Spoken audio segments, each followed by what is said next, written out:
today. I did. Okay. Hello. First, yes, you are. Hey, dude. How's it going? How's it going? Good to see you guys. Got the things going right. Excellent. Excellent. All right. Go off from there and we'll get right to it. I think. Boom, boom. Well, shoot. I almost didn't do what I meant to do. Oops, shoot. It is that. Again, how many of these have we done? Private, instrument, commercial, CFI, multi. I don't think, did we go over like the actual, like PTS, the standards for all of them? I don't know. The big ones, I think. So, flight instructor, instrument practical test standards for airplane rating and witchcraft rating. We are not witchcrafting yet. Okay, so the first thing we do, we scroll down and we scroll further and then we scroll further. Can tell I prepped this very well. Okay, so addition of an instrument instructor rating to a flight instructor certificate. So the areas of operation that are required versus the flight instructor certificate and rating held. So I have airplane, however, boop a doop a doop boop. I also have instrument airplane. So I don't have to do number one. Shoot, I should duplicate this. Hang on. How do I, oop, that's, hang on. Ooh, can I even do that? I don't know if I can do that actually, now that I think about it. Well, yeah, I'll just swap between, I guess. Oh, shoot, that's not gonna work, is it? Ooh, is it? Nope, that's not gonna work. Oh, well. So, number one, I'll just read off what it is.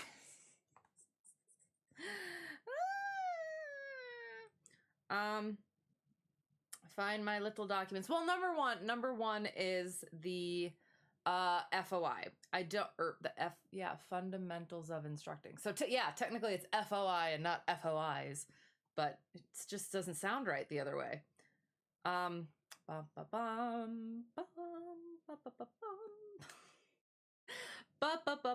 That was a... Why does this look different? Hang on.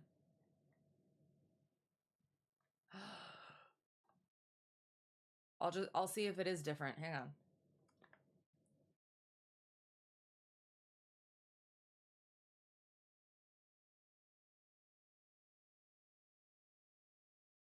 Okay, no, there is no change. Okay, good. So the legend, airplane, blah, blah, instrument airplane. So that's what I got, instrument airplane. N indicates that the area of operation is not required. So actually I'll just go down just a smidgy, smooth. Did we lose things? Sorry. I don't know why. F's in the chat, we back. Yeah, sorry. I wasn't saying anything interesting. So that's okay. This is, as I'm trying to figure this out, that's okay if we lose it just a little bit and then it should definitely just get better. Dang it. There. Okay. So, yeah, so this column here, can I like, nope, that didn't work. I'm so good at this. I was so prepared. Oh, boom. Yay, that's what we want. This is what it is. So task 1 is the FOI, so that is not required. And if I haven't talked about this before, I did talk to the... Hi! How's it going? Good to see you. We had just slight technical difficulty just before here, so hopefully it is no longer being technically difficult. Hopefully that was it. I mean, it is saying it is a little unstable, so apologies. However, we shall continue going. I'm just going over this ball stuff. So, like I said, if the technical difficulties are... Oh my god, look what it did! It circled things! Okay, I want to make it bigger so that it circles all of them. No, don't do that. Oh, no. Oh, no. Okay, never mind. That wasn't doing what I thought it was. So yes, so fundamentals of instructing. Sorry. finishing what I was saying. The instructor at work airport who took his double I with the examiner who I am going to take, with whom I am going to take the mine with. He said that, or that CFI, now double I, said that that examiner follows this list, doesn't do more than is required. So that's cool. That works. I mean, I have all of my FOI lesson plans there from initial CFI. I have been thinking I should go through them again at some point. However, have not done that yet. So FOI, not necessary. Technical subject areas is number 2. And C is regulations and publications related to IFR operations. So that is all the documents and stuff. The FARs, the AIM, the TERPs, the instrument procedures handbook and flying handbook, and the, instrument approach procedures, departure procedures, all of those sorts of things. That's all encompassed in there. And I have a lesson plan for it, which maybe I will bring onto here at some point and work through. That would probably be a good idea. So yes. Oh, okay. Once again, going live and interrupting your Shepherd Hair studies. Oh, darn it. Okay. Like I would be super curious. Do you have any like interesting tidbits? I don't want to say any questions, but like this would be a good like practice for both of us, I think. You have you written on Monday. You're going to be just fine. Or do you feel good about it? I bet you feel awesome about it. So wait, how far are you through the Shepherd Air? Because I'm trying to think. And this is just a me thing. I swear I didn't actually schedule my written until I was like through the Shepherd Air because I didn't want to. But that's just me. I'm such a nervous test taker. I don't know if that possibly could come through, but yes. So yes, let me know. 3. So that's the thing, is the regulations and publications related to IFR operations. Boom, that's the big one. Have that done. I also made aircraft flight instruments and navigation equipment. Spent a long, words I can't say because I'm a lady, time on that, and that was helpful already. I'll talk about that later. Aeromedical factors. I used my one from CFI. That one's B. And didn't have to change a whole lot except a little more emphasis on the spatial disorientation ones. And then the logbook entries related to instrument instruction. And I basically just revamped my CFI one and made it specific to instrument stuff. So IPC check as well. And I should probably, I've been gearing my training toward the, or my own training and study toward the actual training of instrument applicants, and not looking as much at the IPC. Yeah, the IPC. So I think I should look at that a little bit more. So those are the technical subject areas. 3 is pre-flight preparation. Weather information, I started revamping my weather lesson plan for that. Cross-country flight planning, I think I'm pretty solid on that one. I feel like I could work through that one. Instrument cockpit check. I am gonna have. I didn't make a lesson plan for that, but that is something that I do want to go over. Yeah, get down a little bit better. 4 is the pre-flight lesson on a maneuver to be performed in flight, not required. 5, air traffic control clearances and procedures, not required. However, I probably will have to do that anyway because, I mean, I don't know. I'm gonna have to talk to the other double I a bit. You feel like 80% awesome? Well, that's all you need to pass. So you're finishing up step 3, step 4, and 5 should be short. Right. Okay. Sounds good. Excellent. Well, yay. You do. You got a little bit of time left and you're going to be just fine. They are, I do like the instrument stuff. There is just so freaking much. And again, we'll come back to this. I was able to do some ground with friendstructor, and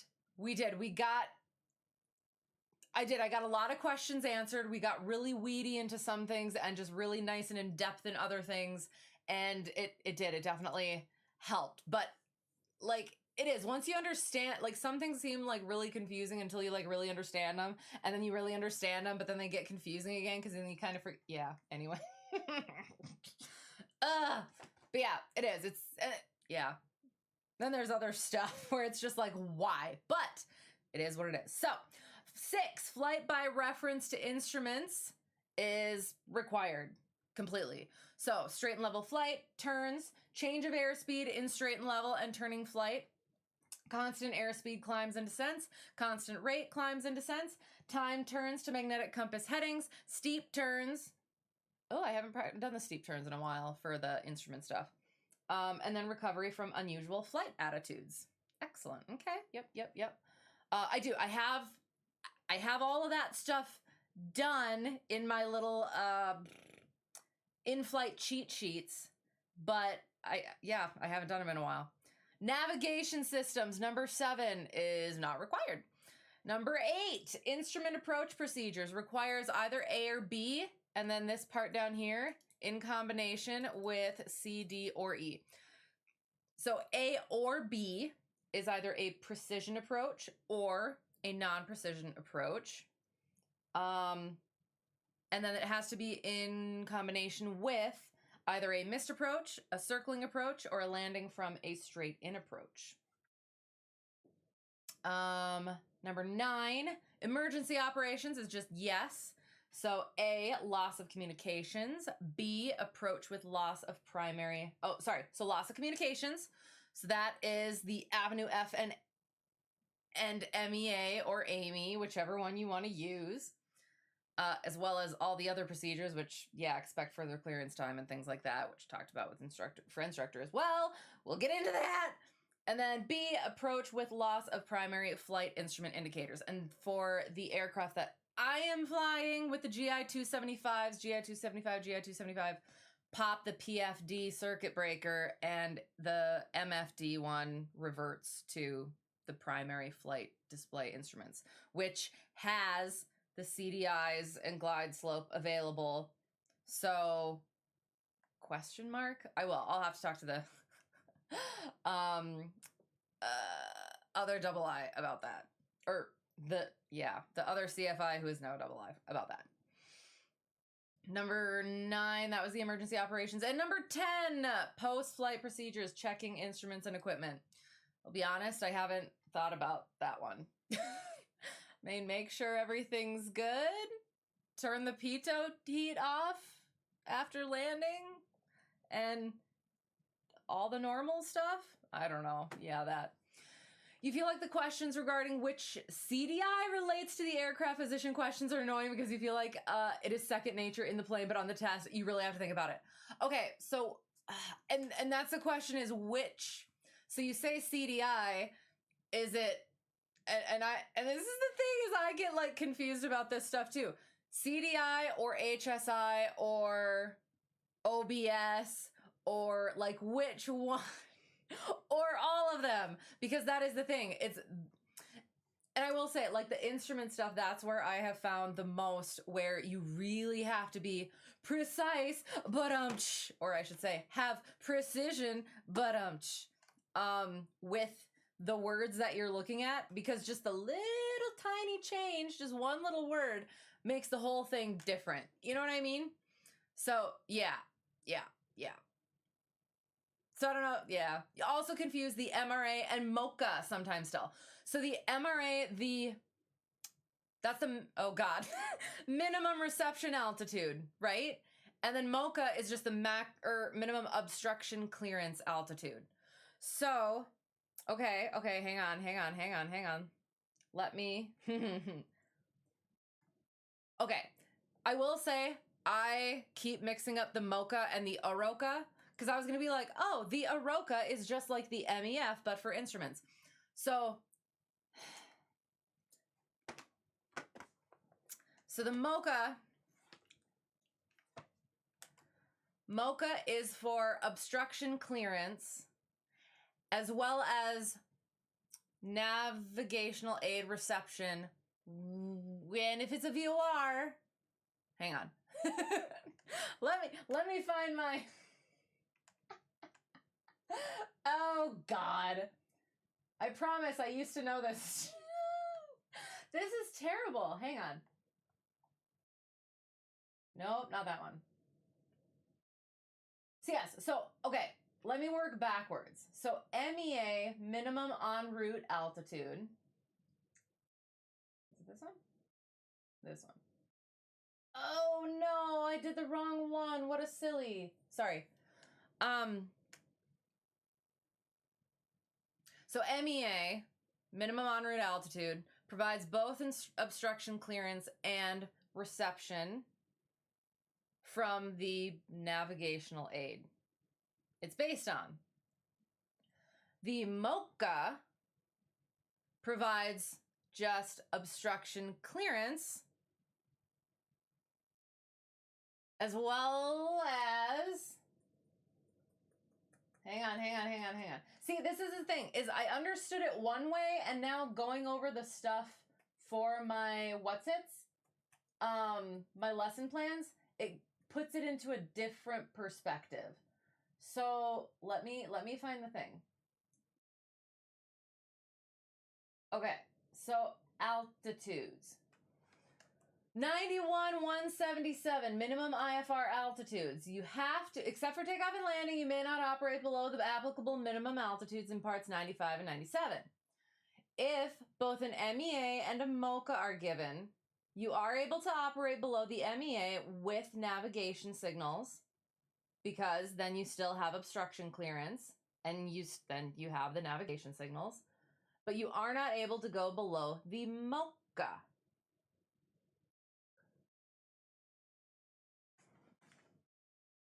And see, then I get myself all turned around with this stuff.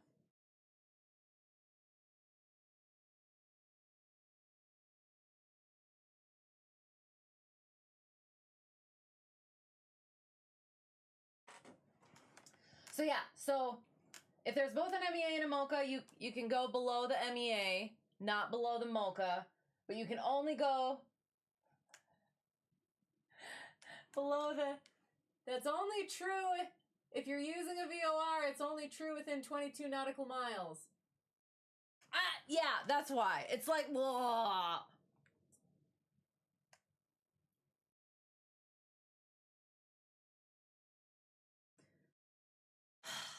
Hang on. Let's go here for a second. Let's see if we can find some stuff. Let's make it make sense to each other. On the test, they're all HSIs, right? And that is I would. You get really good at it when you're doing like while you're doing the test stuff, you get it down pretty well, right? But then the next written test that you have to do with them, you forgot all of the stuff that you're supposed to do for it, all the tips and tricks. So don't feel bad about that. Like it's just like a weird section. But IRL, all you have is a CDI and a DG. You will be happy to have an HSI at some point, I will say. So yeah, like yes, you might not use it now, but it will be nice, huh, Darth? At some point in your journey. You accept the invite to go to the skies. You are ready to not learn. What are you talking about? Hello, how is it going? How's it going? We are looking for a thing. Okay. Where was it? I just saw it. Shoot. I saw one and now I've lost it. Okay. So we have MEA and we have our MoCA. So you are allowed to go below the MEA, not below the MoCA. But since it's a VOR, that's only true when you're within 22 nautical miles from it, because that VOR has not great reception.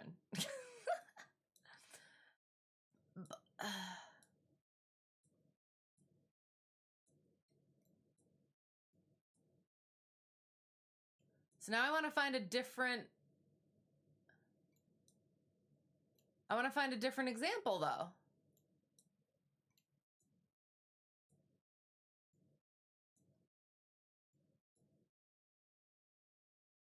So yeah, so then this one, 3,500. So say you're coming into here, right? You have to stay at that 3,500.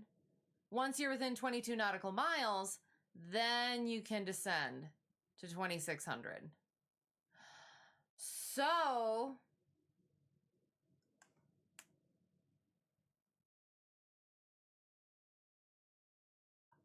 okay, so my thought then is if you're using GPS, you can simply use the MoCA because you're not using this navigational aid. Does that make sense, or does that sound right to other people? Because that's the thing too. So you look at this one. So 4,000 is the MEA for the VOR along this airway. However, if you're using your GPS, it's lower than that, 3,300. Does that make sense? So it depends on the equipment that you're using.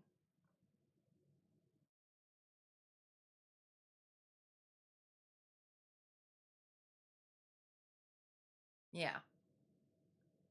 Yeah. And see, that's the thing, like, skinny needles. I don't know why. It's just like, I'm pretty sure I've made that, said that before. So we've probably been over here. Yeah. Isn't Jim neighbor Gomer Pyle? Am I wrong about that? I feel like I'm not. Hello. Sorry, I'm getting excited. Okay, MRA, cause we have an MRA as well. So the MRA is gonna have the little R.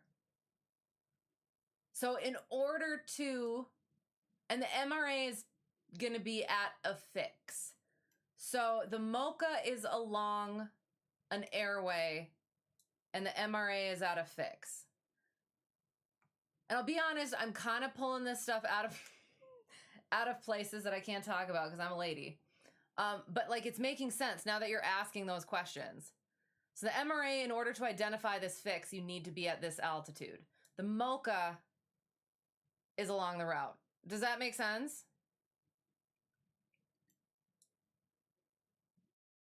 I hope so. And again, this isn't instruction. You're just helping me. You're giving me things to practice and go over my flows. Yes. Excellent. Wago, Floor, and Weepy. Sounds like a fun Friday night. Okay, what were we gonna do? We were going to, oh yes, we're doing MockISH sort of check ride. So let's find some visual stuff, I guess. Where do we kind of not go? I see a VOR here. And see, this is a thing. The fact that it says just a precision approach or a non-precision approach, that sounds kind of to me like I only got to do one approach, right? And I feel like it would be the precision one.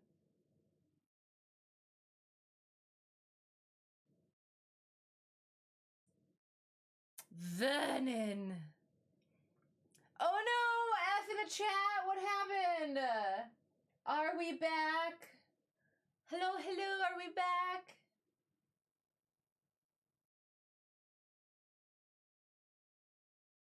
I could do silly things and y'all wouldn't know.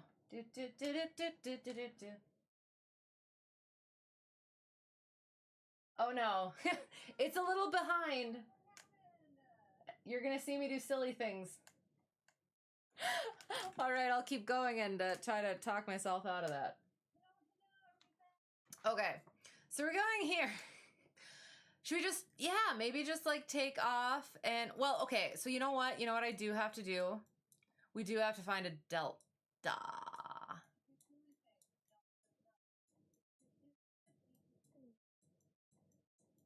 We back, yay! I'm excited, I'm happy. But I will say, Terre Haute! Have we done that one before? I feel like we have, because I feel like I've like said that as well. So yes, I will be at a towered airport.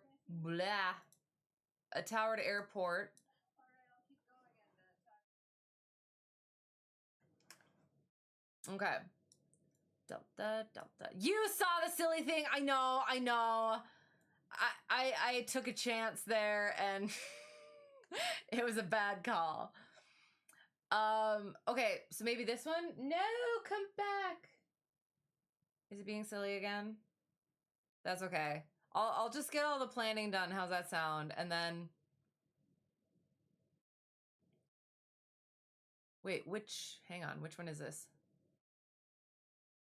Did I click this one or which one did I click? Hang on. Yeah, okay. Okay, so here, so we'll come from here, we'll go out, we'll bop around with some, well, see, okay, oops, hang on, nope, so we want KMWA. We'll go here, and we'll just plan for the ILS question mark.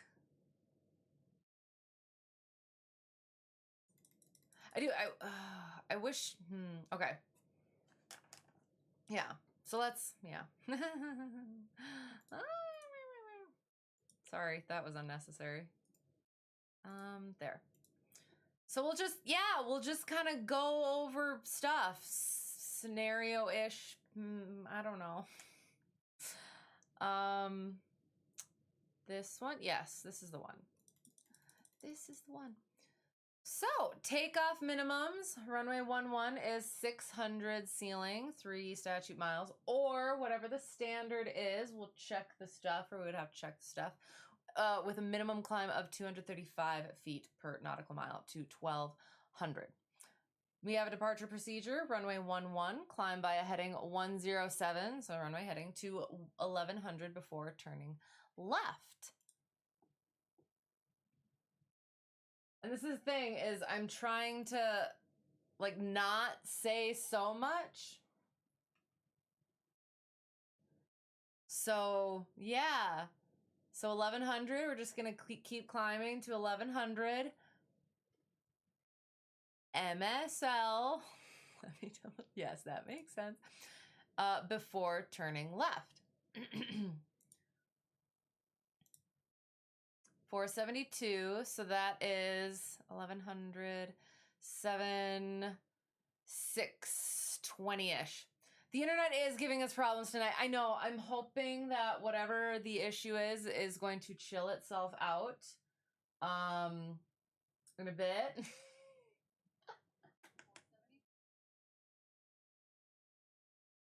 So that it's hopefully good for when we actually get in the plane. Oh, we got 2 deltas right here. Oh, interesting. Oh, there's an NDV. I'm not gonna do the NDV. I'm not gonna have to do an NDV. Takeoff obstacle notes. Looking at the stuff. I am gonna pause for just a second. Well, not pause, but I'm gonna bring that off so that I can look up a thing. So I was thinking of terps. And then I was thinking departure procedures, and so I put them together and I got derps. And I feel like that needs to be a thing now. Minimums.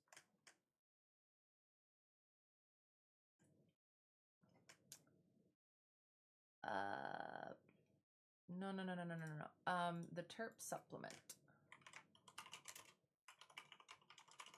There.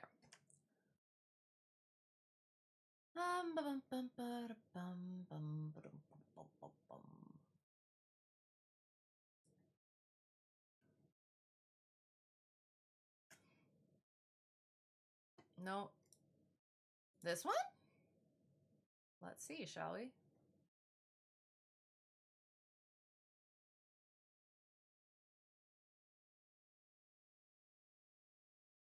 Oh no, it's not even opening. Oh, okay. I was gonna say it's not even opening up a PDF. It's that far behind. And I apologize for the technically problems at the moment.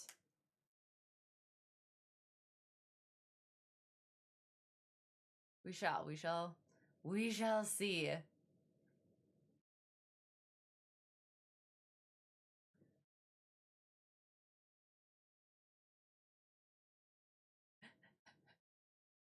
It's a very large PDF, apparently. Well, we will. We'll see about that. Maybe we'll just ignore that. What I was going to do, I was going to try to be a little bit more thorough. But yeah, so standard, and that was, I don't know if I brought this up, if this was on stream or if this was just with friendstructor or if it was just with stream. So I'm not sure. Let me find my thing again. So the regulations, Okay, so standard instrument departures. Both textual and graphical. Textual and graphic clearance. Only if the aircraft clears the end of the runway at least 35 feet AGL. Climbs to 400 feet above the airport elevation before turning. And climbs at least 200 feet per nautical mile unless the higher gradient is specified. So here is our higher gradient being specified. But the other thing is what I was trying to get into is this PDF, and it's being really slow, is that chart I think we looked at last time where depending on the, I could just find it on here. Hang on. Okay. Documents. Terminal, digital terminal procedures supplement thing. So the instrument takeoff and approach procedure charts. If that's helpful. So it gives the ground speed, the angle of the path thing, and the feet per nautical mile. So, takeoff and approach procedure, rate of descent.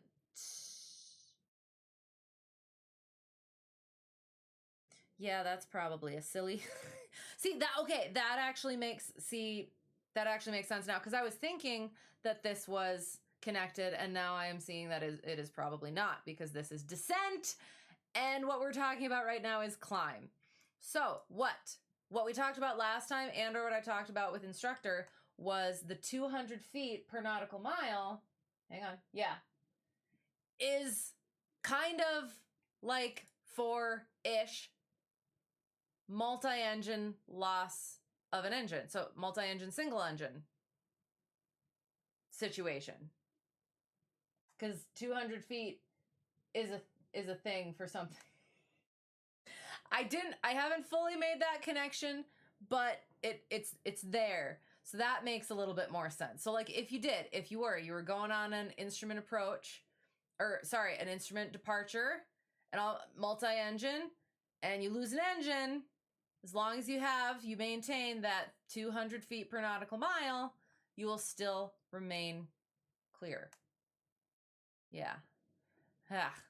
You don't know why they cannot just give the gradient in feet per minute, since that is what pilots use. Because it depends. Hang on. So,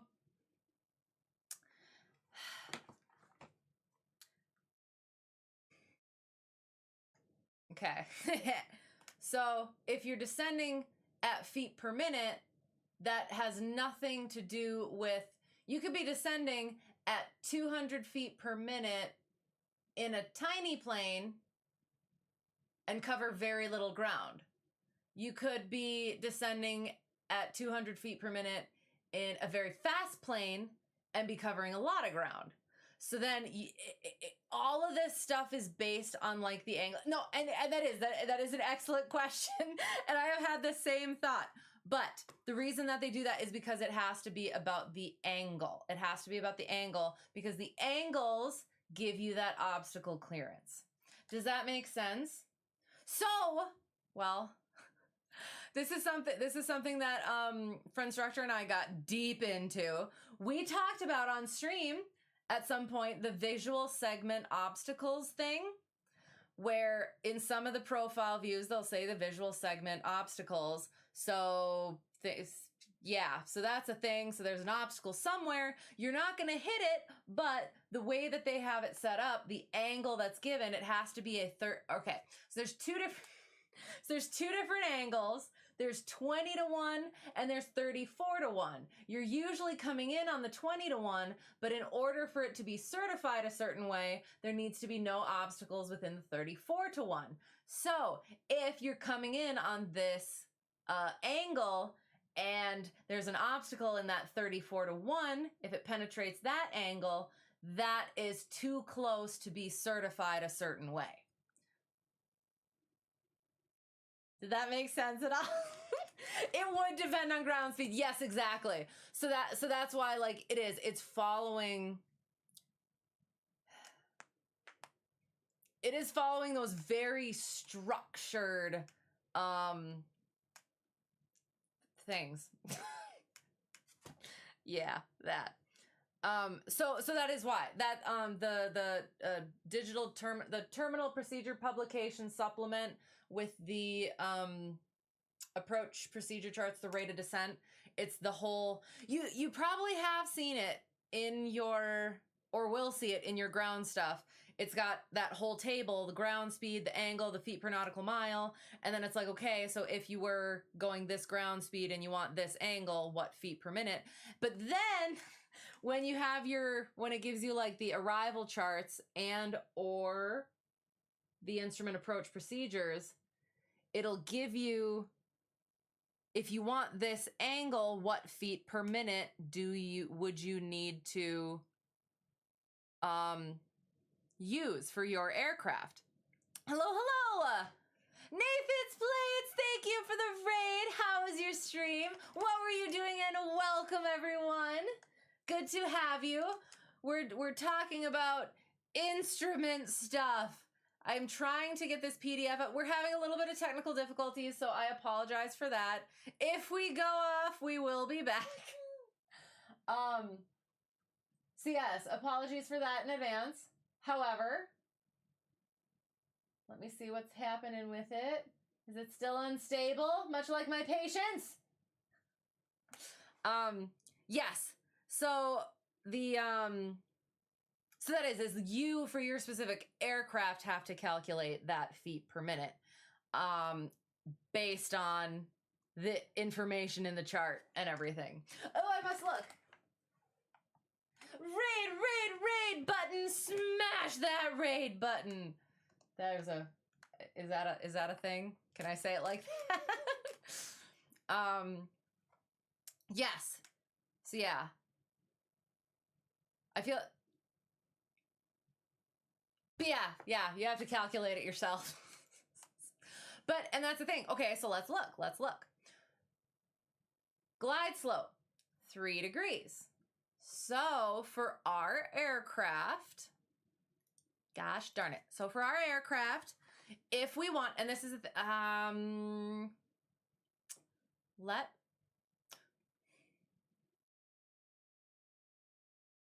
kind of. So from the FAF, let's just say, let's just go from the FAF. From the FAF, so for localizer, if we did not have the glide slope, localizer only, we take the FAF to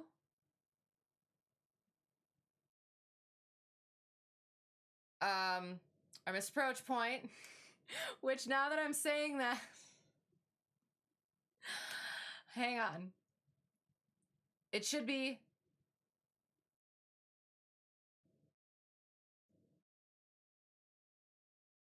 I want to say it's the runway, but why doesn't it say it? Gosh darn it! Hang on. Localizer. So 840 MDA. Glide path, that is that. So the VDP, you can use it as a missed approach point because what is the VDP? Friendstructor gave me a different way of thinking about it. So VDP, what I've always heard definition-wise, is it is the point, the final point from which you can continue to make a stabilized approach using normal maneuvers in order to get like touchdown on the runway. So what Friendstructor told me is it's where the pappies or the glides, pappies meets the MDA. Hello. Oh gosh darn it, British voice while I'm doing this silly stuff talking about this. Seems to be a bit better, but also hit or miss. Okay, sounds good. I am. Sometimes I have that where it's, yeah, where like it kind of starts off and it's just like not wanting to, but then it gets, yes, it decides to get better. All right, we'll see. We'll see. British voice for 1 minute. And once again, any of the voices that I do are very terrible. I don't think about them. I haven't practiced them in a while. And so they're just going to sound like words I can't say. I can't say because I'm a lady. Starting the timer, so you got a little bit extra. GS, globe slide. Yes. Is that a reference that I don't understand? I like it over. Oh, sorry. British. Is that a reference I don't understand? I like it either way. So yes. So VDP. See, that's the thing. Well, wait. So if this doesn't, hang on. See, if I could just let me get the legends. And that's the thing. It seems like depending on which approach plate that you decide to choose, some things are very obvious and then there's other things that are not. And you get so used to having all of the little bits that tell you things and then you forget what all of the things are actually supposed to be. So let me just find my legend. There it is. You got your terrible British voice for 1 minute and a little bit plus. You're welcome. All right. Talking like a normal person. Okay. Where am I? Not there. Here. There it is. Okay. So.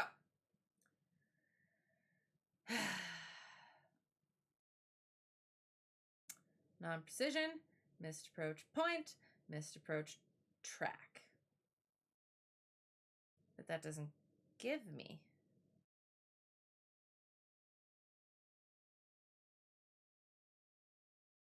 ILS or localizer.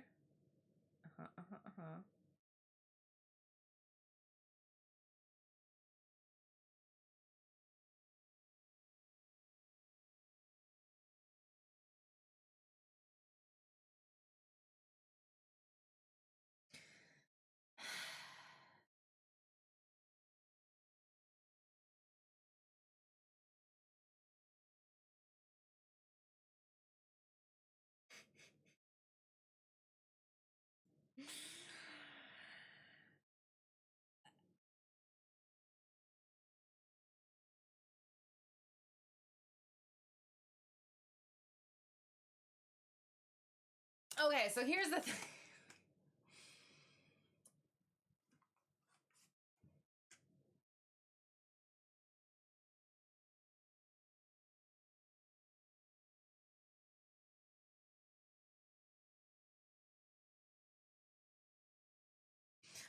So yes,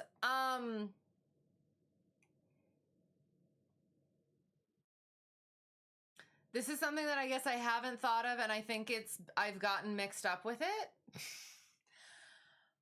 So I've always like say with the localizer, I would just do it at the runway threshold as the missed approach point. But I think that's a silly. So let me check this one.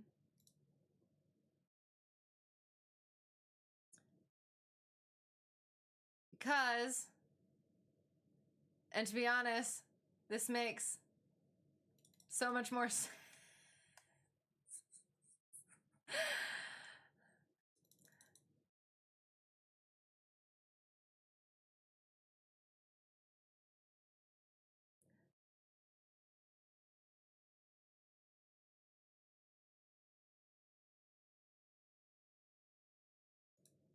So this is a silly. Okay, hang on. Let me find a VOR. It does. It has to be.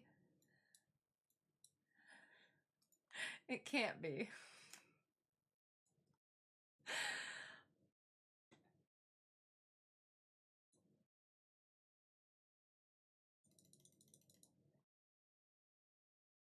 Okay.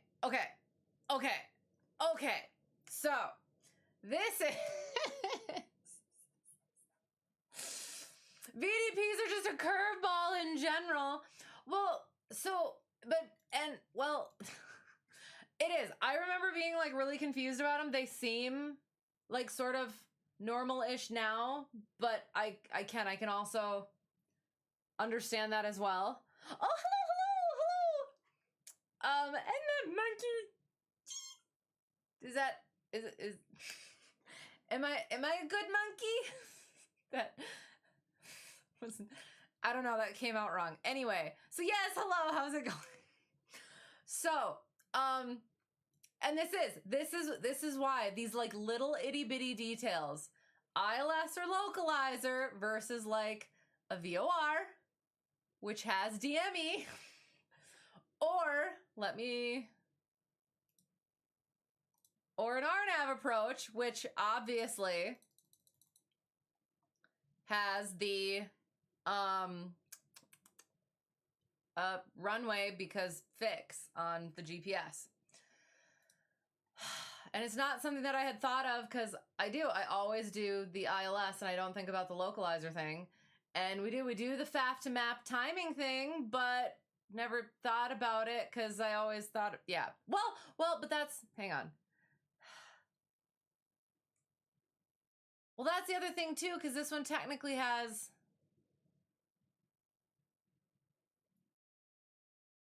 the distances. Okay, now I'm freaking confused.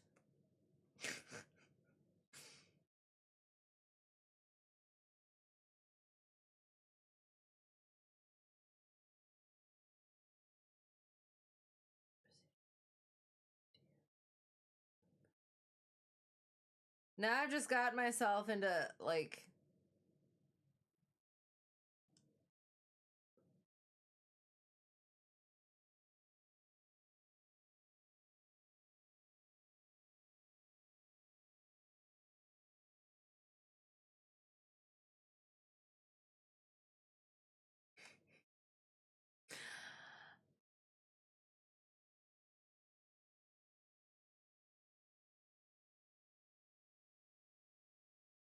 my brain's all turned around and I can't figure it out. The VOR Alpha looks fun, 100% brilliant. Oh shoot, I went off of it. Well, we're not doing that one. Absolutely not. It's not bad. It's not bad. It's a cute little, it's got its little procedure turn. It comes in. You just got to make sure you circle for it. Circling to 9 and 27, not authorized at night. So that's good to know.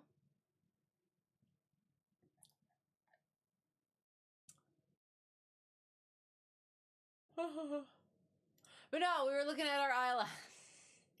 IRL, you just say, hold my beer and go to the runway fair. I know, that's like always been my thing, is that I always was like, okay, it's the runway threshold. You got like distances and stuff. So So I do, like, my mind wants to go, and again, it's just like one of those things that, like, you do, and I've always done the ILS, so when you're doing the ILS, you just follow the glide slope and go miss at the 670. However, because I'm like, it's, because this is from the glide slope, so missed approach, track. And so, okay, no, and that's the thing, because if, hang on.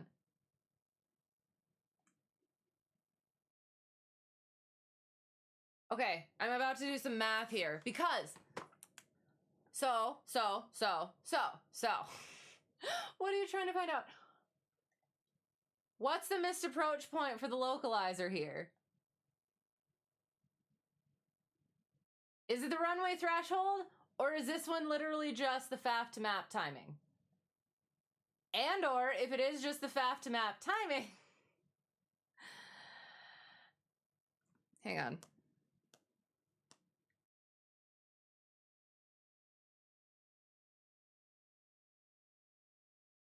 Because if it is, Friendstructor said VDP is where the MDA meets the PAPIs.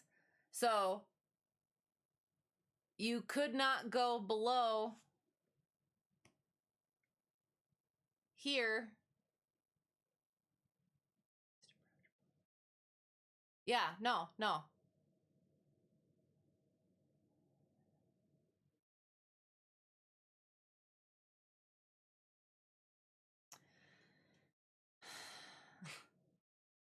Okay, I do. I want to say it's a DME thing or it's a timing thing. Or times with no DME. Right, exactly. But I mean, like, this is the DME here. Localizer being separate. DME is required and ADF is required. But if you have GPS...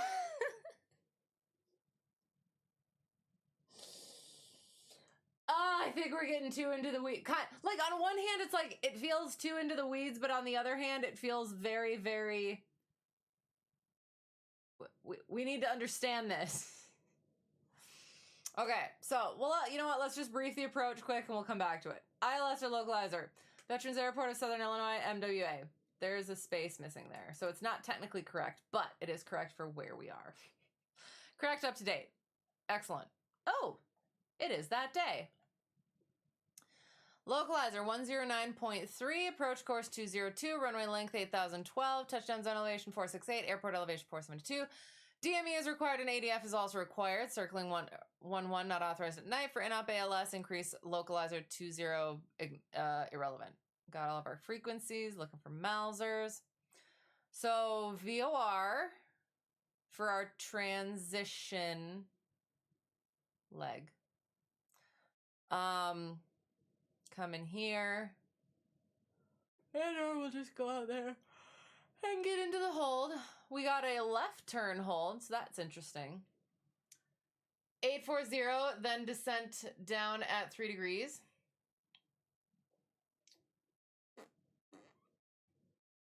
Well, so for the localizer, missed approach for the localizer. Like, on one hand, I want to... Again, I feel like there's a really easy explanation, and I just haven't thought about it in a while. Or, like, specifically heard it.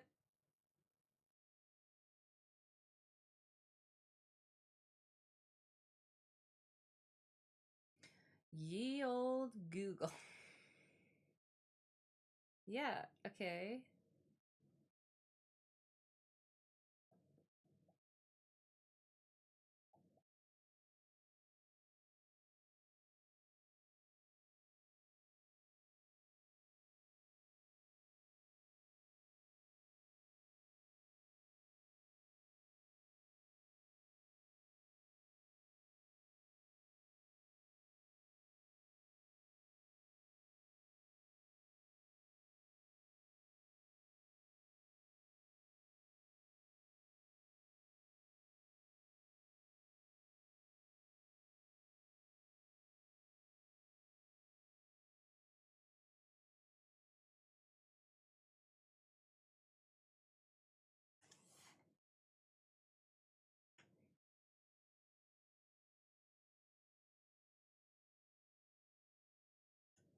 I don't know.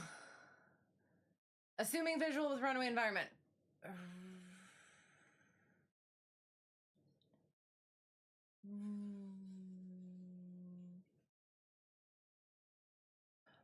Right, but if we're doing the localizer, we can't go below the MDA unless visual. So if you never got visual, and that's the thing, like,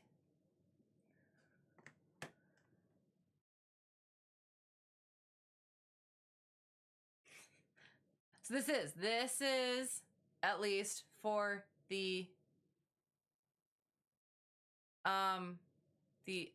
glide slope for the ILS. But then, yeah, is it also for the localizer? But you can only get that point because of the timing. For the localizer, you get that because that's the DA. But like if you didn't, you'd come down, hit the VDP, you're at the MDA, you're not visual. So you just kind of keep going here because you're not visual. And then this is the missed approach point, and you go missed because timing.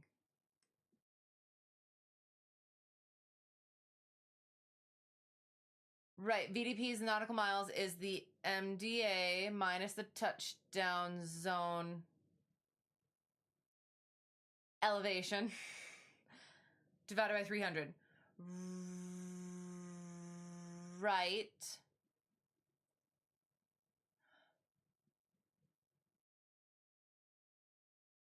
But what's the missed approach point? Like my brain is like it's feeling like there's a thing there, but it's not quite getting it, and I think it's just kind of fried, and I need to go over this stuff some more apparently. I knew this, but at the same time, yeah, anyway. So for what's it purposes, have your timer going. There we go. Perfect. Amazing. So yes, we'll be coming in from some direction. If we have to do a hold, it's going to be a left one. We'll keep that in mind. Intercepting the localizer. We got our locator outer marker for our initial approach fix. It is also the FAF, so once we get turned around, we would be intercepting the localizer prior to the localizer outer marker. Interesting. So yeah, so 2000. And then once we intercept the glide slope, that's what I meant. I meant glide slope. coming down, and then straight in approach or a missed. Yeah, something like that. We'll see. At that point, I think I'm just gonna do a straight. At least for this first one, we'll have a few MockISH check rides coming up before my actual check ride. So, yeah, cool.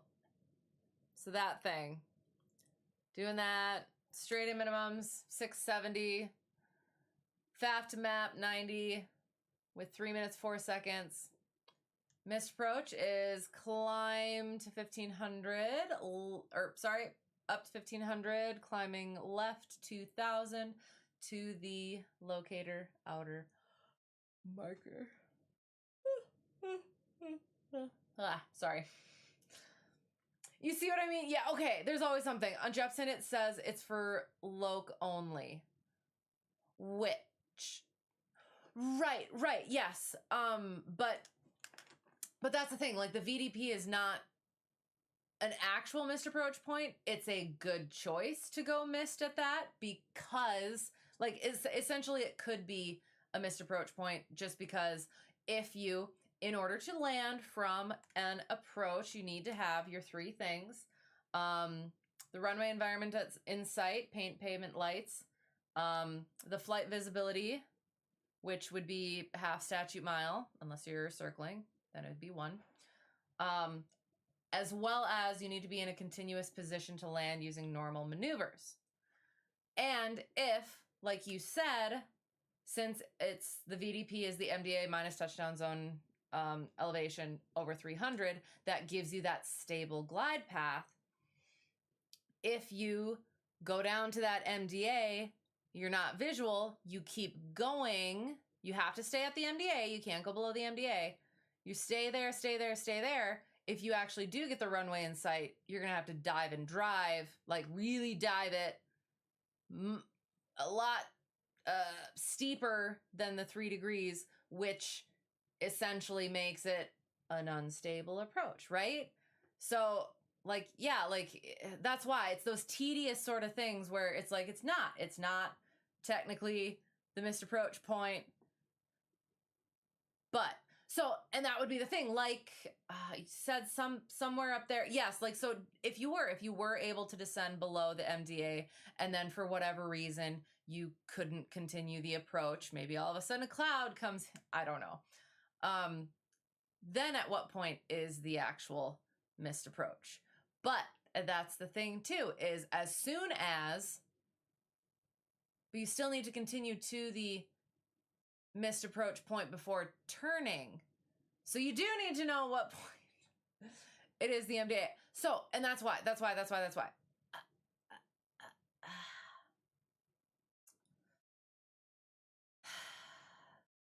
I'll have to look at this some more, because now that I say that, like, yes, go missed at the like stop descending and choose to do. So, sorry.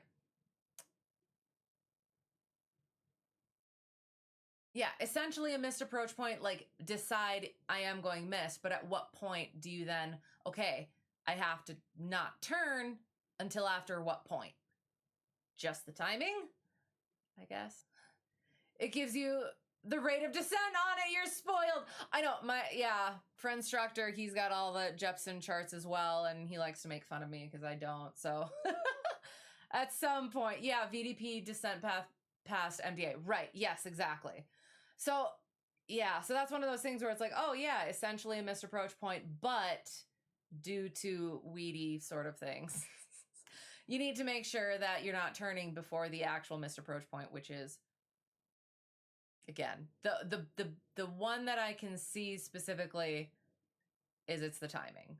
So, I will say, I'm in the habit of the bad habit of forgetting to time from the FAF to the map. So that is something that I do need to work on. Wait! FAF to map is 4.6 nautical miles. So yes, it is the runway. There we go. Found it. We got it.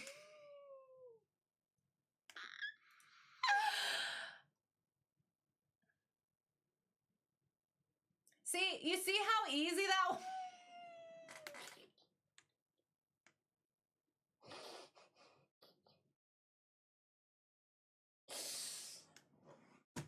Mystery solved. All right, should we go fly? And that's the thing is, like, I know this stuff, but, like, I get so used to it, I stop reading. Okay. All right. We have briefed. Should have brought an energy drink.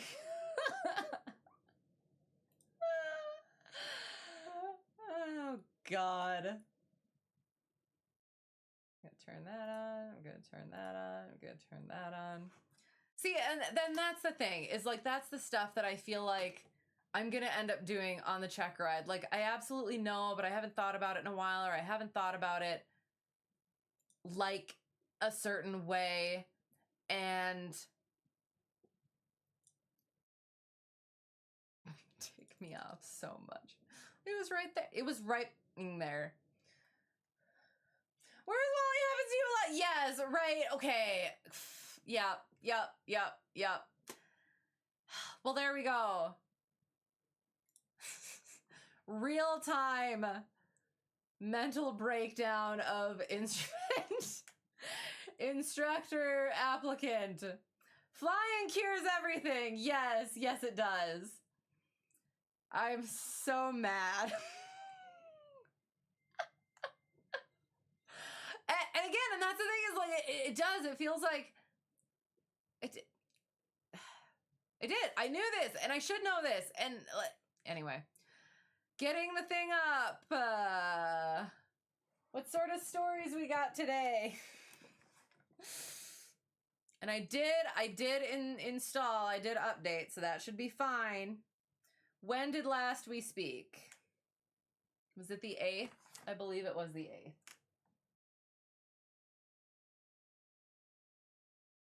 Let me double check. Mis videos. May the 8th. May the 8th be with you. Okay, so I had, what did I have? I had a lesson, it appears, with, I'm not sure. So angry right now. Okay, so I had a lesson with, okay, so first, the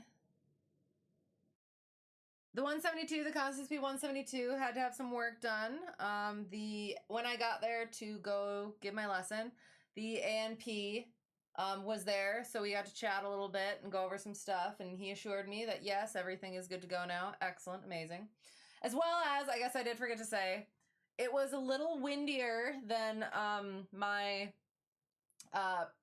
pre-checkride private student typically likes, but I figured it would be a good, we had to go a little bit earlier for weather, so it wasn't at his typical evening time, so he had to leave work for it. So he did. He texted and was like, well, I'm willing to wait or just do ground or something like that. And I said, okay, if it's just because you don't want to fly in the winds, we're gonna go. If it is a work thing, yes, we can go over ground stuff. He decided we were gonna go do some flying. So we did. We went and we did some flying. We did, got some crosswind stuff in, I think. I'm pretty sure that that's what it was. Let me double check. Oh gosh.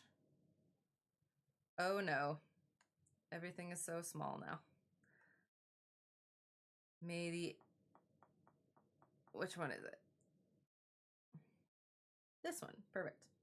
So yeah, so we did crosswind, takeoffs and landings, gusty conditions, and yeah, it was variable. It was up there, worked on a go around, and yeah, and he was happy that we did it. It made him feel better about it. But yeah, it was like one of those things where at this point, I do want to be pushing him a bit more. Where were we actually going? Sorry, hang on. What was I doing? There. MWA.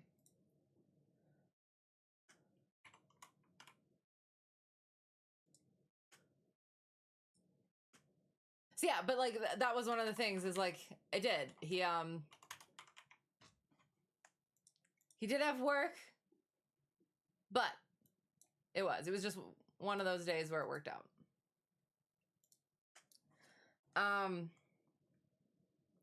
So then after that, I had lesson with new student, and we went and we refreshed. So it was our second lesson together, her third. So we worked on really. Oh yeah, so pattern entry and departure, surface ops, slow flight. We went over, as well as recovery from that, and then we added in. I had introduced the power off stall last time just to kind of get that out of the way, and then we actually did the stalls that time. So yeah, and she was good with it and everything, and we, again, second time with me, so we went over the pre-flight beforehand, and like the PAVE we're working through and the other acronyms, as well as like I teach my flow and everything, and then I like let them do Like just, yeah, usually just end up using the checklist and doing it like that. So, and she did. She had remembered a bunch of stuff, and that was good. So then was that. So that was that evening. So after that, the other instructor was doing a night flight, or supposed to be doing a night flight with one of his students. And I had noticed something. I didn't notice that I had noticed something until he brought it up. But they taxied back in, and then he came in and asked me, did the carb heat work? And I was like, we tested it beforehand and we were using it because slow flight installs and stuff like that. And he said, well, it didn't show a drop or anything when they checked it, when they tested it. And I was like, okay, you know what? and it did. It felt different, is what he said too. I had noticed when we were doing one of them, I pulled it out and it seemed like, yeah, like it did. It was a bit longer than the carb heat lever seemed a bit longer than usual on one of the times. So it must have happened in flight.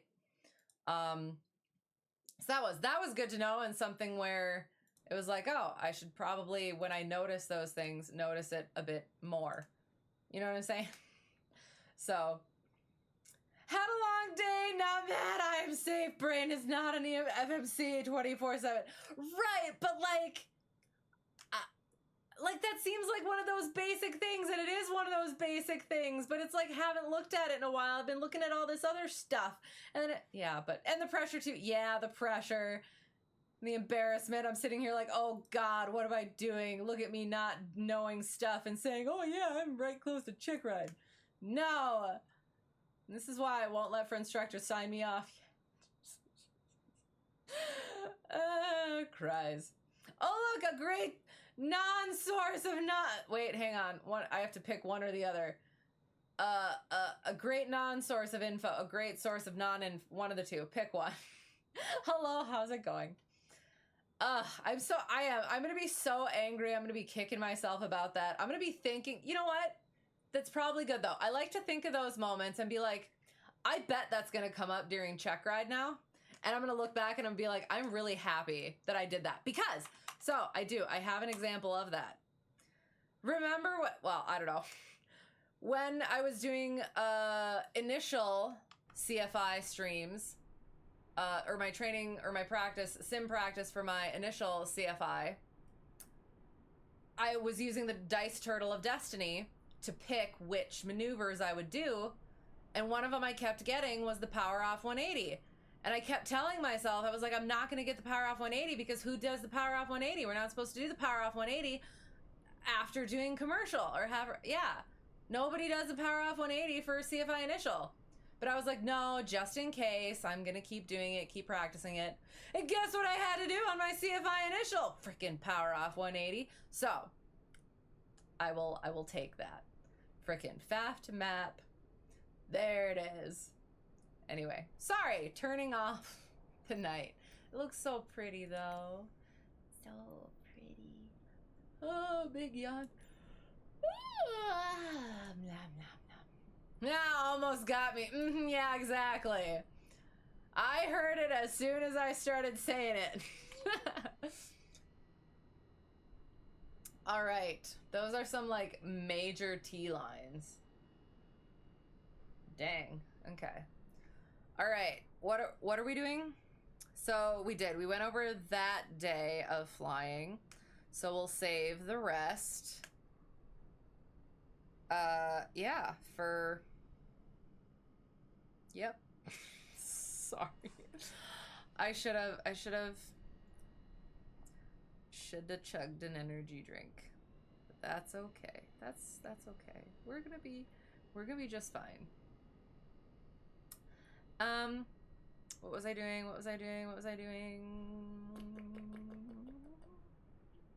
There, sorry. Okay, so, and again. So we kind of went over some things.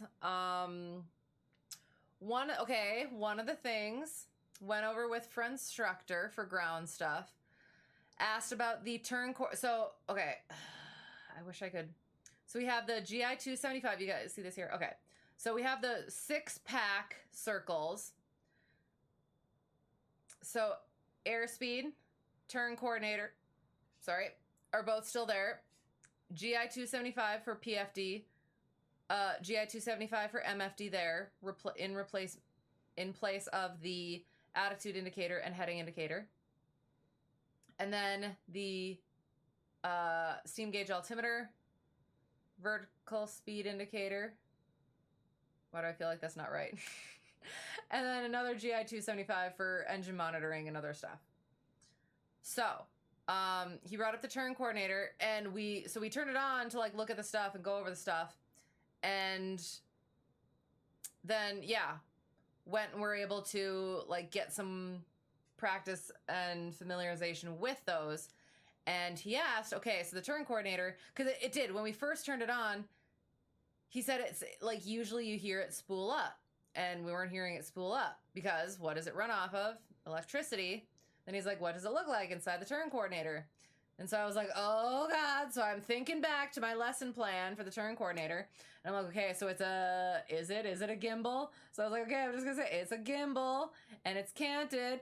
And he's like, yep, that's all I wanted to know. It's gimbal, and it's a canted gimbal so that it senses both the bank and the no pitch information. Then he's like, okay, so what do the GI 275s run off of? And I was like, electricity. And he's like, okay, and then what? And I was like, the pitot static system. And he's like, okay, and then what? And I was like, I don't know. And he goes, the AHARS. And I was like, oh yeah, that thing. So that's like another one of those things where I understand, but also do I? So AHARS, attitude, heading, and reference system. So it takes the data, it's got the little sensors inside there, and it does some computery witchcraft to then display, as we're familiar with, the indications of the information on the displays. Think that's acceptable for an examiner? Yes, imagine if I had not gone over it. Right, exactly. I was like, on one hand I was so ticked, but I was also like resigned to it, and I was like, that's why we were doing it. That's why we were doing it. So I am happy when that stuff happens for that reason, but also still embarrassing. So, anywho, yeah. And again, this is the thing too. If I had just hurried up and done my double eye before it got the new avionics, all the steam gauge stuff I'm like good on, but there's just like all this little stuff with the GI 275s that I'm like just a little bit with, just not as precise, right? So, or as comfortable, I guess I should say. Anywho, okay, so electronics liquids flow, and we're keeping in mind that we are doing an instrument flight, an IFR flight check. So battery goes on, and scold me if I forget something. Scold me quickly so that I remember. I must do it. Oh look, AHAR's align. Would you look at that? Sorry. Don't need the avionics on. Beacon goes on. Landing, taxi, nav, strobe, and testing of our pitot heat. We want to make sure that we are gonna have, so that we don't lose our airspeed. Because our instruments, our navigation systems, when we're in that IMC, are essential in controlling that aircraft, because we don't necessarily have those outside visual references in IMC, or under IFR / in IMC. Being particular. Right, got that. Grasp the pitot tube. Feel that heat. Turn it off so that we know if we get some icing on our pitot tube, we're gonna melt that sucker off. That's suckers? Can you say ice being suckers? Or just a sucker. Never mind. Okay, pitot heat goes off. Strobe lights can go off. Nav lights can go off. Taxi landing off. We will leave the beacon on. Electronics, got the flaps down. Fuel gauges. Well, actually, not that. Fill her up right now.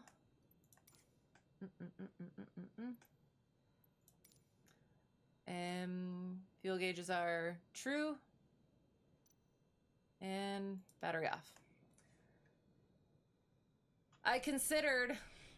So, yeah, so my students have had trouble. Like, I do. I like ELF because I know what it means, like liquid instead of fluid.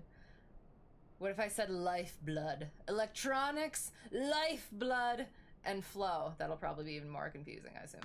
Computer witchcraft! It's funny. But isn't it? Is that not... I don't know. I feel like that's a perfect way of describing it. And that's one of the things in my...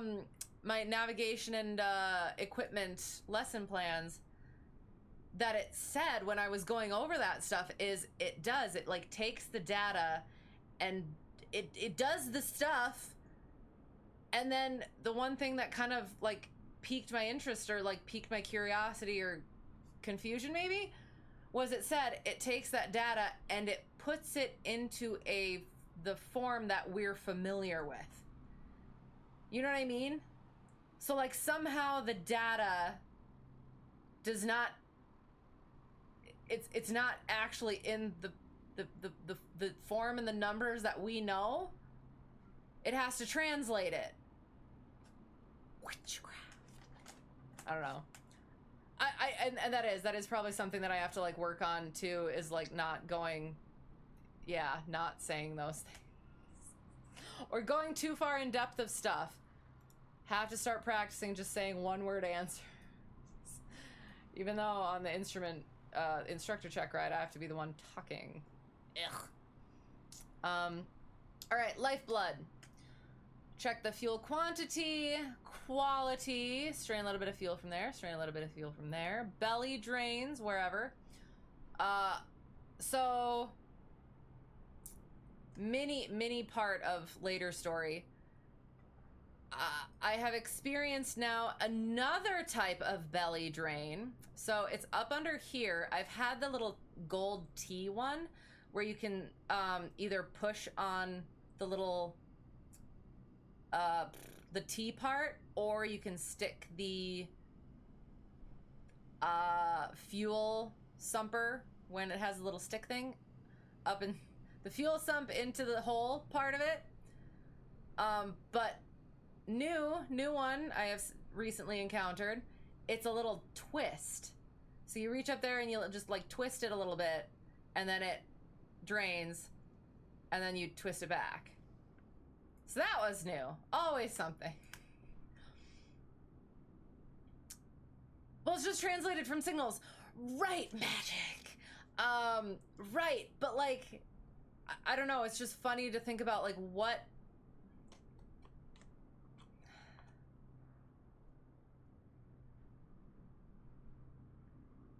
But like what units sort of is it measuring that it's not like the same?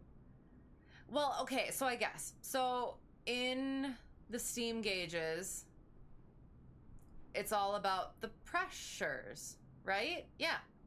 Sorry, I didn't mean right. I mean, yes, it's all about the pressures and how it, yeah. So what is this, what are the AHAR sensors sensing that is somehow different from those pressures? You know what I'm saying? You know what I'm saying? You know what I'm saying? I don't know. Just feel like isn't it taking the same units? Definitely different method, but I don't know. It's just hard to wrap my brain around that. Oil quantity and quality. And then, so, static port, we're checking that, making sure that that is going to give us our instrument indications that are connected to it.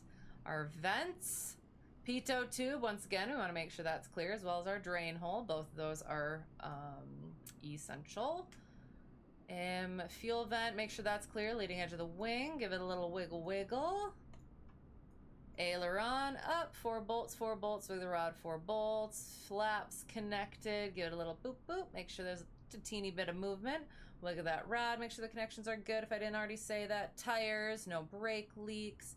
Make sure that all of our antennas are attached, good quality. Fuel caps are on. And I guess that's one of the things I could and should be knowing specifically as well. So COM 1, COM 2, I know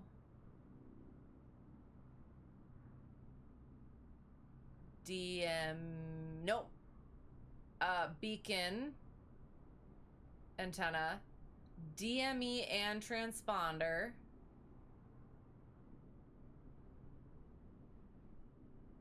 VOR.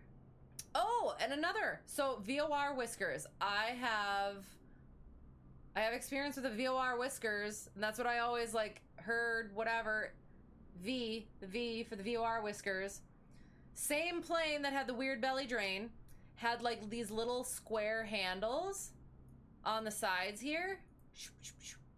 And no VOR whiskers. And I can't remember what the actual answer was for, like, so is that those are VOR ones as well? But it was something to do with the navigation. So, lifting, elevator, up and down, make sure that's connected. Rudder, give it a little wiggle wiggle, up and down. Or make sure it doesn't go up and down. Same thing on the other side, as well as that trim tab, make sure that is good. And then same thing over here, double checking. I'll be honest, I don't remember what this one is. Yeah, yeah. I need to learn my plane specifically, and then it'll make it easier to remember all these ones.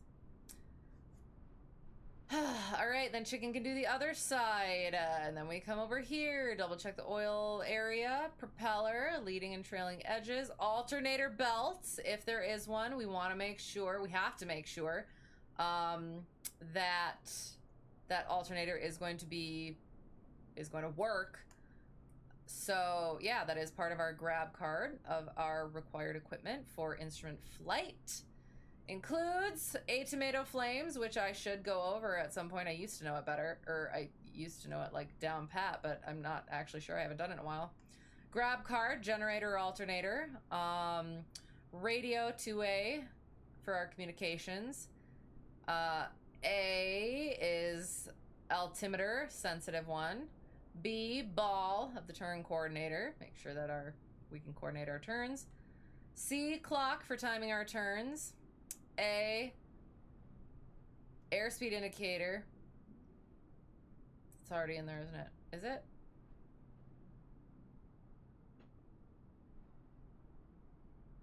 Oh, as well as route navigation equipment, or stuff that's applicable to the route. Navigation equipment that is,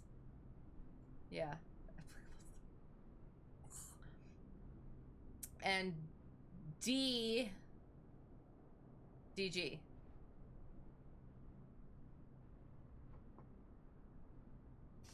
Let me double check.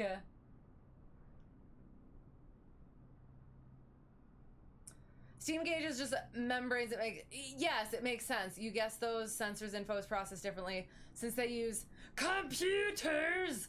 Love their data modules. Right, but that's the thing, is just because like I'm not familiar with them enough.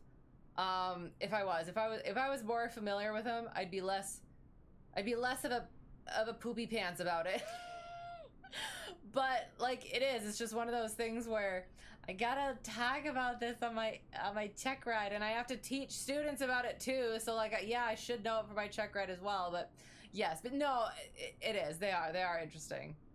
You have returned sensitive altimeter. Oh God, what did I say? Did I say something wrong? I'm sorry. I know what I mean. You know what I mean. What was I checking? I was checking something. Okay. Our grab card. Attitude indicator, that's what I meant. Yep. Okay, sorry. Okay, I'll go over the full thing. So, I'll put it on the plane so you're not getting a headache. There. So, generator alternator of adequate capacity, radio two-way, as well as route-appropriate navigation equipment. That's what I was trying to say. Altimeter, sensitive. Ball of the turn coordinator. Clock with a second hand, it specifies that. Attitude indicator, rate of turn indicator, and directional gyro. So, altimeter, ball, and turn, directional gyro. Hang on. Altimeter, ball and rate of turn, attitude indicator, directional gyro. Because the airspeed indicator is required in a tomato flames, is it not?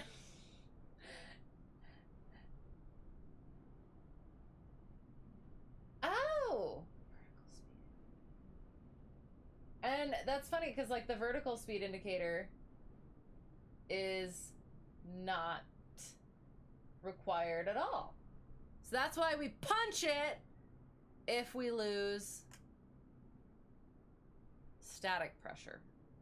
Static port. Grab card, yes, exactly. Like, and that's the thing, is the acronym is only as helpful as you actually remembering, or as me actually remembering what the acronym freaking stands for. So, again, like there's so much of this stuff that like I focused on certain things, so I'm like really good at that, and then all of a sudden I'll go over here because I realize that I'm not as good at that, and then I forget all that stuff because that's just how this stuff goes. So annoying. Why can't I just remember everything all the time perfectly? Anywho, so our air intake, we want to make sure that that is good so our engine keeps running. Our exhaust port, that's good as well. So yeah, so these not, I mean, yeah, IFR stuff. This is all general flying stuff right now. So nose wheel, 4 fingers or a fist. Shimmy dampener. Make sure that that tire is good as well. And step back, look like a plane, look like a plane. And then yeah, final walk around. I always do final walk around no matter what. So making sure I didn't leave anything on the table here or the table here. At least that's what I consider it. Ties, chocks, tow bar, control movement, fuel caps once again, baggage door, antennas, final walk around. YT sub as well. Oh, you got that on there too? Excellent. Thank you. I appreciate it. Yay. That's cool. Even though I'm so silly, my shenanigans, I appreciate that you're continuing to put up with me. So, we did the thing. Let's get in the plane. Let me see. I have the checklist somewhere in here. So I should actually go over it so that I do remember the things. Because I know I should, but I forget. Actually I need to not use this because my battery's gonna die. So, checklist.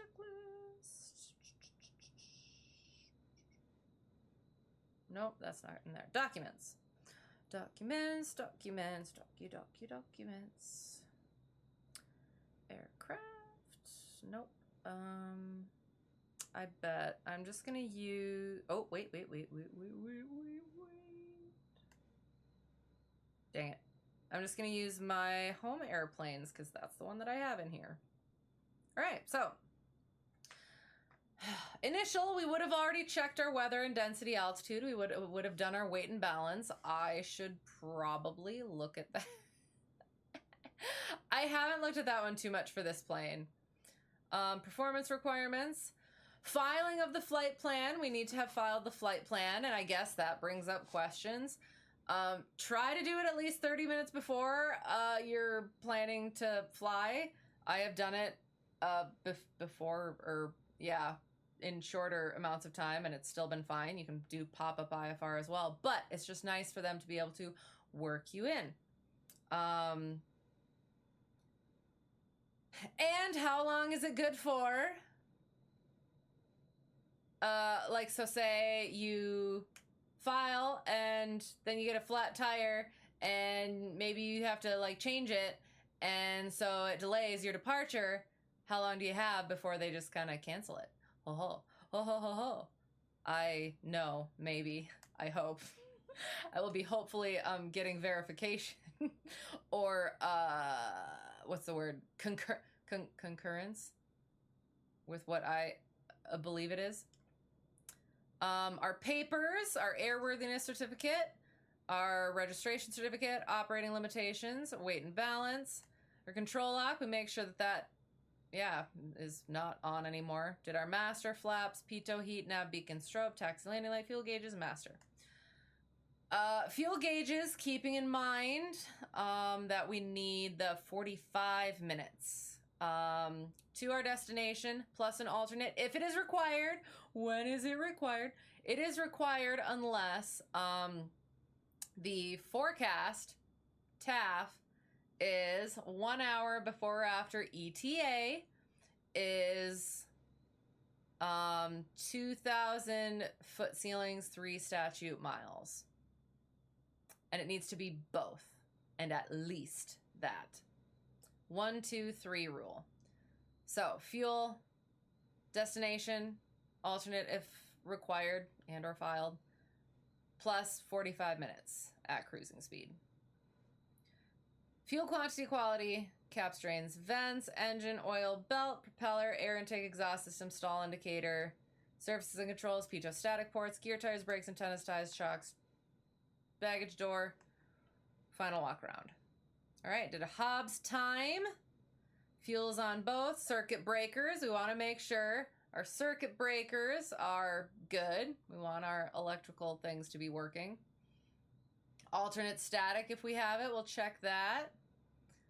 Brakes, pedal test. Boom, boom, boom. Passenger brief. Yeah, sterile cockpit. No talking during takeoff and landing. Seatbelts on at all times. Exit at the doors to the left and right for now. Make sure they're shut and locked. If we lose power on the rollout, we'll stop on the runway. If it's after takeoff below 1,000 feet, we'll land straight ahead. If it's above 1,000 feet, we'll consider making a turn back towards the runway. And then we could get into, let's say we took off and had to come back around. So, not Part 91 operations, 00 takeoffs are allowed. Is that a good idea? What if you took off, had to come back down again? Probably aren't going to be able to get back into the runway. So, what's legal is not necessarily the safest thing. If there's an approach back into your airport, use those minimums. Or if there's obstacle departure things, use those and things like that. So, yeah, all that. Anyway, so yeah, so like this is the stuff that I really need to like putting all of that into actually applicable areas rather than just being on my PowerPoint the whole time. It is. They're super helpful. I'm able to like think back and be like, okay, on this page it says this. But yeah, putting it into like that actual context, that's what I really need to work on. So yes, I do. I appreciate you guys letting me like go through this stuff. So C-track back and lock, make sure that's good. Our avionics currently off. Autopilot is off. Carb heat, we don't have. Beacon, we got that on. Prime it, we're not gonna do that. We don't have it in this one actually. Mixture, full rich.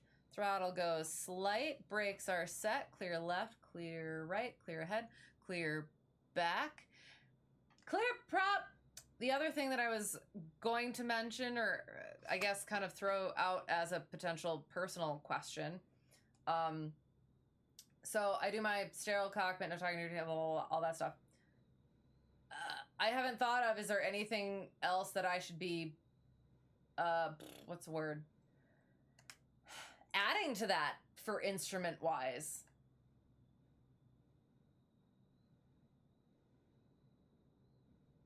Because, yeah, you have the whole safety one.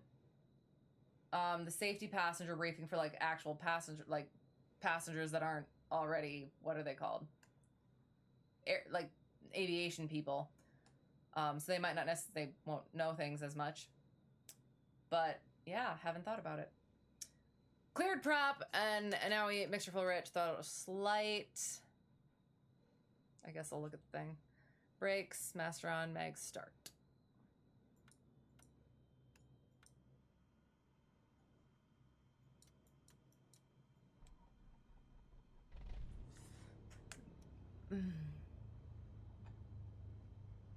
Oil pressure temperature is in the green. Oh, and that was the other thing too.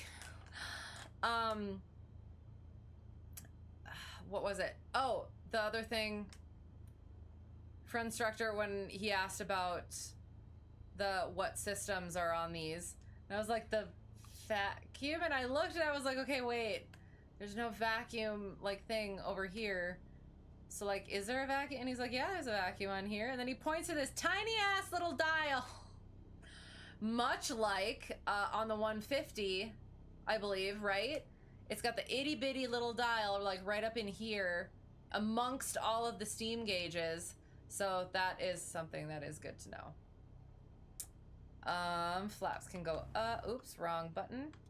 Checked our oil pressure and temperature. Flaps go up. Avionics are on. Nav lights we can pop on. Nav lights, we'll put our taxi light as well. Frequencies. ATIS, AWAS, and altimeter. So we'll quick do that. Oh, sorry. From what you understand, the IFR clearance is good for around 2 hours. Yes, unless you have a void time. IRL, if you were flying out of a towered airport and had to change a tire, you would still probably contact delivery or appropriate frequency after the repair is complete just to make sure. Right, yes, that sounds good. Always, and that's one of those things that I have to get out of a little bit, is being very, oh, the book and everything, and how, like, yeah, what are you actually going to do? So yes, that's good.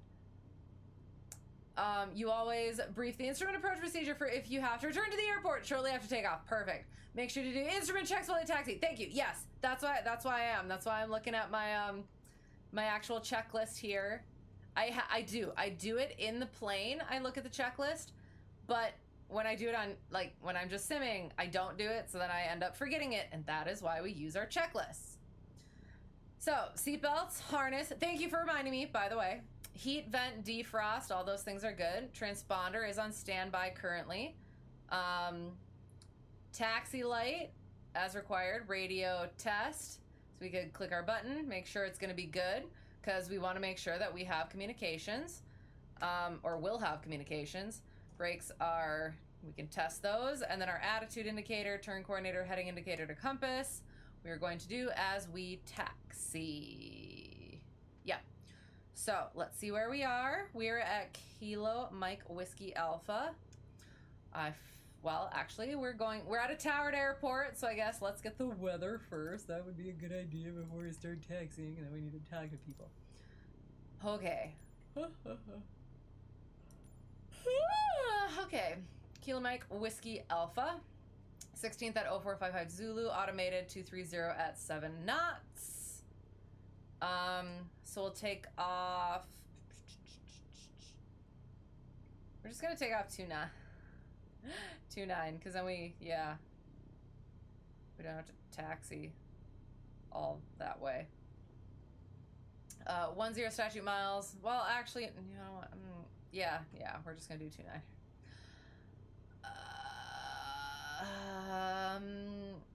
One second. Automated. I'm in an indecision loop. 10 statute miles seems to be the theme of the day. Clear.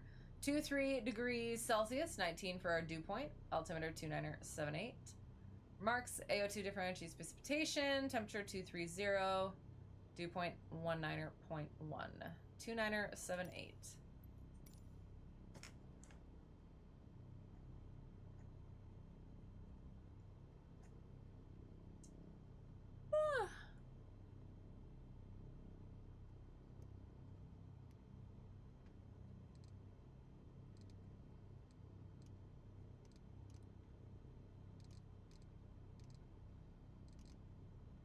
Okay. 460, and I believe that that changes this as well, so I don't have to worry about it. Yeah, looks good. 2978.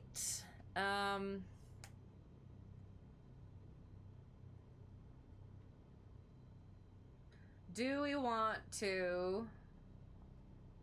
Yeah, there's not really a good run-up area over there either, so...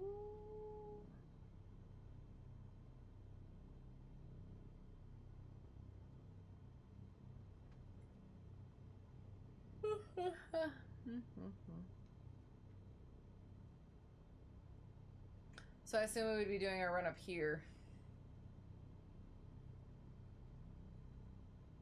Sounds good. Let's do that. All right, nobody behind us. We are clear.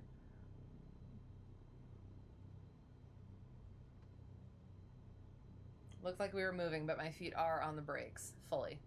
230, what's our heading to 0? So this seems like the best spot. So we'll be okay with not being fully into the wind. Okay. Joop, and a joop, and a joop. Documentos. Well, actually, then we haven't. If we don't taxi, we don't check our stuff. I'll forget to check my stuff if we don't taxi first. So we're gonna taxi to a nice spot. That guy was whipping a cookie.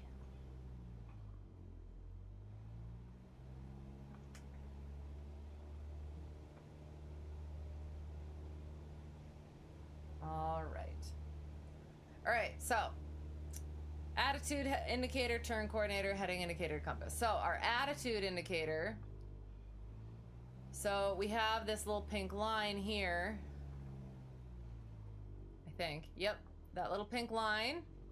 That's not the attitude indicator. Hang on. That's the turn coordinator. Attitude indicator is not going more than plus or minus 5 degrees in any direction, pitch or bank.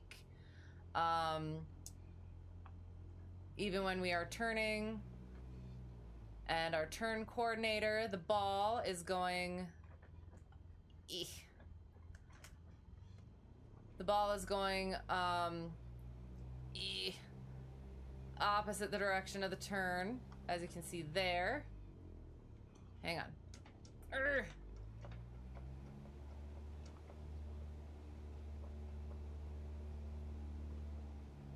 Opposite the direction of the turn, and this part, the little airplane is essentially what that is going in the direction of the turn. Heading indicator to compass. Oh look, it did it for us. So we just make sure that it is indicating known headings as we are taxiing to make sure that it is being accurate. Just whip it around on the taxiway. Yes, that sounds like a much more excellent idea. Well, so yeah, so that's the thing. Towered airport. I'd be getting my clearance.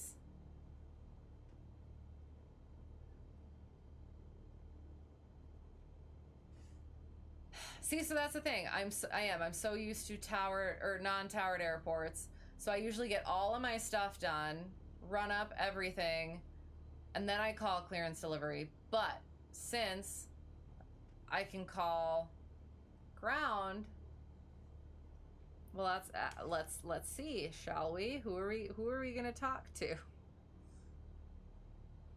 What's it say?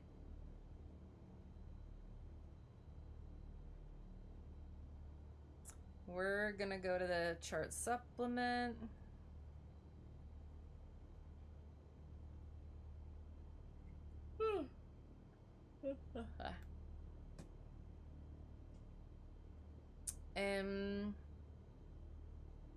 So yeah, Kansas City Center, approach departure control, clearance delivery is that when the tower is closed. So we're gonna talk to ground control, and yeah, we could be like, where are we? Marion.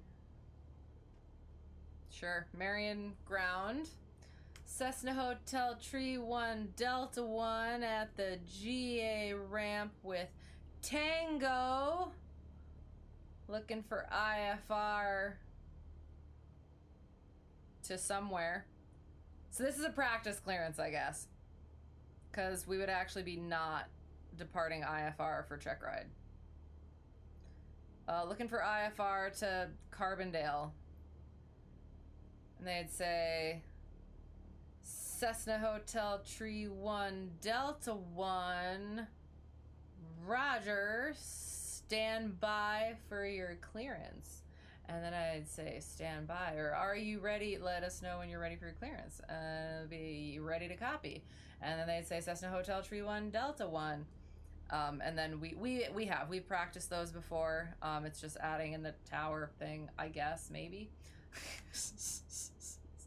I don't, now that I'm thinking about it, have I ever filed a flight plan from a towered airport, an IFR flight plan from a towered airport? I don't think I have.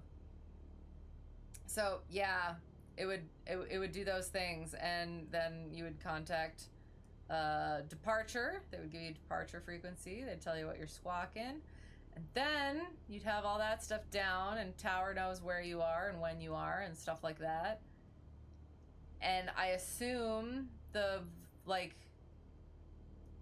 is there really void times at towered airports? Because it's more like, I don't know. Should you be doing your run up before you contact clearance? No, but I feel like not, because I have listened to friendstructor's big boy pilot job when he's done that stuff, and they get clearance like super early, and then they're like waiting, and then they go do stuff. I don't know.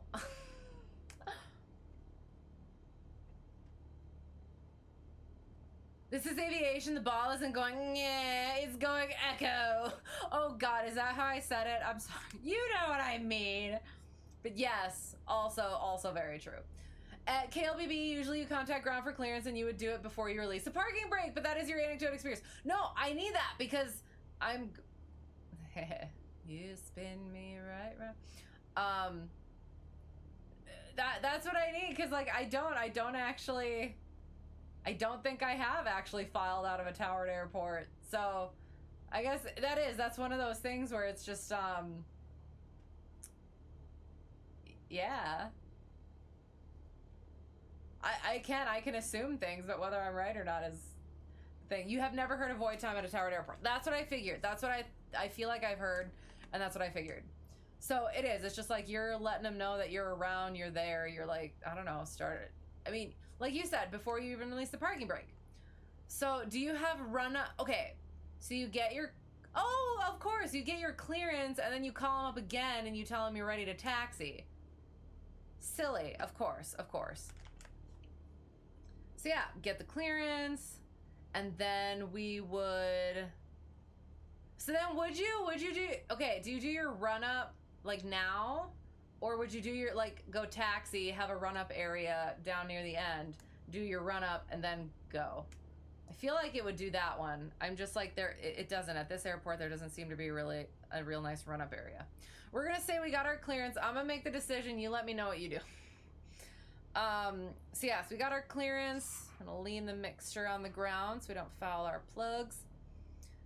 So then we call up, we got our clearance, call up ground. We say we're ready to taxi for, looks like we would be a straight out IFR departure, and then they'd say okie doke. No, shh, professional. Taxi 29er via Charlie Bravo. Hold short runway 29er. Taxi to 29er via Charlie Bravo. Hold short 29er. Cessna Hotel Tree 1 Delta 1. All right.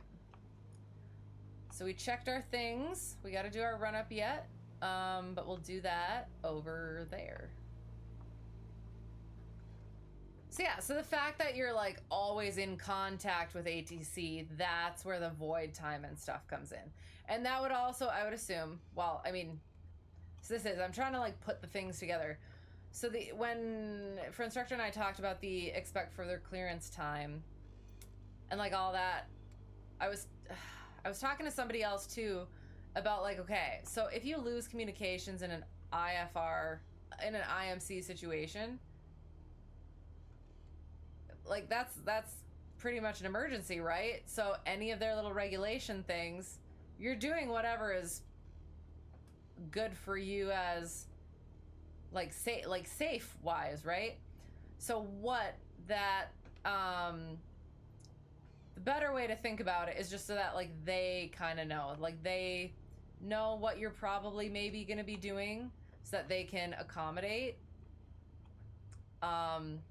and or yeah, just like kind of be aware and still keep an eye, search and rescue purposes potentially.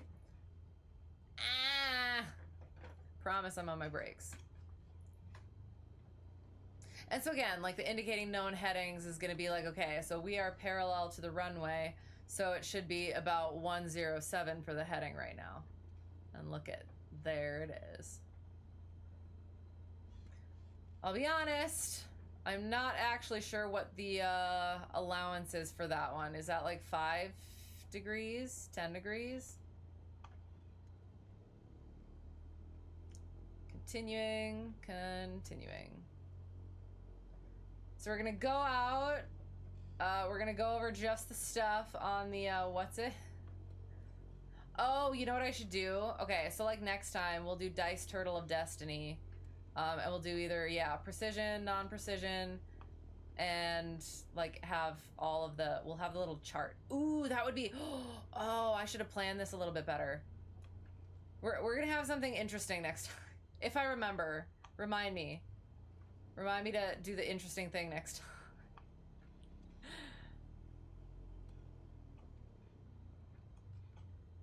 All right, so yeah, so at the airport I'm gonna be at, they do have an run-up area, so I would do that, but since we don't, we'll just do a nice, a thorough, yet efficient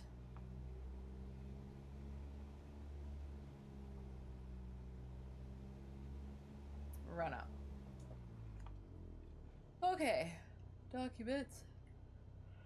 Brakes are set. Fuel is on both. There it is. Trim for takeoff. Flight controls are free and correct. Free and correct. Free and correct. Wiggle, wiggle with that rudder. Instruments. Again, looking good. Green, green, vacuum, all the good things. Mixture's best in power, so we're going to pop that all the way in. Primer's in and locked, so irrelevant. 1700.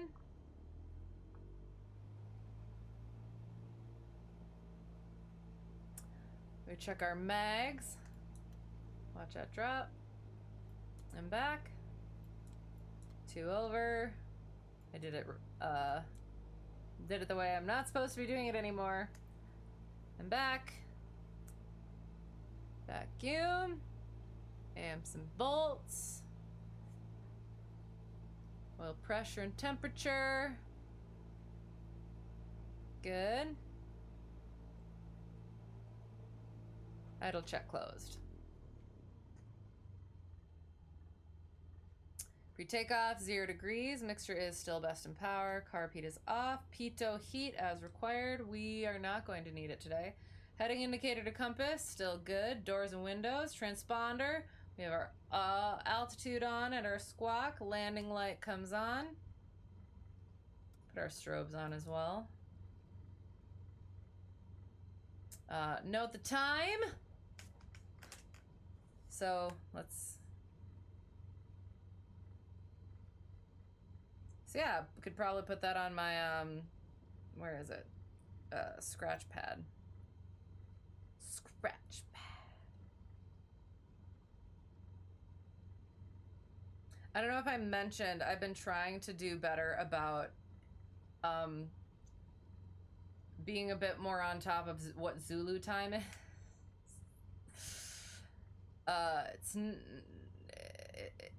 It's going, I guess. So it's currently 0527, and we would call them up and we'd say we're ready to go, IFR departure to the northwest.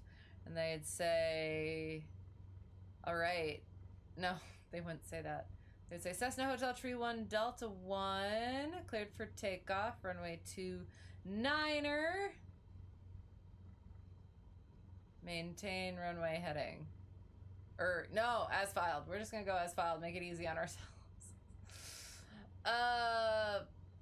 And again, I don't know what exactly they just say, yeah, clear for takeoff. Runway 29er. It is 29er, right? Yeah, this one is 29er. Cessna Hotel Tree 1 Delta 1. Okay, I will read that once we get into the air and I stick autopilot on for just a little bit. Oh, you know what I didn't do? I didn't set any of that stuff. So let's nav receiver, tuner, have all that stuff in our heading. So flight director will pop on.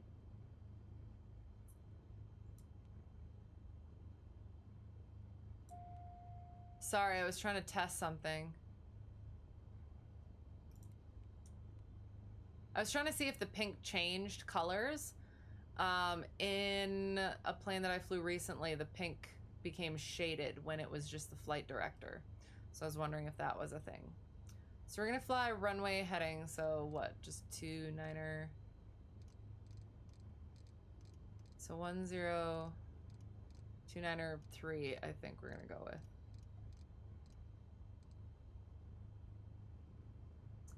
Altitude will go up to 4,500, I think.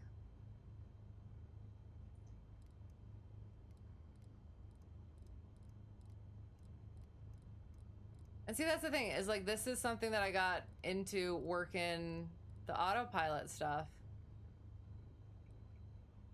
But then I decide we're not going to use autopilot, and I don't do any of it.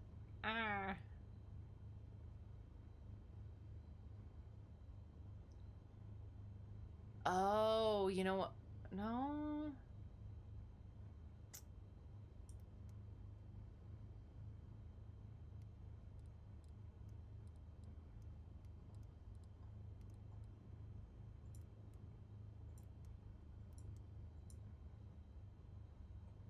Huh. I don't know. Okay. Don't have anything en route, so you know what? We're actually gonna...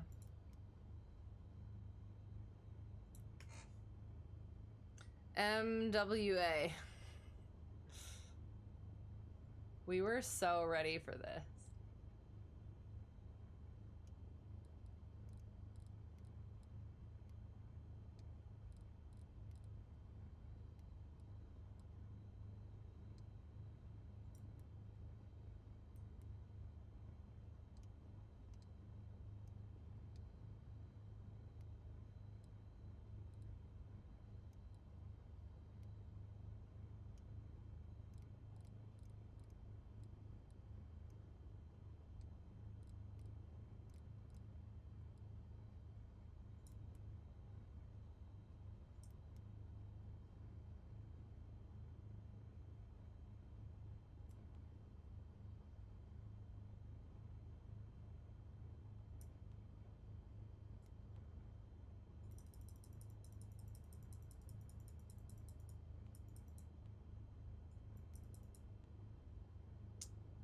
Okay, so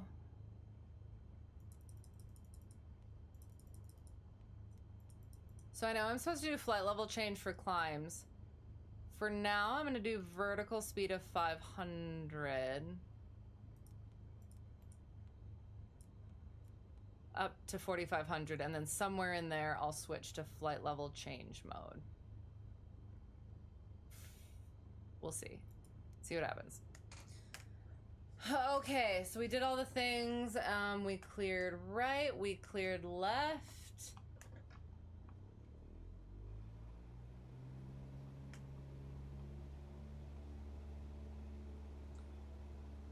About 1,000 feet, we can turn the autopilot on. Approaching runway 29. So, runway 29, 4,900 feet remaining. And I feel like too, well, like, and this is the thing too. So, on one hand,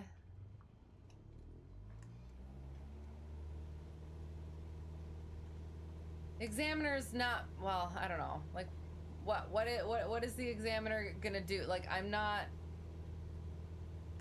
is he gonna do, like, how can he do the gotchas if he's supposed to be like the student, you know what I'm saying? Because I was gonna say, I was like, would he give me a like tricky clearance where it's like, oh, do runway heading, or not runway heading, fly heading, whatever, upon entering controlled airspace, sort of thing. You know what I mean?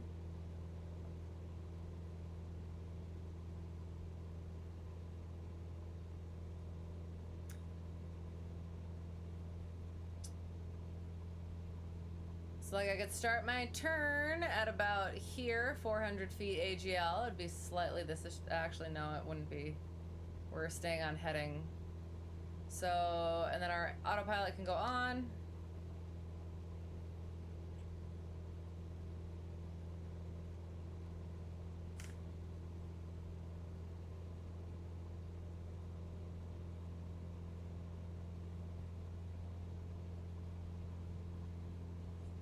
Sorry, I want to see where the airport actually is.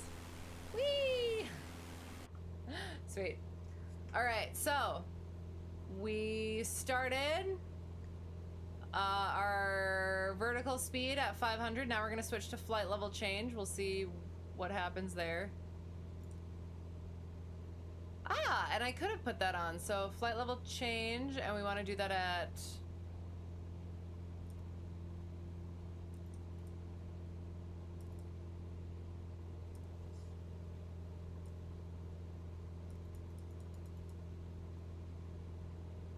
$85 knots. All right, there we go. We are monitoring. Green, green.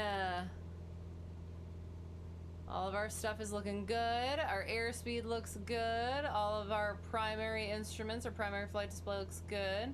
We're following this. Engine's looking good. We'll bring back that throttle just a smidgy smooth. Cool. All the greens. Okay, sorry. So, oh, make sure, okay. Once the clearance is given and readback is correct, say advise ready to taxi. That one, see? Yeah, that. You don't know what the turboprops do, but once you have your clearance, you say ready to taxi, and then whip her around on the taxiway depending on the active runway and do the run-up. Okay. Then you taxi to hold short, contact tower, tell them you're ready. Oh, okay, yeah, and tell them you're ready for departure. See, okay, that makes sense. You don't know, you think it just says indicates known headings. Yes, yes. I do, I just know like that the attitude indicator is plus minus 5 degrees in any direction. But, and that's the thing, like the 150 has an aspen. You can tell it's an aspen by the way that it is. That's pretty neat. I don't know. I still don't. I'm still not quite sure what heading exactly it's trying to indicate. But ooh, we are gonna get a little bit of clouds. Yeah, just because it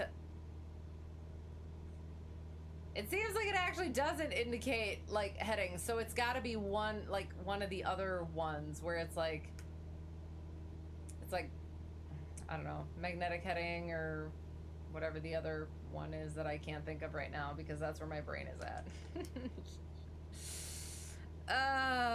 Okay, so we're on our way to MDH, but we're actually not. So we climb up, we're going to get up to 4,500. Once we get up to 4,500, then we are going to, let me check, what are we going to do? Oopsie daisy.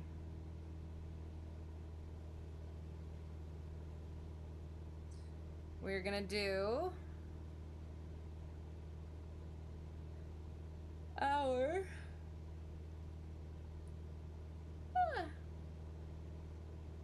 no FOIs. Talked about our regulations. Instrument cockpit check. No pre-flight lesson. Air traffic control clearance is a procedure, is apparently not necessary. Flight by reference to instruments. So I guess we can, I don't know, talk about that a little bit. So one of the big things is understanding the relationship between your pitch and your power. Your pitch and your power will lead to your performance. So that's why it's really important in instrument flying to be very familiar with what your power settings are, as well as your power settings plus your attitude, and what expected performance you will get with any of those combinations. So straight and level flight is typically, ideally, is going to be on that horizon.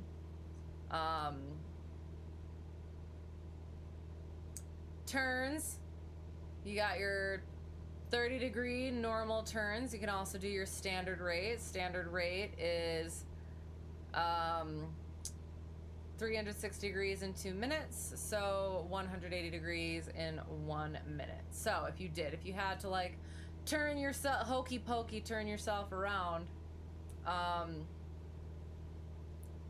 get it on that standard rate turn, which is on here,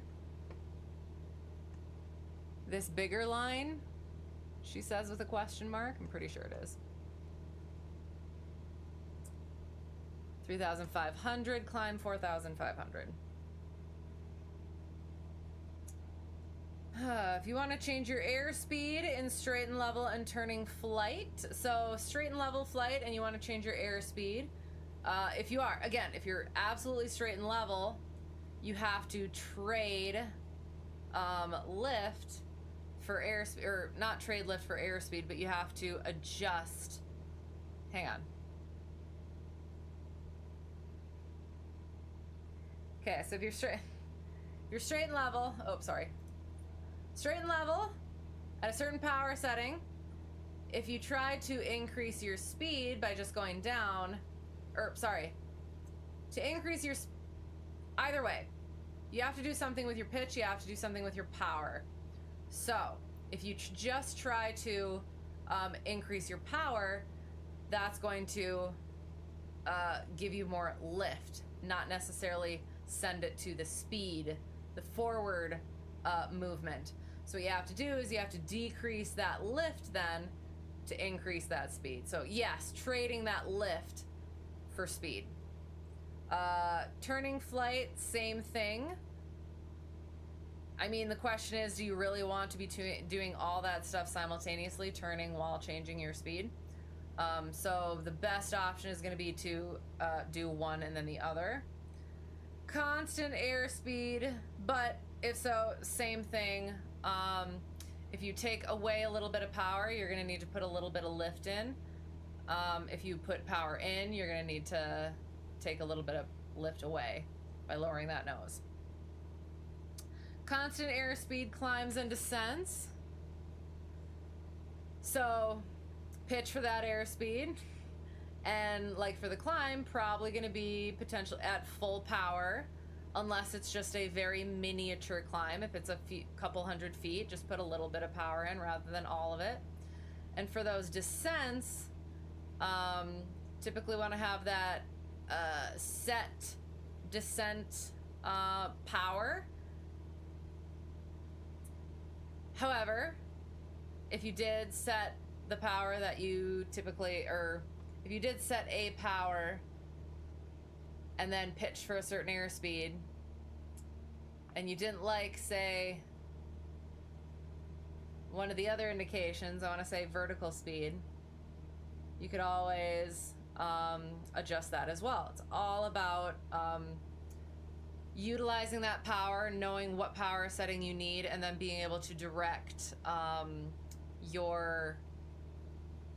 direct where that power is going, forward movement and upward movement, if that makes sense. Timed turns to magnetic compass headings. So, our magnetic compass, if we were using that thing, so we would have to use our standard rate, I think. Hang on. You know what? I haven't looked at that one in a while, so we're going to ignore that. Okay, steep turns. Instructor actually had me... Did he? Steep turns or unusual attitudes? We talked about recovery from unusual flight attitudes, so let's do that one instead. So, recovery from unusual flight attitudes. You are much more likely to get into an unusual flight attitude in IMC than in general. Well, should I even say it is?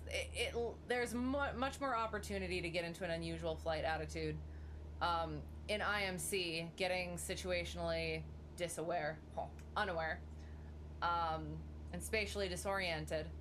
Much more likely to get that, and especially if you're in IMC, you can't rely on those any visual indications, so you have to rely on those instrument indications. So, some attitude indicators, like primarily when we are in, what's it called?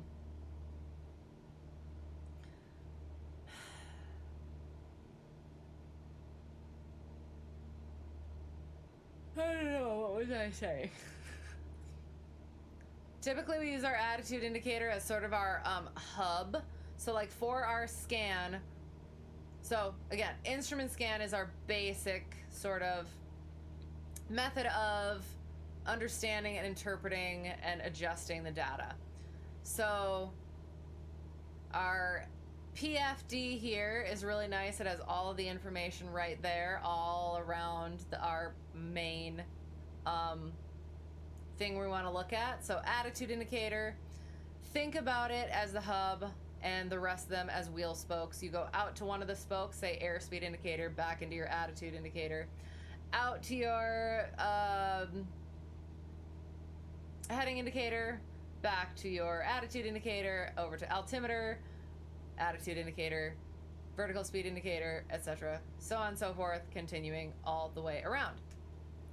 Some attitude indicators will tumble and can be unreliable at unusual attitudes.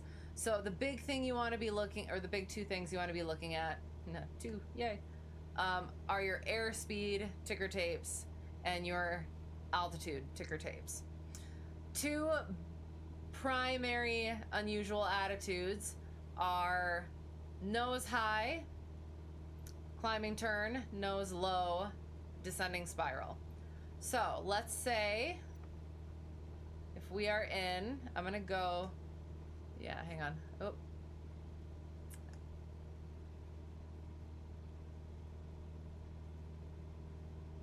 Okay, actually, hang on. I'm gonna go like this, and we're gonna get ourselves into an unusual attitude, hopefully, maybe. And by hopefully, maybe, I mean absolutely. Okay, so we can't, we'll see.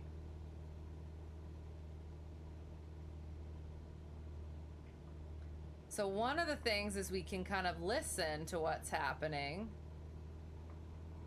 So that indicates we're nose low. Getting a little bit much, so we're going to level our wings, power back, and then pitch up to that horizon. So we were in that descending spiral. The big thing we're worrying about there is see that airspeed coming up is getting too close to VNE. So that's why we power out. We want to level those wings first. So actually, go looking like this. Level the wings first for those G-forces, but you can also see, look at that angle with the horizon. If you just tried to pull the nose up to the horizon, look at how much more space that has to cover than if you level the wings first. So again, power, level the wings, nose up to the horizon. I should say, once the attitude indicator is reliable again. Otherwise, if you're relying on the airspeed and altimeter needles and or ticker tapes, do just enough to stop the needle movement, and then once it reverses direction, then you know that you've gone past that level, question mark. I haven't looked at this one in a while, so I should double check on that one. But yeah, all about that needle movement. There is lag, so just make sure that you're not going to be trying to chase that. So that's why I just thought like that, where it's trending is what we're looking for. So then if we had a nose high climbing turn, we're gonna see a lot of blue for one, as well as that airspeed is dropping, altitude is increasing. With our speed dropping, what are we worried about? Getting close to a stall. So,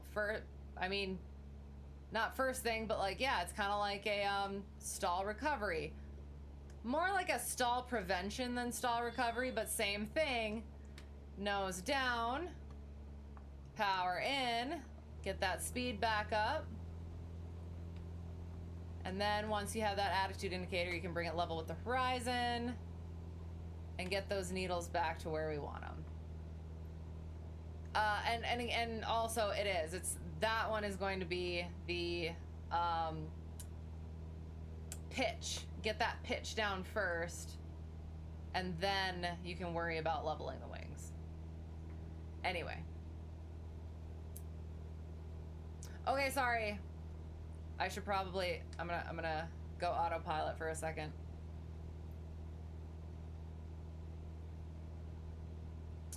Your CFII is big on feet flying. Set your trim for straight and level, and then take your hands off the yoke. Use your feet for horizontal control, and then power for pitch. It really makes you understand how the power settings affect the pitch. Yes.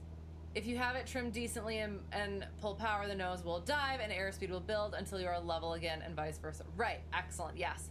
You find that exercise to really help understand the aerodynamic relationship between pitch and power, and helps with over controlling.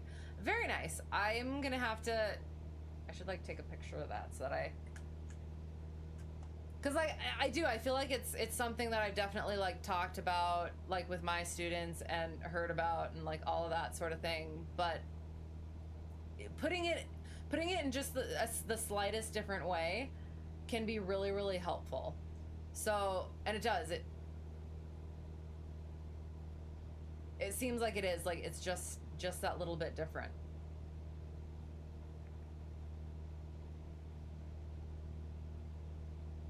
Sweet. Thank you. And then that unusual attitude recovery sounds correct to you? Perfect. Excellent. Moving on. Navigation systems we did not have to do. Why is it marked if we did have to do it?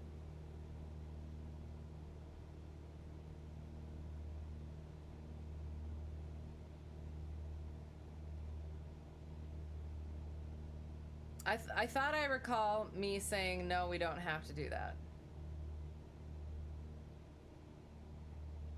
There it is. Okay.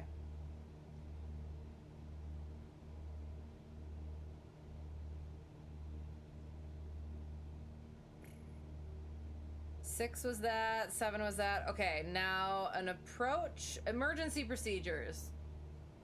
Okay, so lost comms, as well as loss of a primary.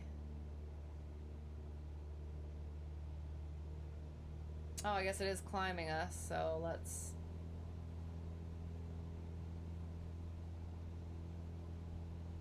Okay, that's interesting.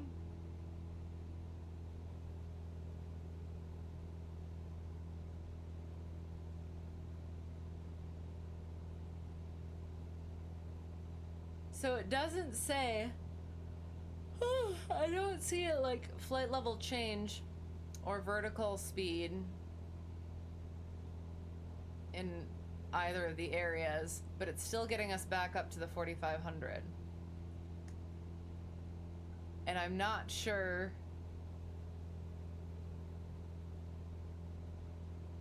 Because it's holding it at... The vertical speed was not consistent, and the speed was not consistent with either of the ones that I had input earlier. So, I don't know. All right. So, yes. So, lost communications situation. So, our Avenue F and Amy, or MEA. Avenue F. So, Amy deals with the altitude. Avenue F is the routing. So, whatever was last assigned... No, hang on. Yeah. Whatever was last assigned, whatever was last vectored, whatever was to be expected, and if none of those, if we don't have any of those, then whatever we had filed, we will continue on. MEA, so our minimum en route altitude, our expected altitude, our next expected altitude, or our assigned altitude. So any of those we're going to do the higher of. So Avenue F is in order, and MEA is just do the highest of that one. And this is if we lost comms. We'll come back to that. If we lost comms and we were in VFR conditions, or sorry, VMC, if we were in VMC, just land as soon as practicable. These procedures are so that to prevent extended flight in IMC without communications with ATC. So if we are able to land in VFR conditions, VMC, that's gonna be like the safest choice, and yeah, work it out, get it fixed on the ground. And so like one of the things that my what friendstructor brought up was like if you were over the top of the clouds and you could continue in those conditions and find a spot to get down below the clouds and continue in visual conditions, that also counts. I mean, it does. It's I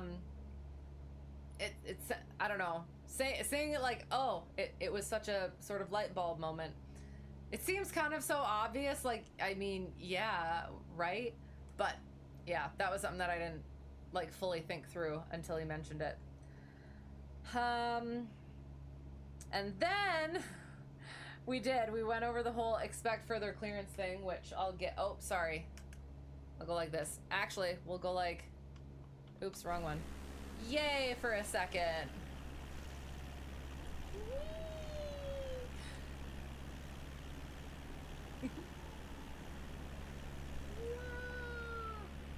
Woohoo! Whee! That was had a voice crack, Mario.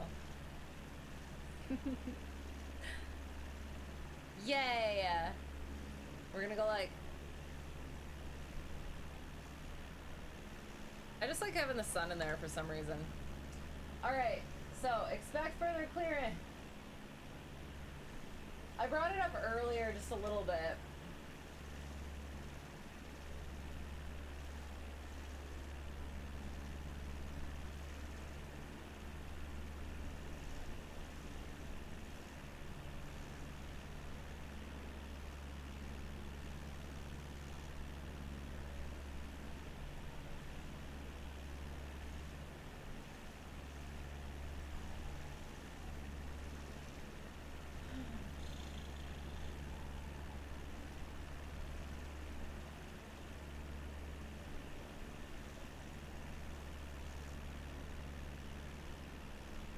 Oh no. Where is it?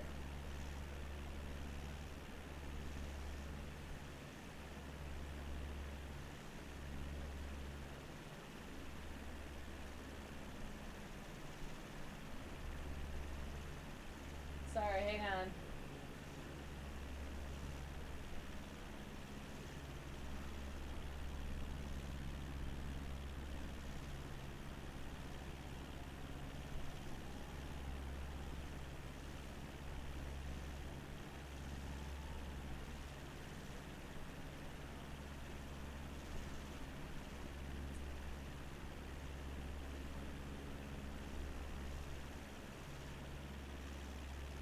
Ooh, I don't like that.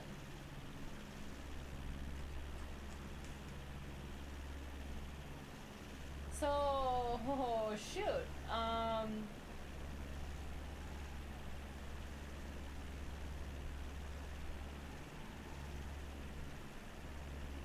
I must have deleted that page in my new edit.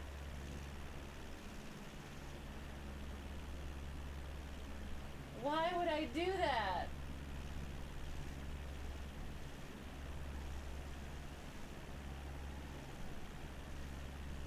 Okay, comms failure. I kind of want to add that back in. So, leaving the clearance limit. So, the big question is, oh, sorry. But with feet flying, you have to really trust it will feel very unnatural. I've definitely done it before, and yes, it is so weird. But, yeah, once you actually see that it can be done, trust the process and it works, right? It is, it's insane, it's amazing. I think the one time I specifically remember doing it, my instructor actually had me approach at VFR, an airport, and get into the pattern with that. And it was like, this is but it worked. So yeah, that was very cool. Yes, so yeah, so the clearance limit. One of the things when I was doing my instrument check ride, when I had done my instrument check ride, oh look, we're going into a cloud kind of maybe. I did my instrument check ride, and I had gotten into the habit during my training of planning at least to file to an initial approach fix and then to the airport, because I had read that somewhere for something, I assume. And so I had that plan in place for my instrument check ride. And after my check ride, my examiner talked to me and he was like, so I'm gonna tell you to not do that, because what's gonna happen is, in that case, so leaving the clearance limit, your clearance limit is the airport.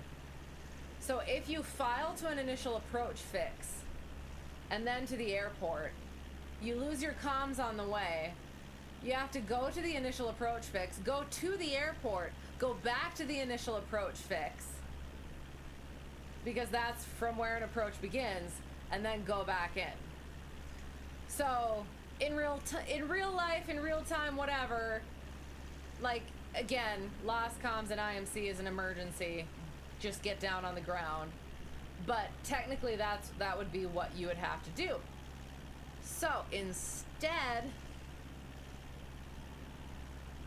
if you are at a fix from where the approach begins, so let's say you were in the holding pattern, you had an expect further clearance from an initial approach fix, and all of a sudden you can't hear ATC anymore.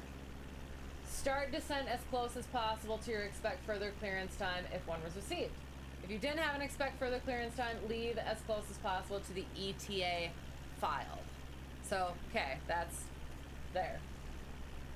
If it's a fix from where the approach does not begin, and again, that's from a fix, so this was my question, like, if you're going from, if you're trying to get into the approach that we're going to be doing right now, and you're just en route, you leave your clearance limit at EFC time, if there is one, so you don't have an EFC time. If there isn't one, leave upon arrival, proceed to a fix at which the approach begins, start descent as close as possible. So in that case, if you're gonna follow that, your next fix, you're following your routing direct to the airport, probably. Go direct to the airport, and then you go to an initial approach fix, and yeah, if none, leave upon arrival, proceed to a fix at which approach begins, start descent as close as possible to ETA calculated from filed or amended estimated time en route. So yeah, so those are the options. However, again, emergency procedure, if you are, again, direct to an airport, the best option is to request your approach right away and get direct immediately.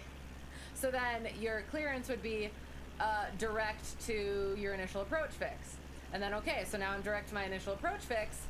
then you just go to your initial approach fix and do the approach. Or emergency procedure, and what friendstructor said too is if he loses comms and like he's not gonna go to the airport, then to the initial approach fix, and then back in.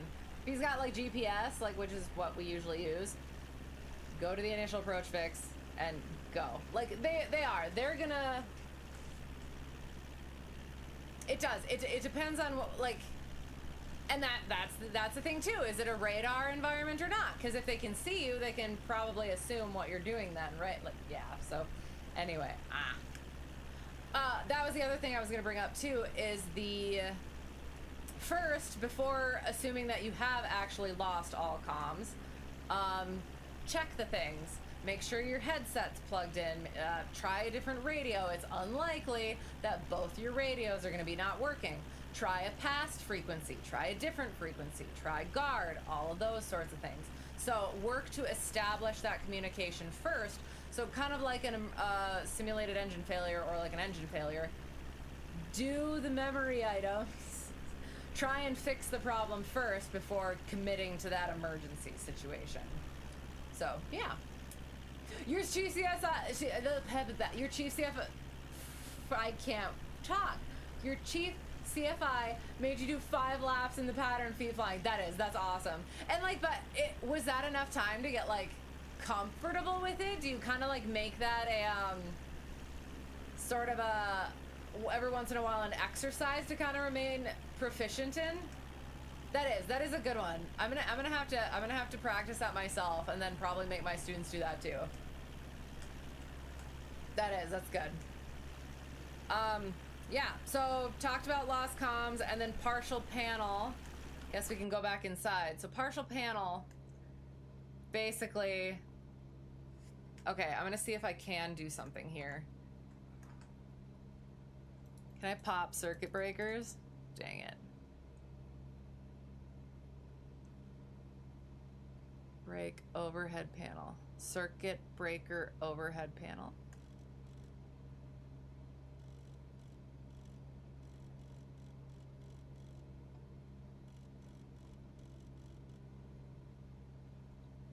Brightness, pedestal lighting, avionics brightness. No, okay.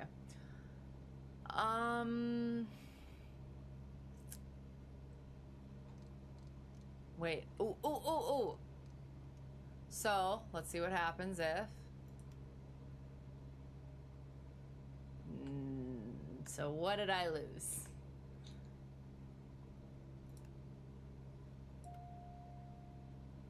Oh, so it doesn't let me... It lets me lose the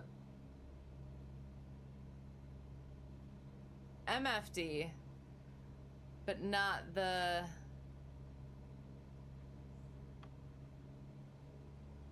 Oh! It took off my autopilot. That's interesting.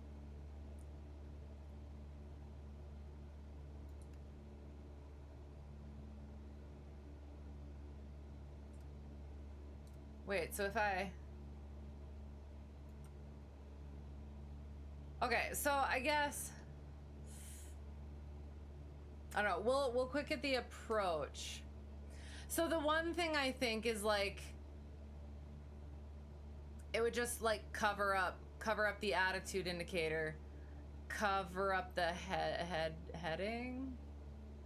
I'm not entirely sure how it would work on this one, but yeah, what my instructor said is just pulling the circuit breaker on the PFD, and then the MFD just reverts to PFD stuff. So, okay, I am actually kind of curious. I'm gonna go like this.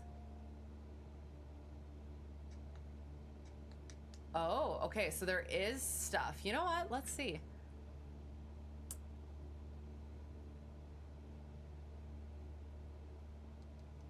So our so our nav radios or autopilot doesn't work. So we have lost comms and anything else?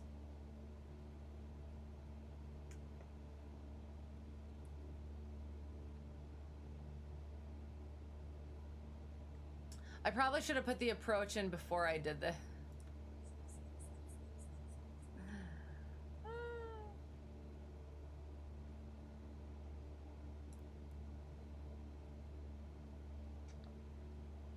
Autopilot for a second.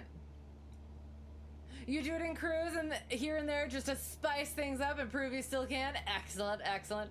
The master off entirely? Absolutely not. That's not partial panel, that's full panel. At that point, I'm panicking. Panicking? That sounded weird. Okay, so we're doing, what were we doing?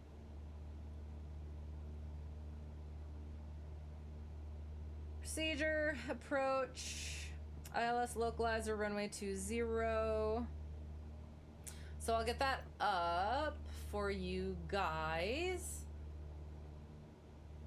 I should get us turned back around though. So 293 minus 2 plus minus 180 is 113.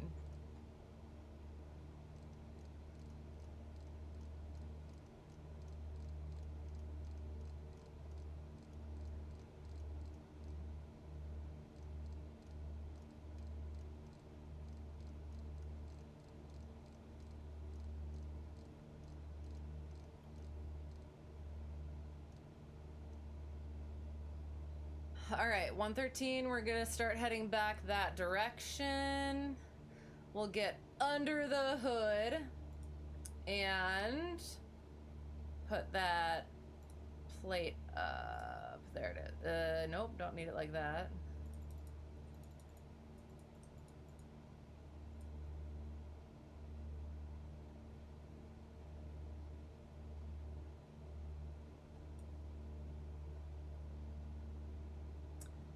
All right, Oakleys Dokleys. And then, you guys don't need to see that, but I do need to see that. So.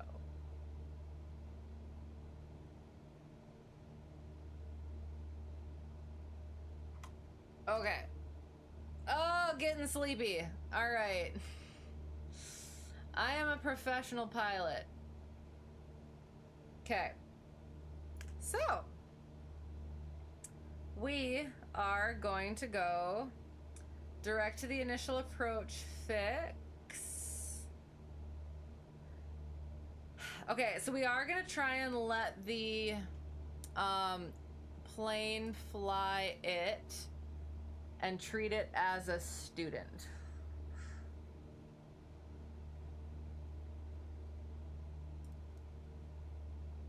So I can talk more about stuff and just let it fly the approach.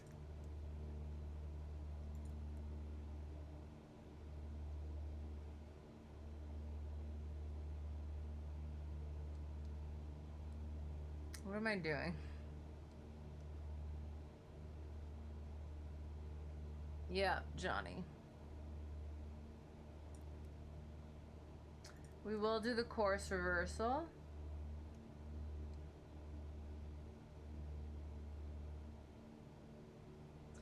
Minimums, we're just gonna do the straight in for today. Make it simple at this point. 668.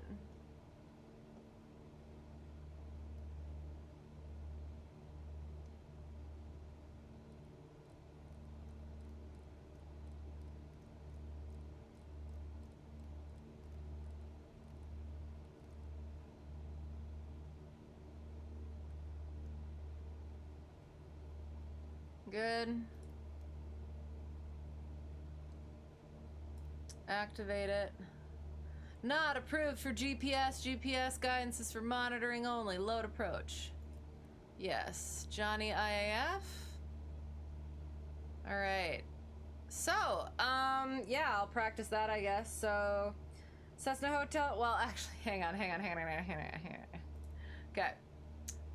Cessna Hotel Tree 1 Delta 1. Let us know when you have the weather at Marion and what approach you would like to request.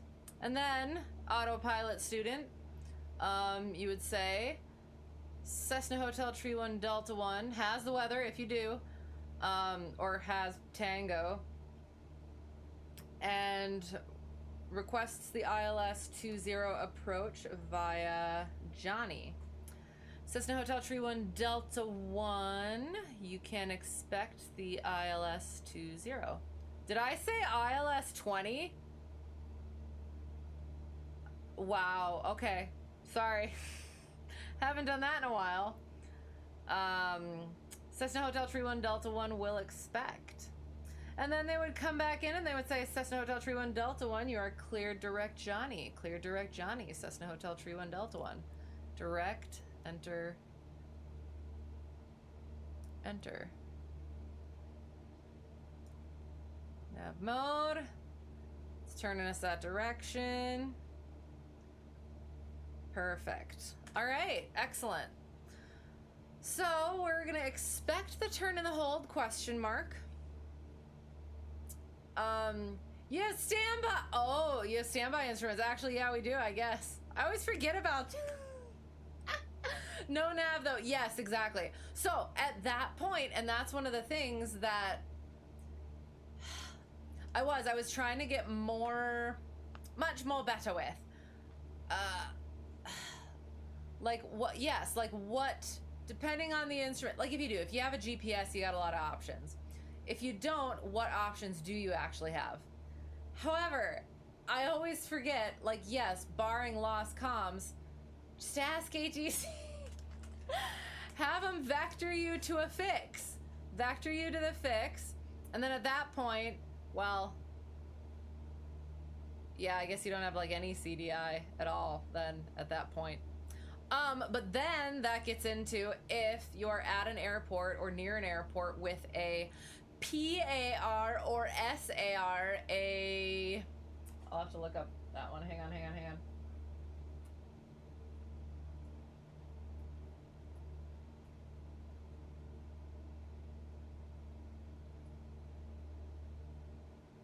Frick, I think I have been... Have I? Oh no.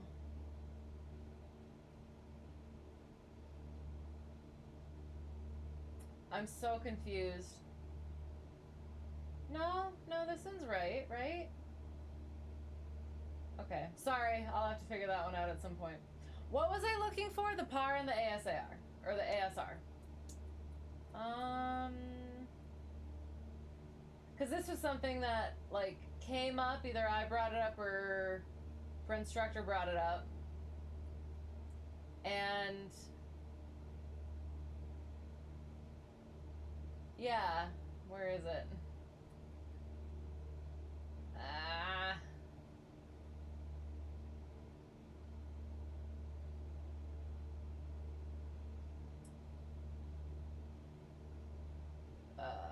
I want to say it's like precision approach radar and then airport surveillance radar.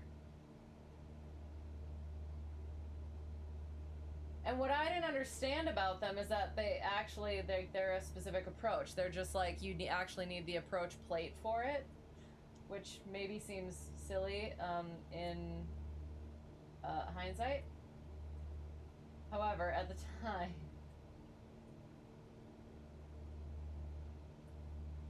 where the freak is it? Well, I don't know. I don't remember where I put it, I guess. I'll have to look at that again. Jeez. Thank you. Thank you, Preflight. Huh.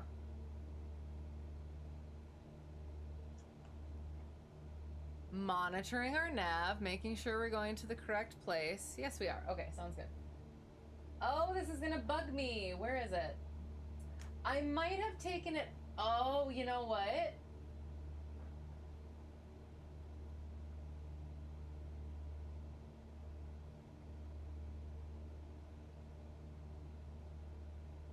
So some of the stuff I put, what are they called?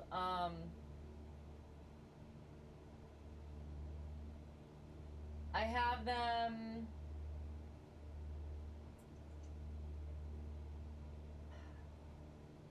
not mirrored, muted,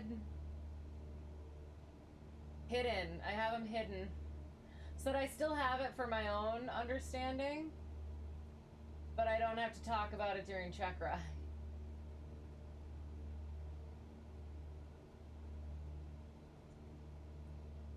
Okay. So, yes, precision approach radar and airport surveillance radar are the approaches. It's probably more work for not too much satisfaction there. Don't take that out of context. Okay, so yes. So that would be one of those things is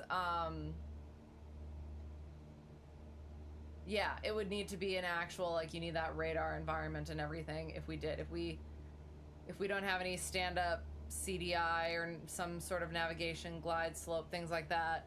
So, like, okay, so we're on the approach now, or yeah, we're headed towards our initial approach fix. I'm gonna shut this off, see what it gives us. Okay, so it's got all that. It is the ILS. We should maintain the flight director at least. Question mark? So I guess that's kind of interesting that the flight director is like on, I mean, is that, okay, hang on. I assume that's specifically on the circuit breakers then, probably, potentially, maybe. So like the bus 2 has the certain things on bus 2 and then certain things on bus 1. That would make sense, wouldn't it? Okay, anyway. Oh, well, actually, if we have that off, I guess I could readjust our what's it called? Oh god. Sorry.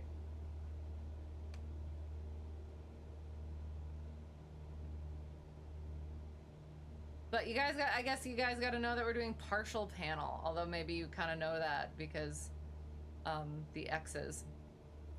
So yeah, so and that's the thing. So if we lost. So okay, and here's another thing. So we lost comms. So we're just gonna keep going to our initial approach fix and continue. However, it appears that we also lost our nav frequencies. So that would mean that we can't actually get our localizer in, right? Or we can, question mark?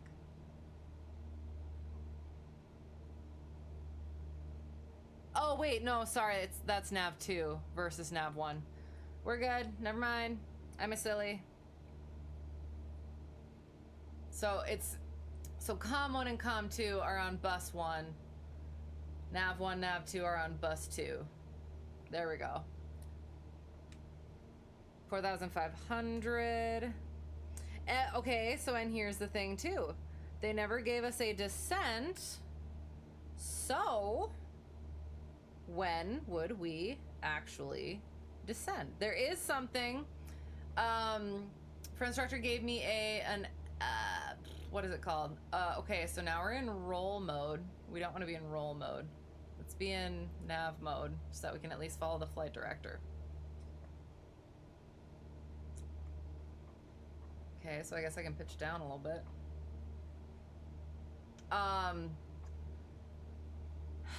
Who is it? It's either Fly 8 Mike Alpha or M0 Alpha has a good article about the Avenue F and Amy.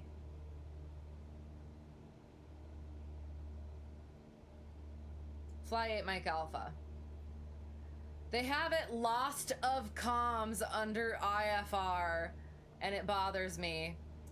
But yeah, they got a good article for that. I haven't been able to read through it entirely. However, in it has if below emergency safe altitude, ESA, within 25 to 100 miles, or the minimum safe altitude, MSA, within 0 to 25 miles, and not established on an approach, make a climb, blah, blah, blah. So I don't think I've ever heard of the emergency safe altitude. I definitely know the minimum safe altitude. That's the one on the approach. Where is it? In the corner there, that MSA, 25 nautical miles. So 2,700. So yeah, so whatever the ESA altitude is, I'll have to look at that to find out what that actually is. And then at that point, so yeah, so it's again, Avenue F, we're going direct to the fix. That's our clearance limit. We're gonna start the approach. And then our minimum en route altitude, our expected altitude, and then our assigned altitude. So I assume then that we're just gonna stay here because that was last assigned and we're supposed to do the highest of. Once we get past that fix, then we can just continue down. If we needed to lose some altitude because we were too high, maybe we do a turn in the hold or two. Or if we can, just continue straight in because that's leaving the clearance limit. Right? So that's our clearance limit. Once we get to the initial approach fix, you start the descent. But then again, if we needed to lose some altitude for an actual stabilized approach.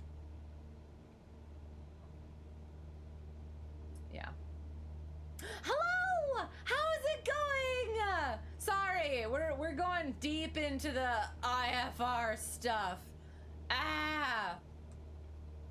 Yeah, trying to understand this stuff. Good to see you. How are you? I am not sure what that means. I'm sorry. I am not eating anything currently, unfortunately. I hope that wasn't a reference to chicken. We do not eat the chicken. But yes, I did. Like I should have. Oh, did I go like that? No, that's just one of my. I'm thinking about something and it's bothering me. That's my sort of like annoyed thing. I'm annoyed at something I'm thinking about and trying to figure it out. So yes, sorry. Oh gosh. Doing good, having trouble sleeping. Don't tell the FAA. Oh no. Well, okay, I mean, so have you tried things? There was one thing. I tried this thing. It was from the show The Mentalist. I like mentally sort of stuff, tricky sort of stuff. I haven't yet finished it. It's sort of every once in a while I'll like watch a span of episodes and then I'll stop and then I'll start up again and then I'll stop again. So his sort of like hypnotize yourself to sleep is on the breathe in. You think 1, and the breathe out, you think 2, and breathe all the way in thinking 1, all the way out thinking 2, and you just really, really focus on that sort of a thing. And I swear it did. I noticed a difference like one time, like maybe a few times, and then ever since then, like I don't know, my brain just doesn't shut off right away, so I just kind of gotta let it chill out.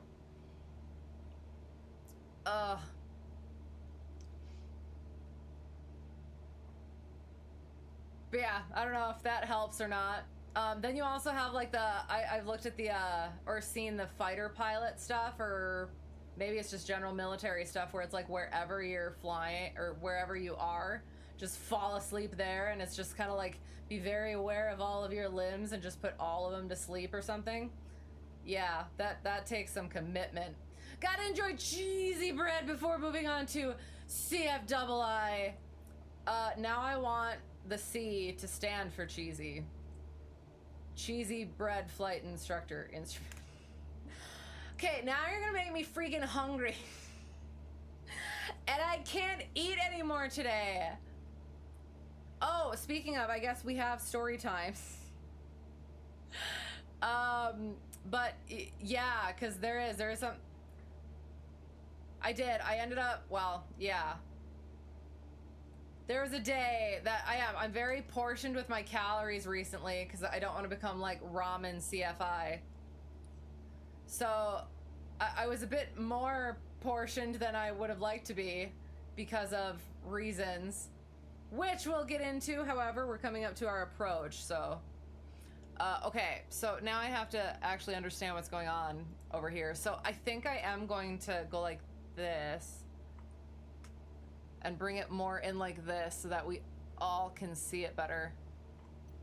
Okay, there. All right, so, whoopsie.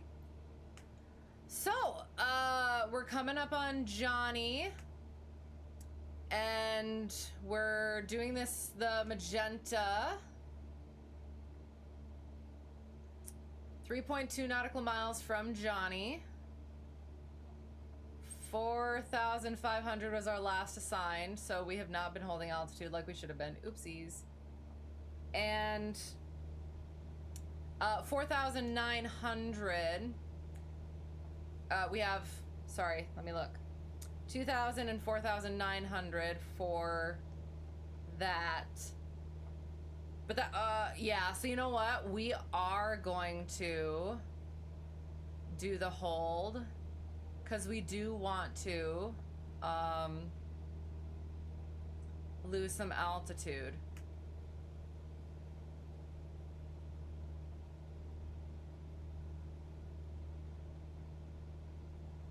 And so that's the thing, is that's what that procedure turn, well, procedure turn to get us back onto the course. Let me, what am I doing? And for instructor also told me other stuff, like put the nose on that diamond, 0.7 miles.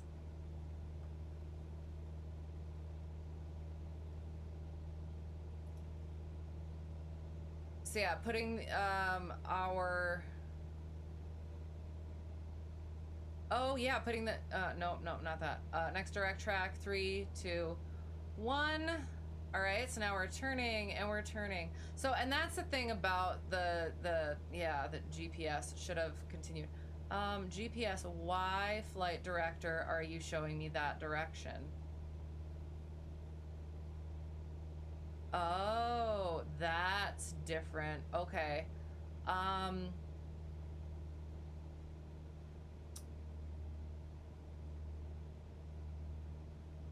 I don't like it. What is it having me do? What are you freaking doing?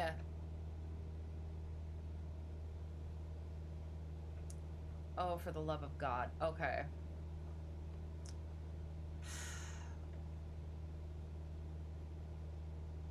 Okay, that was a me problem. That was an absolute me problem.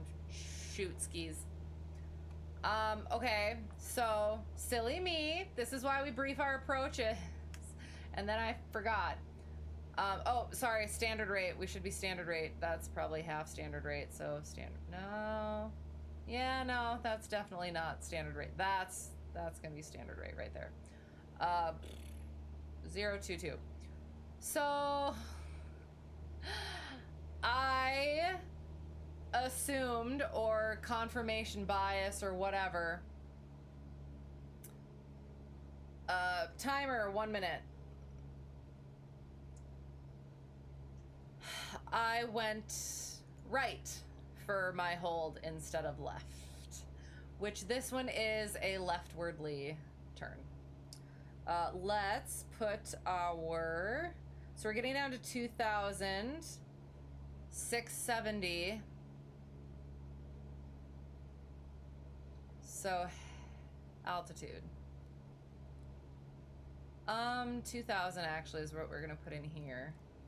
For now, that's our initial approach fix. Minimums. Oop, let's get back over onto our heading. Check our time, 15 seconds. I can't remember where minimums are, how I'm supposed to do this, so we are actually just going to 670. 700.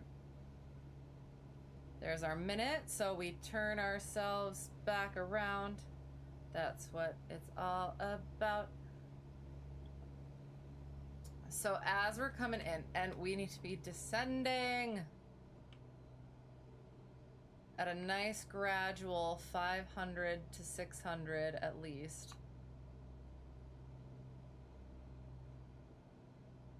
Standard rate, standard rate. Keep that nose coming down. Keep that nose not that far. Coming down. All right, our GPS is coming back in.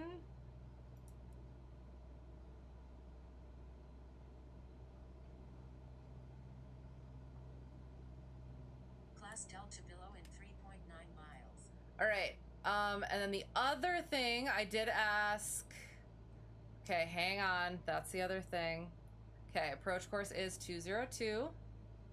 Are we getting our localizer? Am I missing something? Is the frequency in there? It is not. Wait. Yeah, 109.3. There it is. Now it's coming in. So, established depends on the precision. So, I'll need to remember. So, yeah, so the ILS, any of the equipment, we're getting down to 2,000, any of the equipment that gets more sensitive as it gets closer to the runway, you're established at needle movement. Any of the other ones, you're established within 1 dot. And I hope I said that correctly. Oops, little bit, letting our nose get a little bit low. Okay, so I'm also trying to teach about stuff, so this is great. Okay, so I don't know why the flight director is telling me that. Oh, hang on. Can I? Yeah, how about that?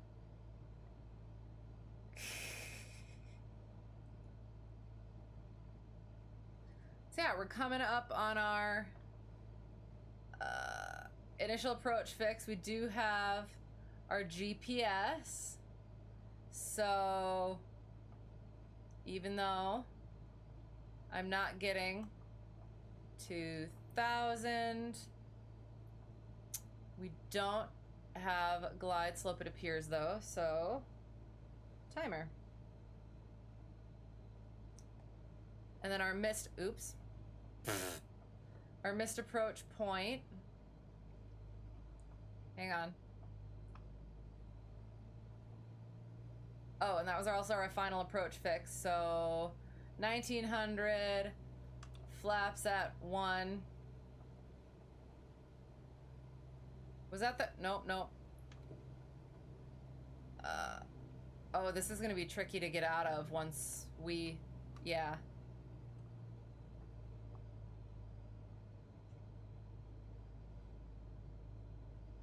Sorry, hang on.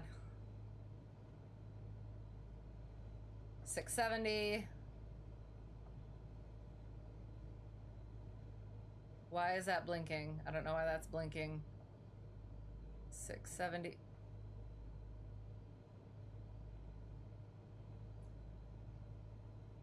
$2,000 coming down. MDA now is 840. Well, and that's one of the things too.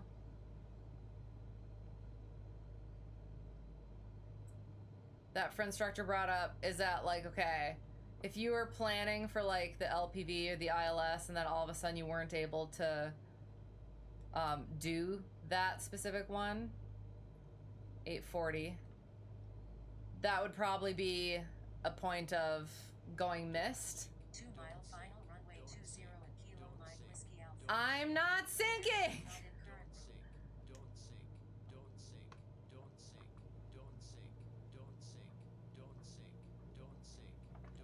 Shut up. I've had this issue before and I don't know why. What am I doing?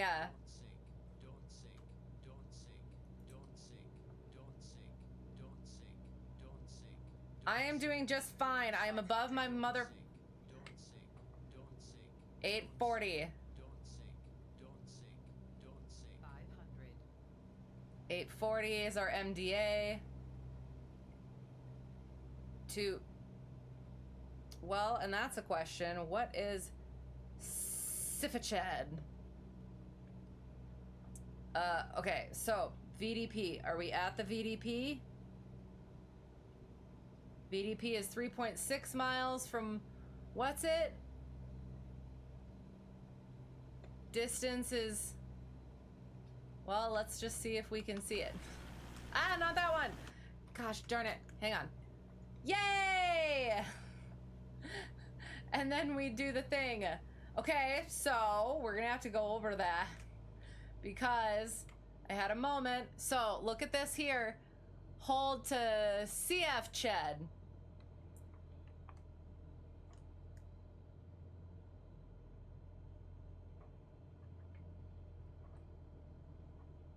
So hang on, let's quick land it, and we'll quick go over that. Then I'll have some story times, and then we'll, yeah, that's about all I got. Landing, minimums and landing. Wake up those feet and flare like a normal person. Sorry. Going from instruments to visual is hard, especially when you're over here like this and. Yeah. Excuses. Okay. So, we're gonna taxi off.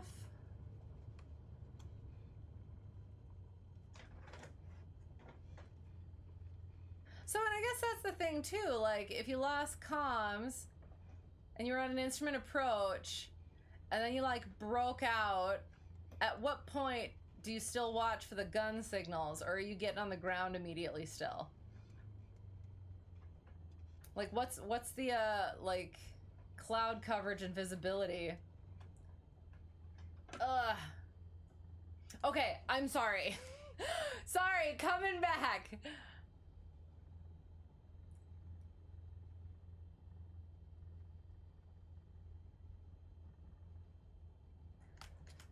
Go, Mr. Approach, after that. Oh, no, absolutely not. If we're going, we wouldn't be going Mr. Approach. We'd be dive bombing that landing if that was the case. Usually you just put something on to watch. But doesn't that make your brain continue going, though? The reason I was not doing that stabilizer. Oh, no. Looks like unusual. Absolutely not. No, there were probably some pretty close there. We talked about that earlier, so we got out of them.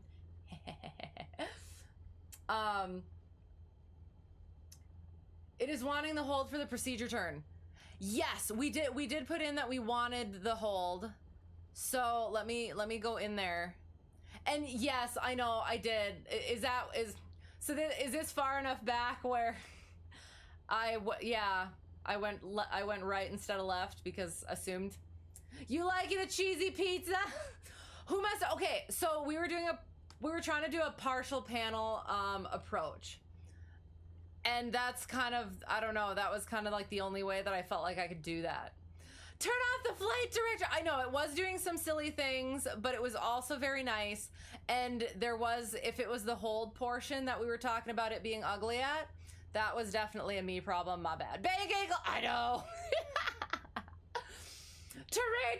Okay, but again, I was doing just freaking fine. My descent, why does it do that? I was following the approach the way that I should have been. Yeah, it was fine. Yes, it was. Well, if there was an issue, it definitely was at wind shear. We turned off the MFD.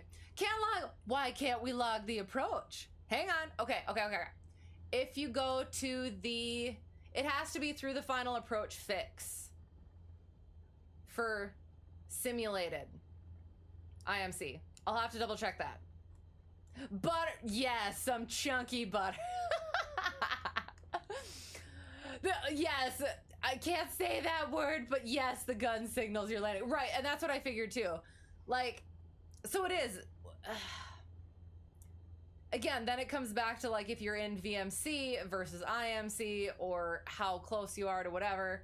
But yeah, at that point, if it just consider it an emergency and go. Yummy cheesy pizza.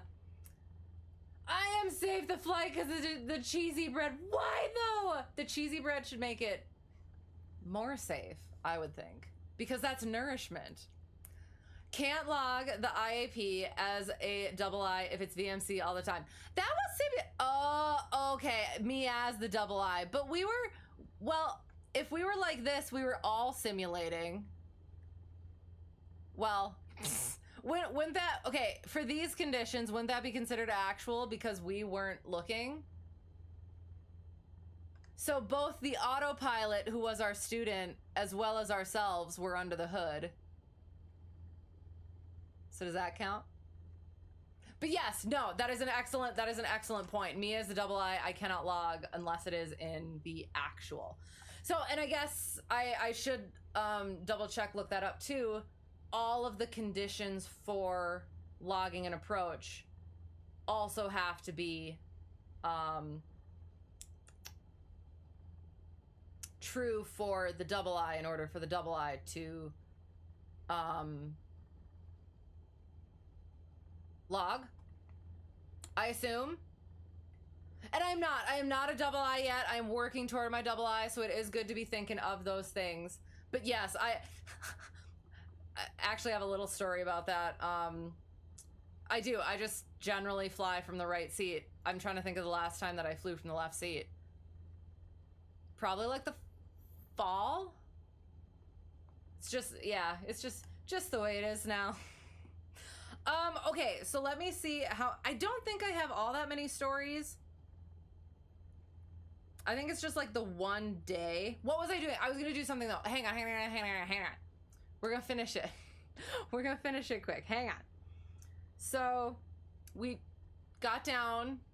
We're fine. We still can't hear anybody, maybe, perhaps. So we check the fuel again. Trim for takeoff. Flaps can go up. Landing light can go off.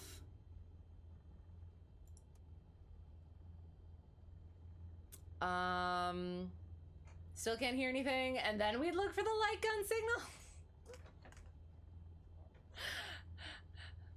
Or we'll just look and be like, I am emergency. I am sad and lonely and scared and all of the things. And so I'm just going to taxi very carefully.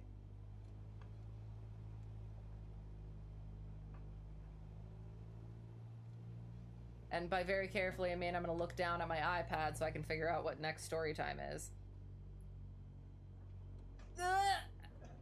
Sorry. Logbook. Okay. Okay. So story times. So flew again with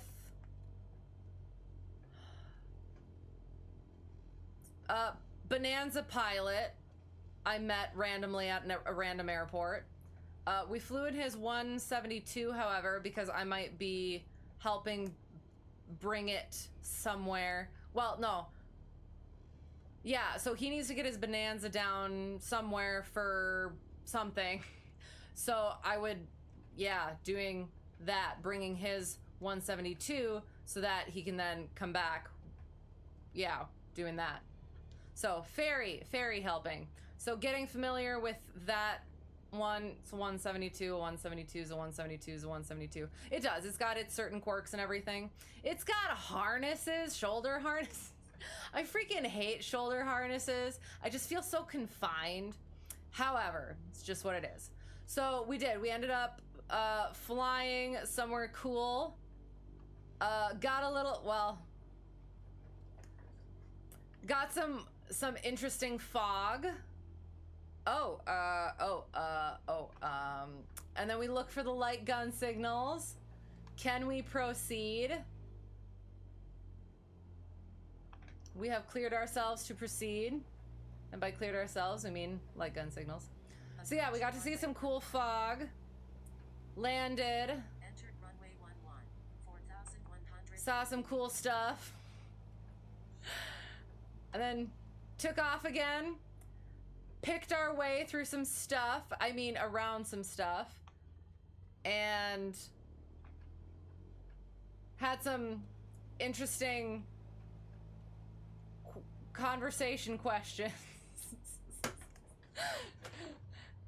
Try not to say too much. Made it to another place that he's flown before, quite a bit, and I always pack all my own food because, yeah, I've been burned before not having food with me, specifically instrument checkride.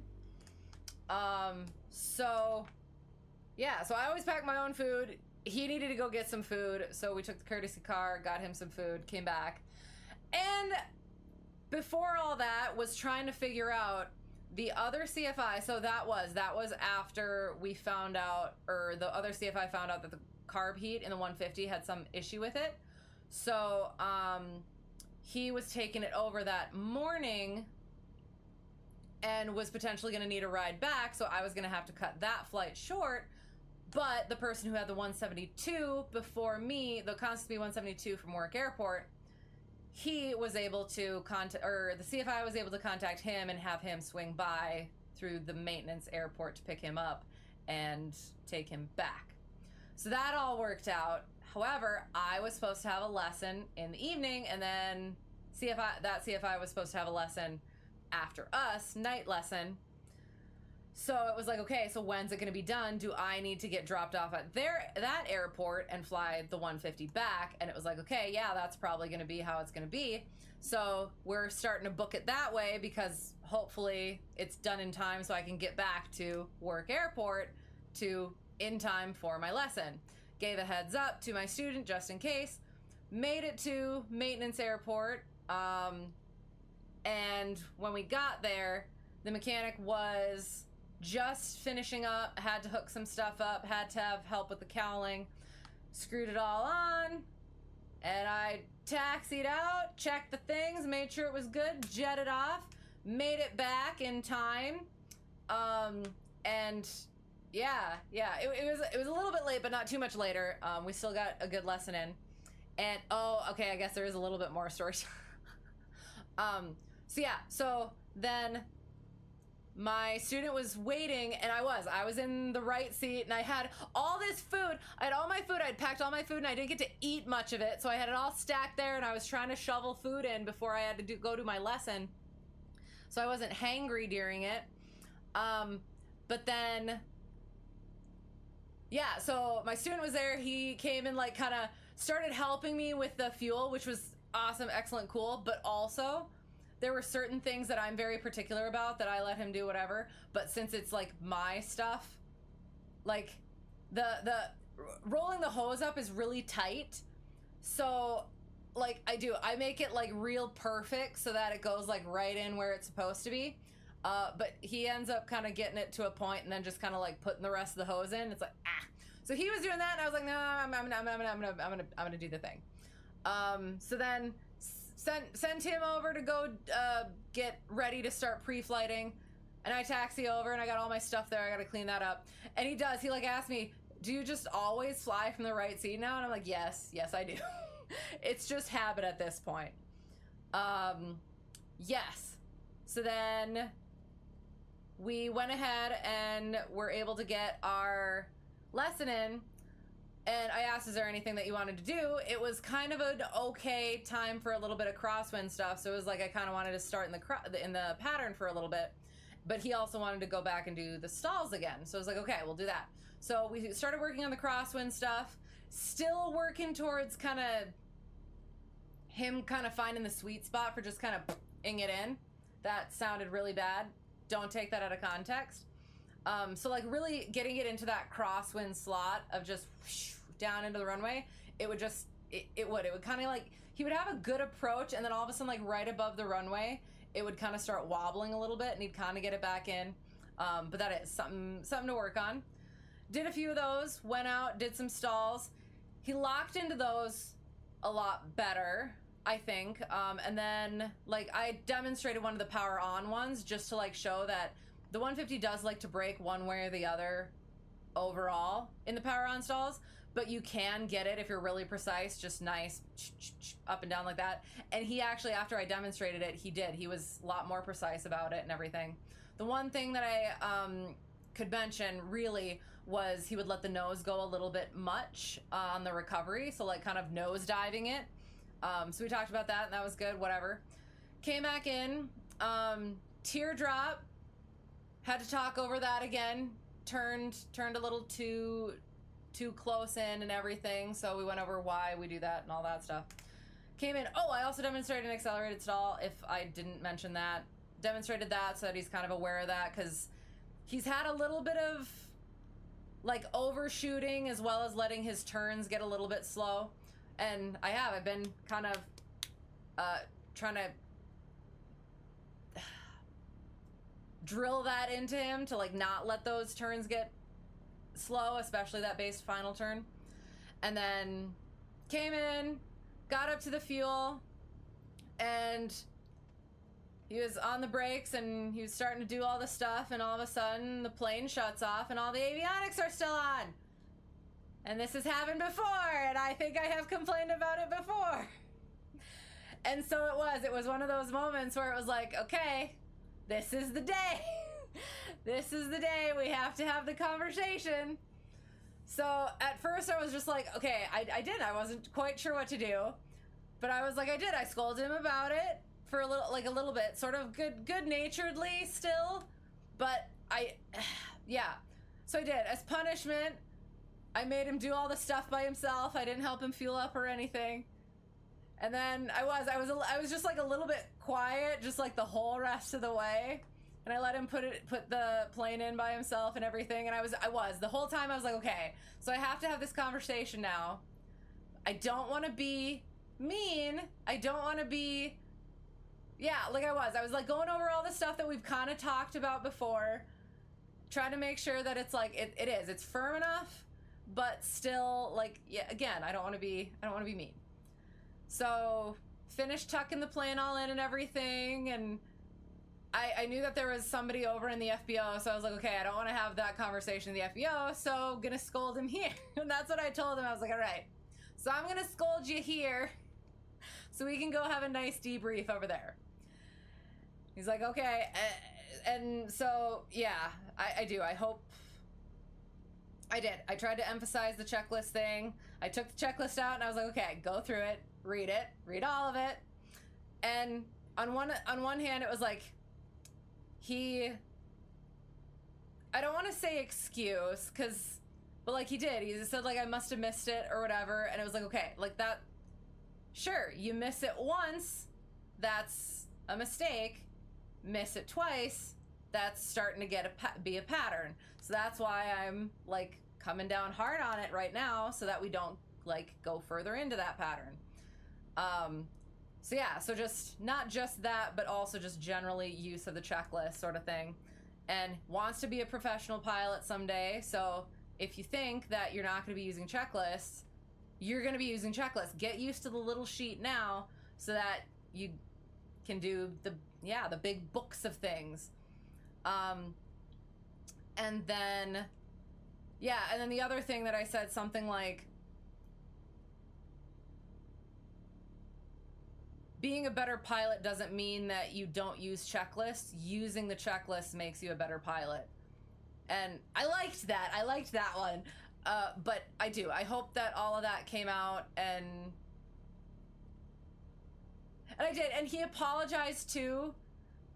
And I'm not sure.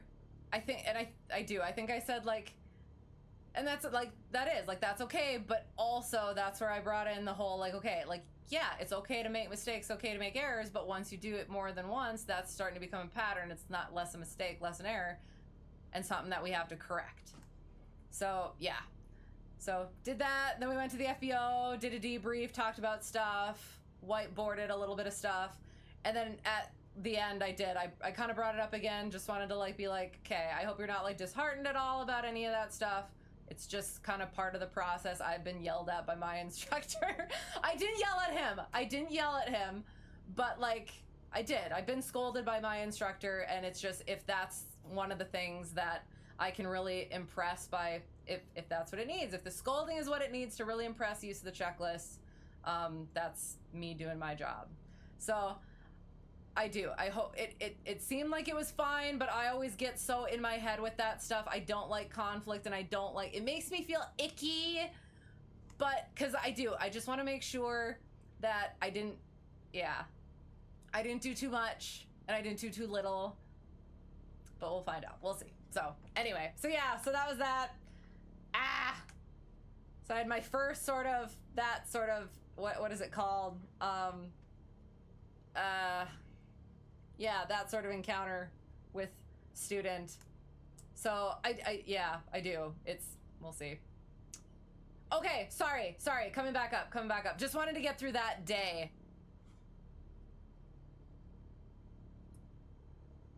So, Swiss cheese model on another level. Yes, that's perfect. Can't log the IP as a CFI if it's VMC all the time. Well, yes, yeah. Well, okay.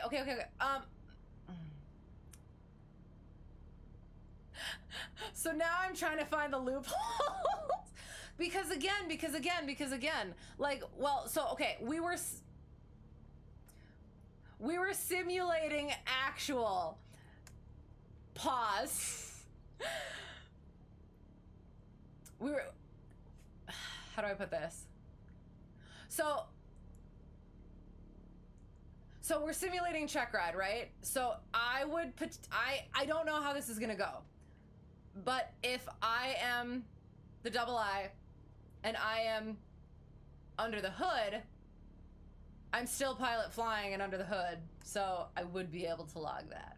And when I say simulating actual, I don't mean simulated instrument. I mean we're simulating that we're getting actual, that we're in actual, because we had lost comms, and oh no, we didn't. Oh my god, you know what I just realized? We didn't have lost comms. Just like we didn't have lost nav, we didn't have lost comms. Oops, my bad. Oh, and we did. We talked about that. Okay. What if your double I is crunching on that cheesy bread right next to you when you're shooting a goddamn tricky approach? I said, it's that late. I said the unladylike thing. I didn't censor myself. Oh no. Well, that's just part of the double I. It's that distraction thing, right? That's what we gotta do, is we gotta get you practiced with distractions so that, yeah. Because there's things that are gonna happen. You're not gonna be, what's it called? You're not gonna be prepared for, so you prepare for it by, yeah, distracting that student. Cheesy bread story time! Unfortunately not. Unfortunately, I did not get any cheesy bread. Not recently. Some soft field taxiing. Oh, nose up? Do some wheelies? I've done that with my students. My student has done that, or sorry, my number one instructor did that with me early on, and so I've done that with my students. The one time we were in the what is it called? The constant speed 172, and that thing's got some power behind it, right? I was showing a wheelie to one of my students in that one, and we may have lifted off just a little bit. So that was fun. Can log the IIP as double I if it's IMC. Yes, exactly. Bonanza pilot, yes. So it was just, I had decided to go to an airport for my own personal flying, practicing different things, going to different airports. And yeah, he showed up in his 172 and he showed me his Bonanza, and we exchanged contact info, and we're like, he needs to get time, I need to get time. He needs instrument time specifically, and he doesn't have a whole lot of people around his airport, like any. So yeah, we started flying together, and it's been good. So yeah, like really weird networky sort of things. So yeah. Long taxi, it was a long taxi, long runway. Do we have a parachute? We did not in here. Nope, not for this one.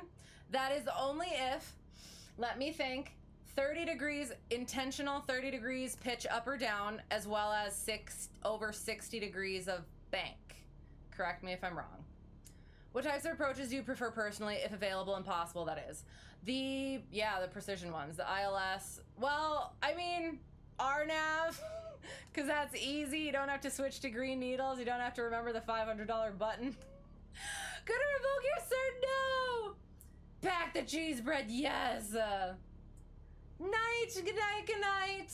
ILS always, yeah. I mean that is like that's the one that's gonna get you the lowest for the most part. But then you have that LPV, if possible, and that's the thing. So next time I do want to go over what Friendstructor and I went over, which is gonna be our final story time.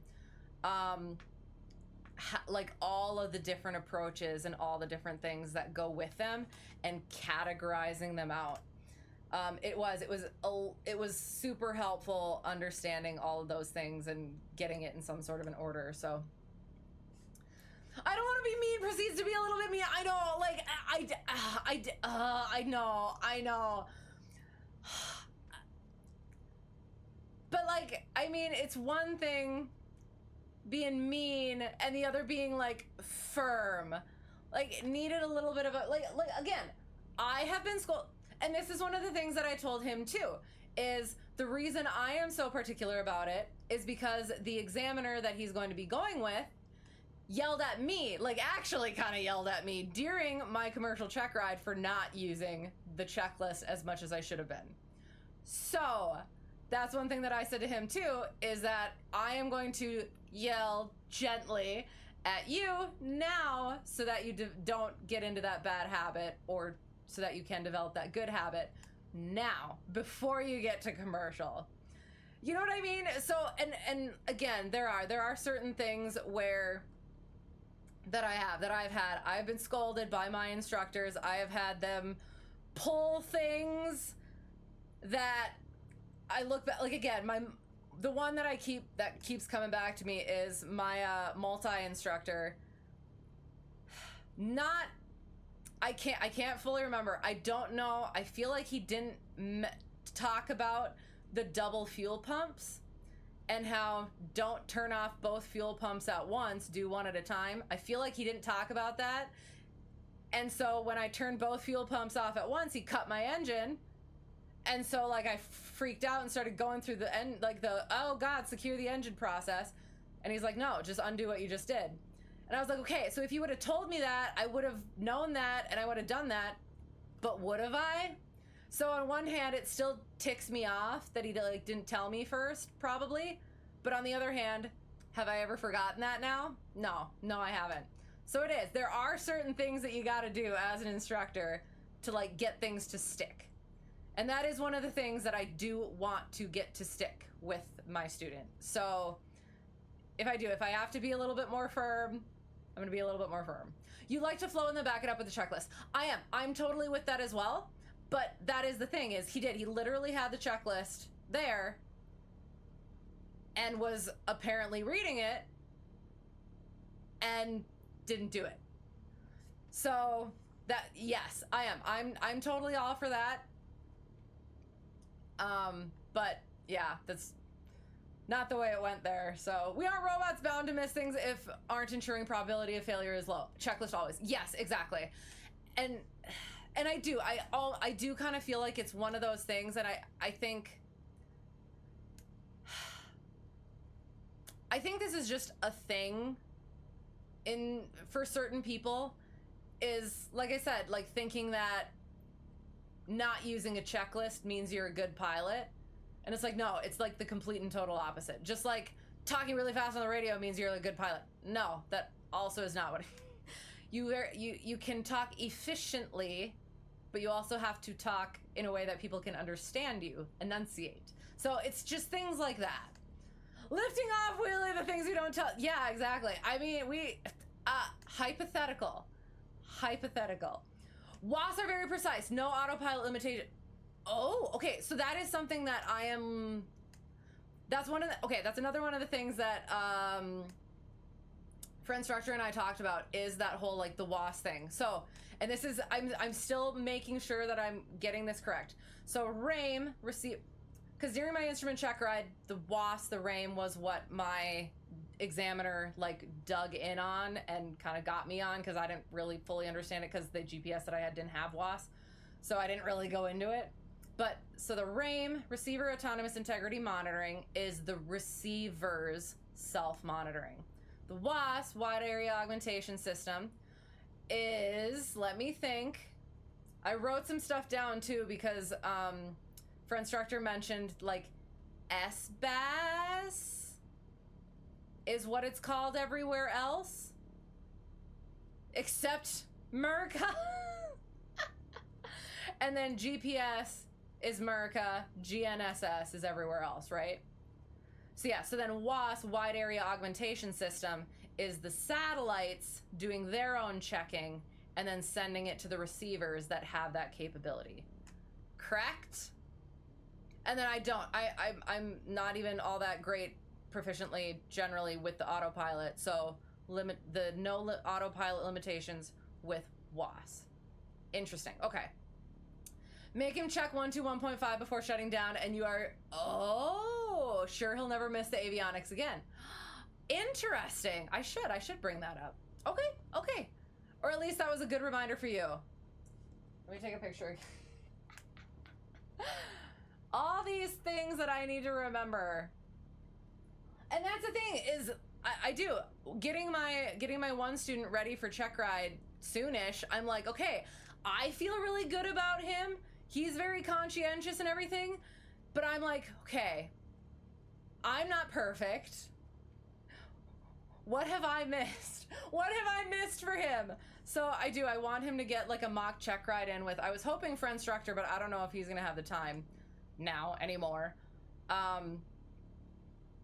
So, but otherwise, yeah, to kind of get a more experienced CFI to kind of like find those little cracks that I haven't.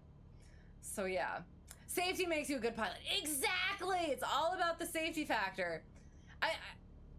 Again, so, and I will say this, he's a senior in high school. So like there is, I assume, that sort of like wanting to be the cool factor, wanting to have that cool factor there. And we've had this conversation before. But like, so I get it. But at the same time, it's like, this is like, you do gotta like adjust your thinking here a little bit. So yeah, I had a GPS for IFR Checkride. Must be nice. Yes, exactly. I mean, is it really? Because again, that $500 button can get you. If you don't have it, then you got to figure out something else. You know what I'm saying? Satellite system of U.S. basically. U.S. government own anything, but not sure. Right. Okay. Excellent. Yes. Just check 121.5 to make sure the ELT isn't going off. Yes, exact. Right. And if it is, then we very quickly get inside so that nobody can find. I'm kidding. Yes. So then, I guess final. Well, we'll quick shut down. Okay, so finishing Checkride, I guess. So post-flight, like I said, I haven't thought about anything different when it comes to an IFR shutdown ? So I guess I'll just, I don't know, kind of quick look. Let me get the checklist back up. Where was it?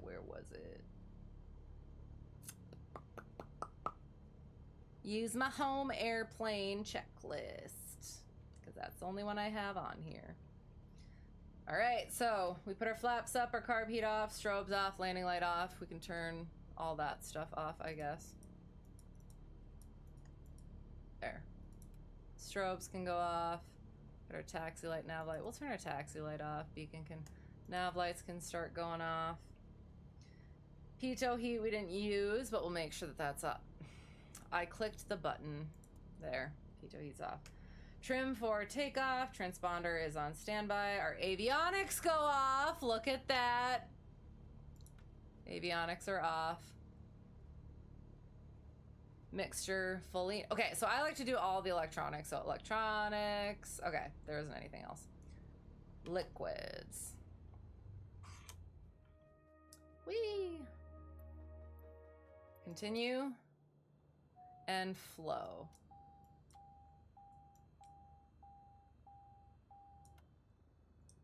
There.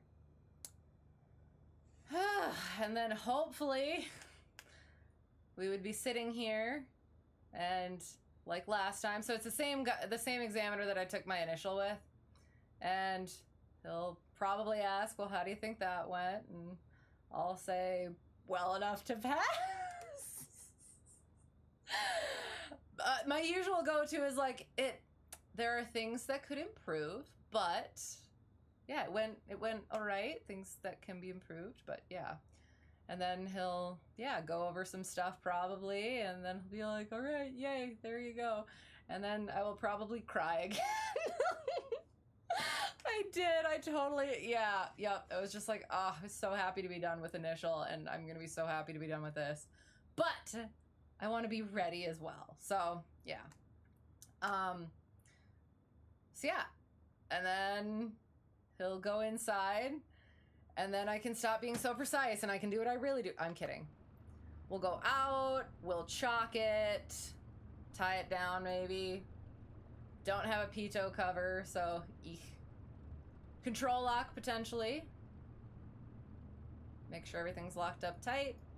Go in and get our certificate. Oh God, I'm so looking forward to it. But again, I don't want to get too like excited and just like, okay, look, come on, let's get it done, because then I won't get it done, and then I'll, yeah. I did everything right. Yeah, we're good. Main menu. All right, continue. Okay, so instructor, he's week on, week off for his big boy flying job. So he's got other stuff going on as well. He was not able to, he was going to be able to do either today or tomorrow. But weather was like, question mark.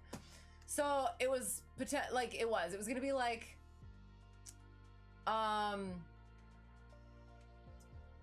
so he had another student who was going to do some flying, and he booked it with my instructor for like a chunk.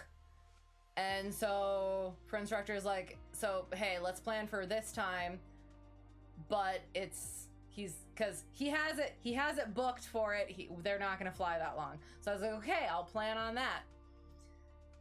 And so day comes, and I'm all planned. It was hair washing day today, so I had to wash my hair, and it's just one of those things. And it was apparently where the other student had canceled, so it was like, okay, so is the weather going to be good enough or not? And it was like, well, like kind of maybe, but also it'd be better if I could get there quickly. But I was also like, and he is up at a different airport, so he didn't even actually come to work airport. So it was like, okay, so then so I would have to fly in potentially not terrible weather, but just like maybe just a little bit over what my current comfort level is. I know it can be done. It's just, I don't know. I'm still, I still do have certain limits just because I haven't fully gone so far myself.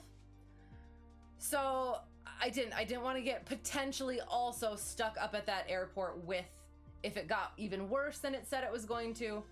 I didn't want to do that. I had also left my laptop at work airport because I was going to go do GPS updates. So I was going to have to swing by work airport and then go up to his airport. So then I was like, okay, so if we're just going to do ground, should we just try for the next day when it also isn't looking good, but maybe it might work? But I was like, so I did. I kind of wanted to get it done that day. I was already almost ready and everything. And I was like, well, maybe we still could go fly. Because he did. He was like, he could drive to work airport so that it might make that a little bit easier. And I was like, that would be nice. Thank you. So we planned on that. Get there. And it's not as bad as it was going to be. So it was like, okay. So we were planning on just doing the ground, but like I went over to the hangar and he's like, which hangar are we in? And I was like, well, I was kind of hoping. So we did. We were able to get some avionics, at least look at that a little bit and everything. But then it was like, he was making me make the decision and everything. And I was like, okay, so like, he said, if he wasn't there, would I go flying? And I was like, I can't remember at the time, no-ish, maybe? Like the very current conditions, sure, but what it was supposed to kind of be, I was like, And And then I asked him, like, we went and we were doing the ground stuff. And I asked him, I was like, would you have gone flying? And he was like, and I was like, God dang it. So yeah, that was, yeah. So we did, we talked about the stuff we went over with the avionics. And then I just had I had a bunch of questions. I'm not sure we fully talked about that first question, but yes, definitely deep diving in the different approaches, what they all mean and everything. We got into like RNP stuff. And yes, next time he did make a really nice chart for me that I'll try and put on here maybe, or I'll recreate myself on here. And it's all about like is it a DA? Is it an MDA? Is it a precision? Is it not? Is it, does it require RAM? Does it require WAS and something else? And then, yes, we got into like the deflection stuff. How are you actually established? And it depends on what that equipment is actually doing. Is it getting more sensitive as you get closer to the runway? Because then that is first sign of needle movement. If it is not getting more sensitive as you go to the runway, it is when you're 1 dot deflected. And then I did after that, he eventually had to leave. I obviously had so many more questions, but he had to leave again. So then I went and did GPS updates, and that went fine-ish.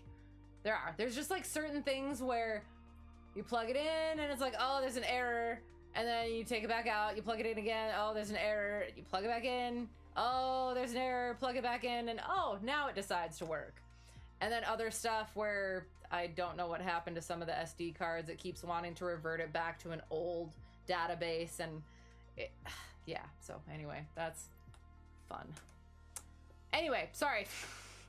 Coming back. I just wanted to finish that up. I think that's everything. So I have we'll see what happens in the next week, but I have somewhat of a plan for next time that I kind of want to do, is going over, yeah, all of those approach things. And then there was something else. Yeah, I'll try to get my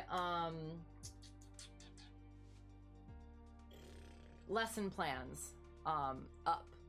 And we'll do some lesson plan. Oh, I'm sorry, I have that thing on. We'll try to get, yeah.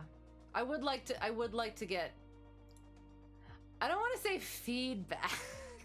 I would like to get some practice. And if I get feedback on it, that's just a perk, right? So yeah, and other than that, we'll kind of just start working into more. I'll try and get more information about how the flow is actually going to go. And then we'll get Dice Turtle of Destiny up for some of the stuff. And yeah, anyway. Okay, sorry, going. Your DP was a 90-plus-year-old woman who was a massive word that you can't say. Oh no. Okay, and that's the thing is, so like actually, cause I will say I've actually not had a bad DP. I've only had 3 DPs. Let me make sure that's correct. Yeah, 3 DPs. And I've liked all of them. Even the one that yelled at me, he was perfectly right in doing so. And like I said, it has stuck with me, and that's a good thing. But I've heard stories about like bad DPs, and I always worry about that. But sad. I'm sad, but I mean, you was, so you obviously passed though. How to do? That was a strange sound. There's a very interesting video on different types of approaches. Yes, link it in Discord. Thank you. Helped you a ton, might be useful. Perfect. Thank you. I appreciate that. That is something that I should have been doing. I didn't really think about that. I've been working on Backseat Pilot. I have Pilot's Cafe, Backseat Pilot, and that's basically what I've been doing. Is I've just been using Backseat Pilot to make my lesson plans. And I have not been looking at videos and articles and all sorts of things like that. And that usually is very helpful for me. So that will be definitely helpful for me. Appreciate that a lot. Also, you know, I'm getting ready for my double-I check ride. You're very close to yours for check ride. If I'm comfortable, and feel free to say no, you know it is not instruction. Would I be agreeable to do? Okay. Oh gosh. Okay. I would like to, because I have. Again, you know it's not instruction. It would be.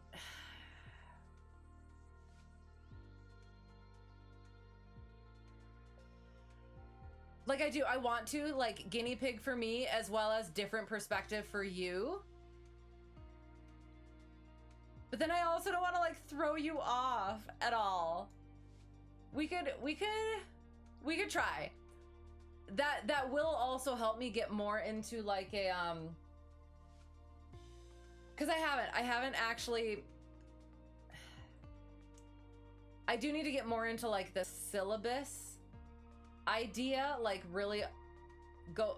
I have like the basic sort of bare bones thing, but yeah, be thinking about how all that stuff needs to go a little bit more than just, I'm not going to be throwing PowerPoints at students.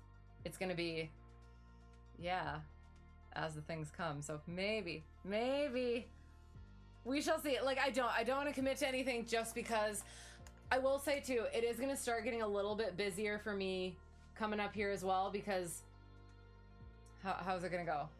I have a couple of flights I need to get in. Like, everybody's getting free to do stuff, or like, so I have a student who's going to be, I have to get in touch with that student. They said, hello, Red Baron Flies, thank you for the raid. How is it going? How is your stream? And welcome. What were you doing as well? That thing. I knew I was missing something. Hope you're well. You're coming in right at the tail end. Was just finishing up story time. We're about to go into the LittleNavMap, but appreciate you coming in. Sorry we don't have the plane up at all. Looking raid, and excellent. That's cool. I like that. Yes. So yes, okay, what was I going? Yes. So, like, for some reason, middle of May is when everybody's like, oh yeah, we can do stuff again. So yeah, my one post check ride, now private pilot, who I had nothing to do with signing off to check ride. Yeah. Now gonna apparently starting to be more available. I have a couple of flights that I've been meaning to do for like a year now, potentially supposed to be more available middle of May, and then I'm going to be flying up at instrument school just for like one lesson, I think, for just to get some multi-time, because I have some money left in my account. It's been like 3 years. Maybe 2 years, 2 or 3 years, and I have money left in my account up there, and figured I might as well use multi-time, or get some multi-time out of it. So I will say, like, the next, and then the Bonanza pilot that I'm flying with, he needs to start getting nighttime. He needs to get like 80 hours of nighttime in. So, and he's gonna be available starting not next week, but the week after that is when he's gonna start trying to crank it out. So, oh no. Okay. I always have to like check if I don't know who. Okay. So yeah, so number one instructor is currently on a trip. So whenever I hear the Mayday and I know one of my instructors is flying, I'm like, oh God, I better check. Otherwise I'm gonna be, I'll be worrying. Haven't had it happen yet, but oh, I forgot about that. Okay, minor story that's not even mine, but it's somewhat interesting. No, not somewhat interesting. It is interesting. Where's the thing? LittleNavMap. That's what I'm trying to do. Sorry. Here we go. There we go. What was I saying? Oh God.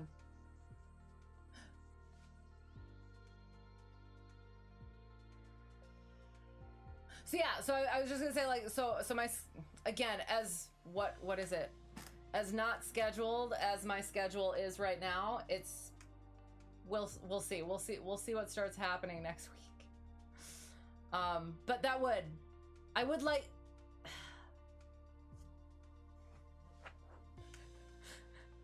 again, it's one of those things where it's like, in theory, that would be awesome, but we'll see. Taking the 170B from Virginia to your home airport. Yay! How'd that go? Wind started kicking your butt. Oh no, 40 knot headwind at 3,000 feet. So you were backwards racing the cars below. Oh no! So did you have to readjust your fuel planning and do an unplanned fuel stuff and do all of that stuff, or was it okay? No worries, you'll message okay and can arrange, and if it doesn't work, sounds good. It would be cool to get a different perspective, and you're sure that if I don't know the answer, you will find the correct. Yes, and that would get me more confident, because I remember, like, in initial instruction when I was first starting to instruct, there were like a lot of things where it would come up and I would be like I feel like I know the answer, or like it was just like a lot more difficult right away to, how do I put this? Like right now I have this stuff down like a lot better because you go over the same stuff a lot. The same stuff comes up, and so now I know like I'm more versed in like exactly where to find stuff or exactly what the wording is, and I'm a lot more comfortable with that stuff. Whereas like this stuff I wouldn't be yet. So it would help me get better with that, so that I'd be more comfortable even in Checkride. We'll see. I would definitely like to. We'll see. Okay, so we taxied from here, maybe? Yeah, so we taxied, and then we went this way, and we took off from this one, and we took off, and we climbed, and we put the autopilot on. And then, what did we do? Why did we do that?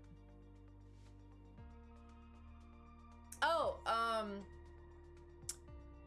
we talked about, we just kind of went through the, oh God, you can't see. Sorry.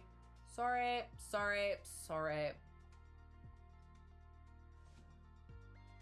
guess we'll redo that.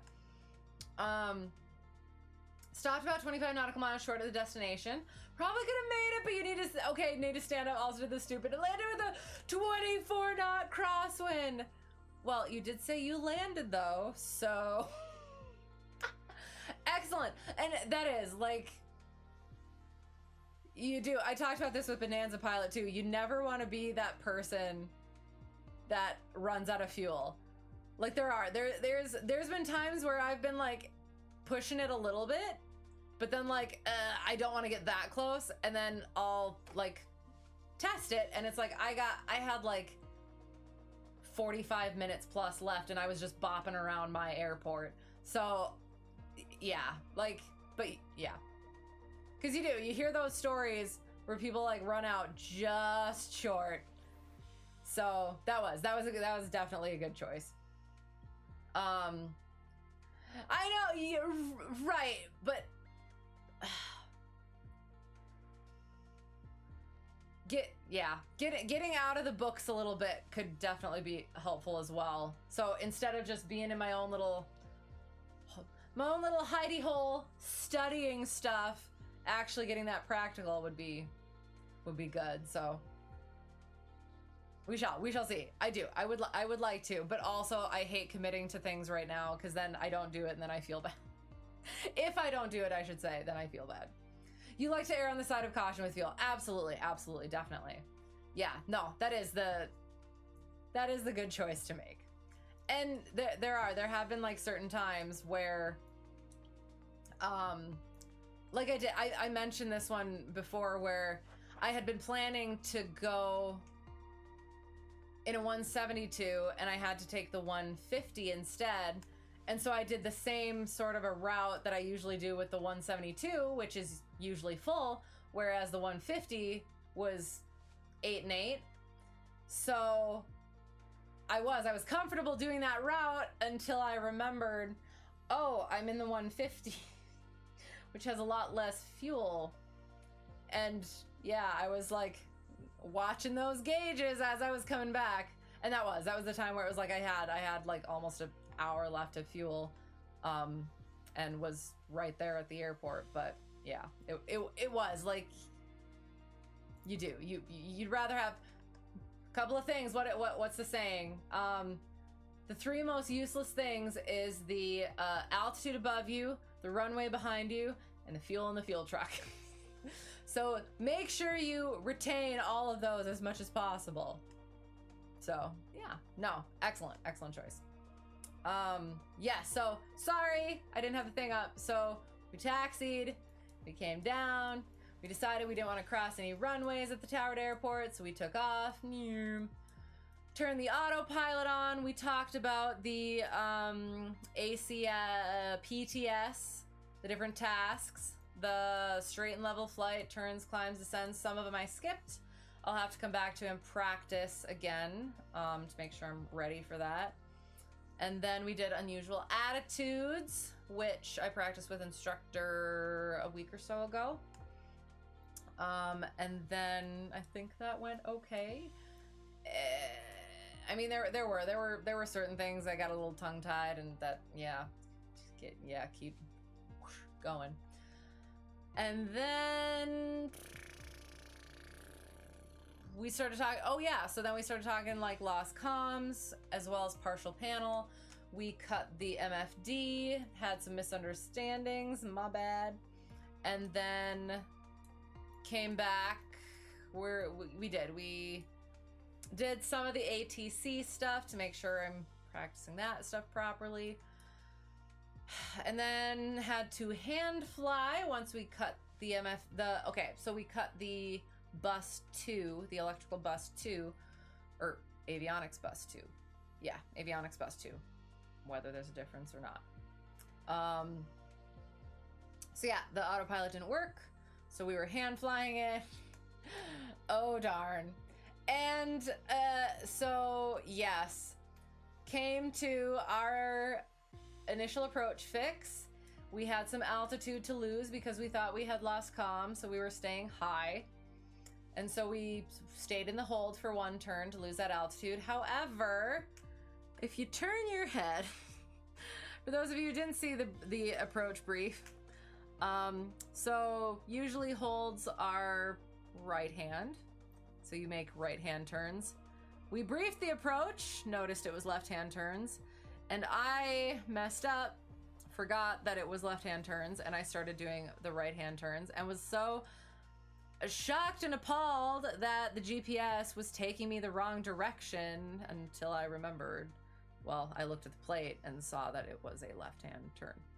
So that's what this and then that is. Got back on to the localizer, and we didn't have the glide path, so we had to switch to localizer only, not the ILS. So then we came in and we were getting terrain warnings, even though we were following it just fine, and I don't understand why. Oh, I have to be like in approach mode or something. Do I have to like click approach mode if I'm, and then it'll not be angry at me? Oh, okay.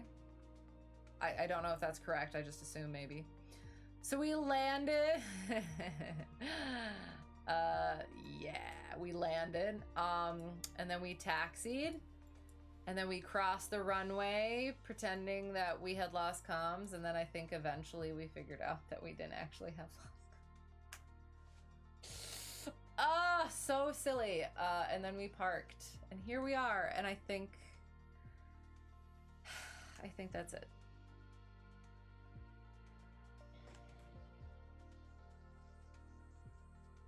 Yeah. Yep. Okay. Yes, exactly. Fuel at the pump, runway behind, altitude above. You're officially onto your 5th instructor. Can I ask why? If not, that's fine. That's fine. But no, like, good one though now? How's it going? Send a private message, sounds good. Yes, no, absolutely, that's good. Perfect. And you too, at least kinda. Okay, and that's one of the things. Bonanza pilot was he was in a school that it was multiple aircraft, multiple instructors, things like that. And he actually liked having the multiple instructors, getting different perspectives and things like that. Throughout like my initial training, I did not want more than one instructor because I didn't want more. I wanted like a really solid foundation, just like follow this stuff and build from there. And like now, like I definitely recognize the value of multiple instructors, but I do like having started out with just the one, well, and one substitute. Because the other thing is my again post Checkride private pilot student is like, she went through a bunch of different instructors, and then it took her a lot longer. Again, it wasn't the same school, so it was probably not like similar standards and stuff like that, or just like understanding where, like trading notes and knowing where students are at and stuff. So it took her like a lot longer, and I think there were different misunderstandings because of all of the different information coming in. So yeah, I can definitely see the pros and cons. But yeah, definitely. I do. Every instructor that I've had, there's at least one thing that like I kind of revert back to or remember for specific things. So your CFI double I quit halfway through your instrument rating, so you're a group project now. Well, and I will say, like with the instrument stuff specifically, that was when I did start having more instructors. And I wasn't too keen on it. However, like I said, I've learned something, whether for good or bad, from each of them. Because now that I'm remembering, so specifically my instrument rating, so I started like first half-ish with number 1 instructor, and then he had to go to training, so I went to a flight school a little ways away to continue, and I started with the chief instructor, pilot, whatever, there, and that was good, but eventually he wasn't always available. So then, and I don't know, he started putting me with like other instructors as well. And one of them was, what was, it was something to do with the hold, where I think he told me you had to,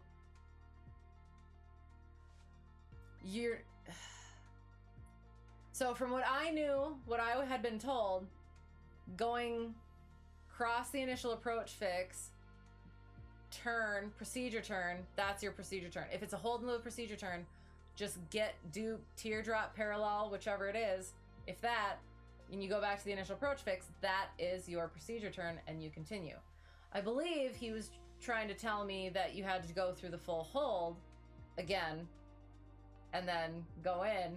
There was something that I was very specifically, I knew was something else, and he said the opposite, and I was like, I don't really like that very much.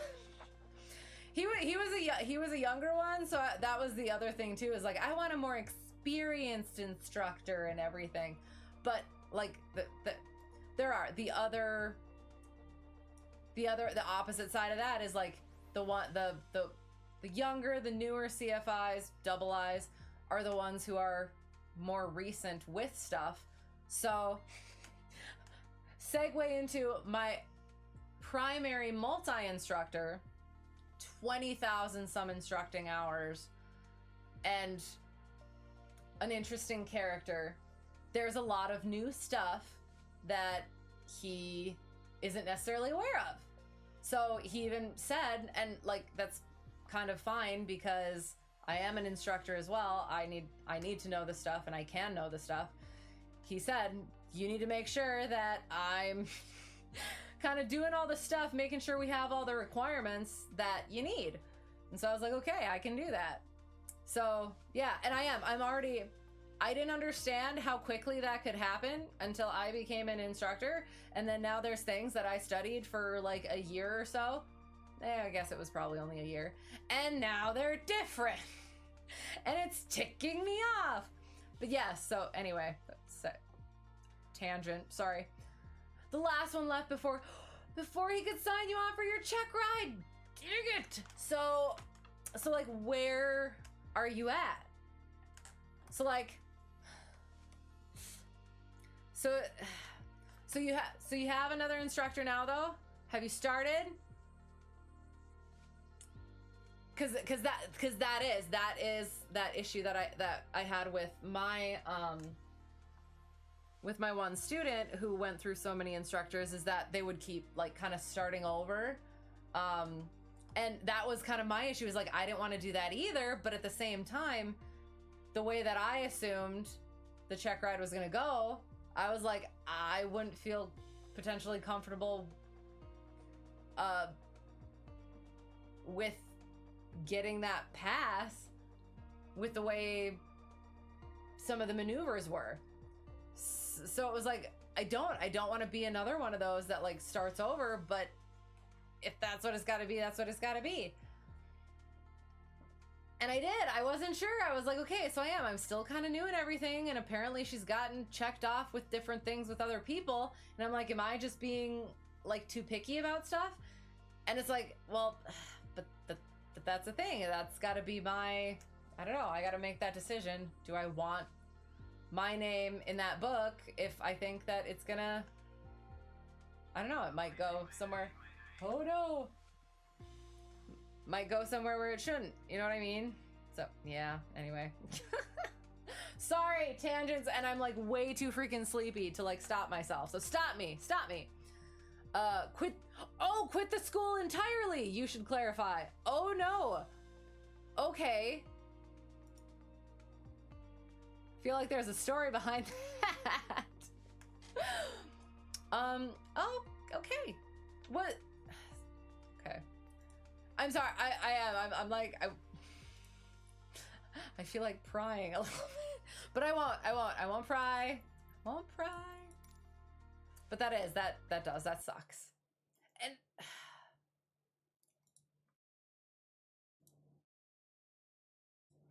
I don't know.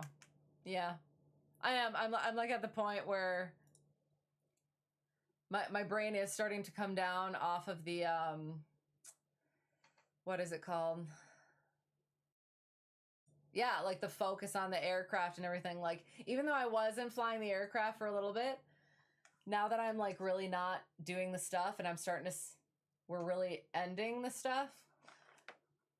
Oh, my brain is shutting down and realizing how fatigued it is, and it's deciding to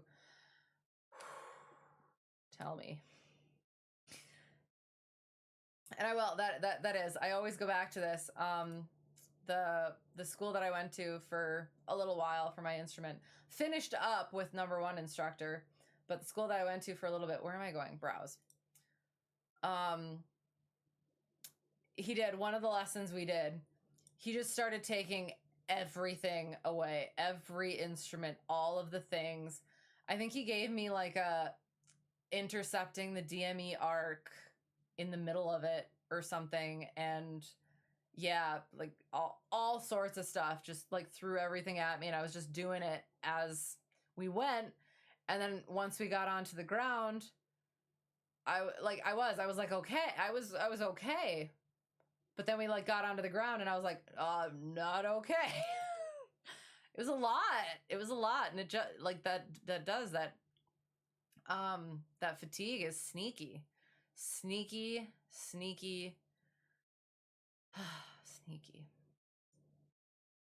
Anyway, sorry again. You literally need to do the check ride. That is it. You need to schedule with him. You just met him in a meeting for another project you're doing with the flight club. Your new instructor. Okay. So, okay. So there is, it's not like you guys are somewhat familiar with each other.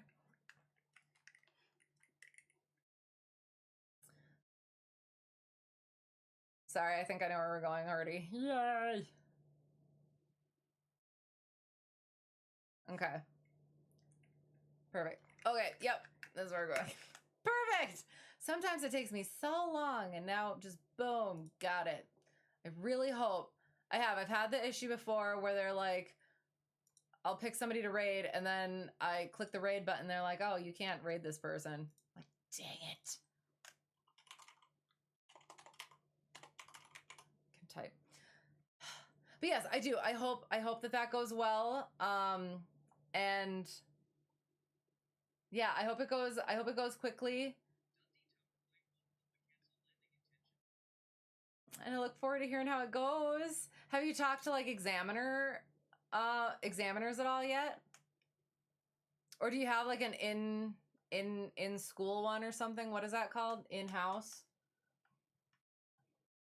There's definitely a story, but it's too much. Okay, sounds good. Both of you. Yes, exactly. I'm sorry. We're getting there. You built a plane together in high school. Well, okay. So I do. I feel like that will be. That makes me feel optimistic because it's like then you guys are familiar with each other enough that it's not something where you meet somebody new, you really got to kind of test them out to like find those weak spots and even like personality quirks that you might be worried about.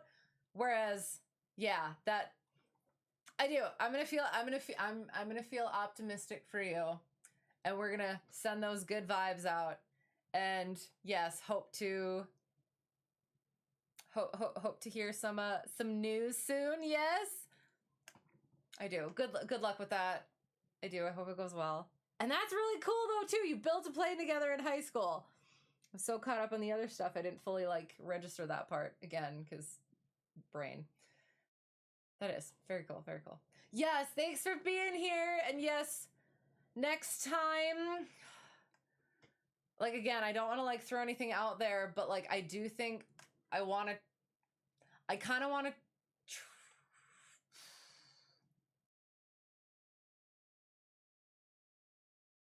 I'm gonna go with Sunday or Monday is what I think is going to work. If Sunday or Monday doesn't work, I don't think I'll be able to do it next week. So I'm gonna try to get it done early next week. So maybe potential plan there, unless something changes. Unless something changes. But as of now, that's kind of how it's looking. I've been trying to get trying to get my schedule down a little bit earlier in the week beforehand. Anyway, yeah, so. Okay, sorry. You had one you were going to go to, but since you never got the sign off. Well, so for my CFI initial, I got, how did it go? I got scheduled, and I was supposed to get signed off at one point, but then I didn't get signed off, so I wasn't going to be signed off for that. So then it was just, oh, can we reschedule? And so we rescheduled. So,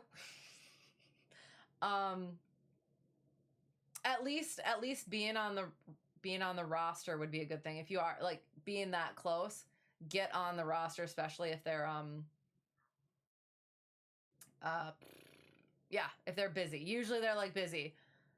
So like, yeah, when I finally contacted, okay, so the owner of the 150 suggested waiting for the examiner that I'm using for the private, my student's private check ride, waiting for like that my students will be ready within 2 weeks, because the examiner that we go to is either super, super busy, or he could be like, oh, all right, do you want to do it like next week? Sort of a thing. So I didn't want to go too early, but then he was booked out a month out. So talking to your instructor, be like, so, hey, I was about to be signed off. Do we think that you could get comfortable with me? What's the time frame for that? And then kind of, if it's like say like a month, maybe, or even less, depending on how much time you get to fly. If it's less than a month, I would, try and get on the schedule with the DP. You can always reschedule. Maybe that's good advice. Maybe that's not. I don't know anymore. So before I try to give any more advice that could potentially be, I don't know. I don't think it's necessarily bad advice, but at the same time, I don't know. Well, I do. I do. In my current state, I do. I think I would definitely get it scheduled, because like if you can get signed off fairly quickly, you're going to want to be on you're going to want to have that date so that you don't have to then wait a long time again. So, all right. Good luck. I do. I hope it goes well. And yeah. Whoever got lost and found their way here or found their way back, thanks for being here. I really appreciate it. I'll check the things. Let me look. Make sure I don't miss anything. If I do miss anything, I'm sorry. Brain is mush. Nathan's Planes and Red Baron Flies, thank you for the raids. I appreciate you guys. Check them out, everybody else. And yeah, got a raid looking like a good one, I think. Some general aviation flying. Surprising at this time. Anecdotal experience, not advice. Yes, okay. I like that. I need to remember that as well. So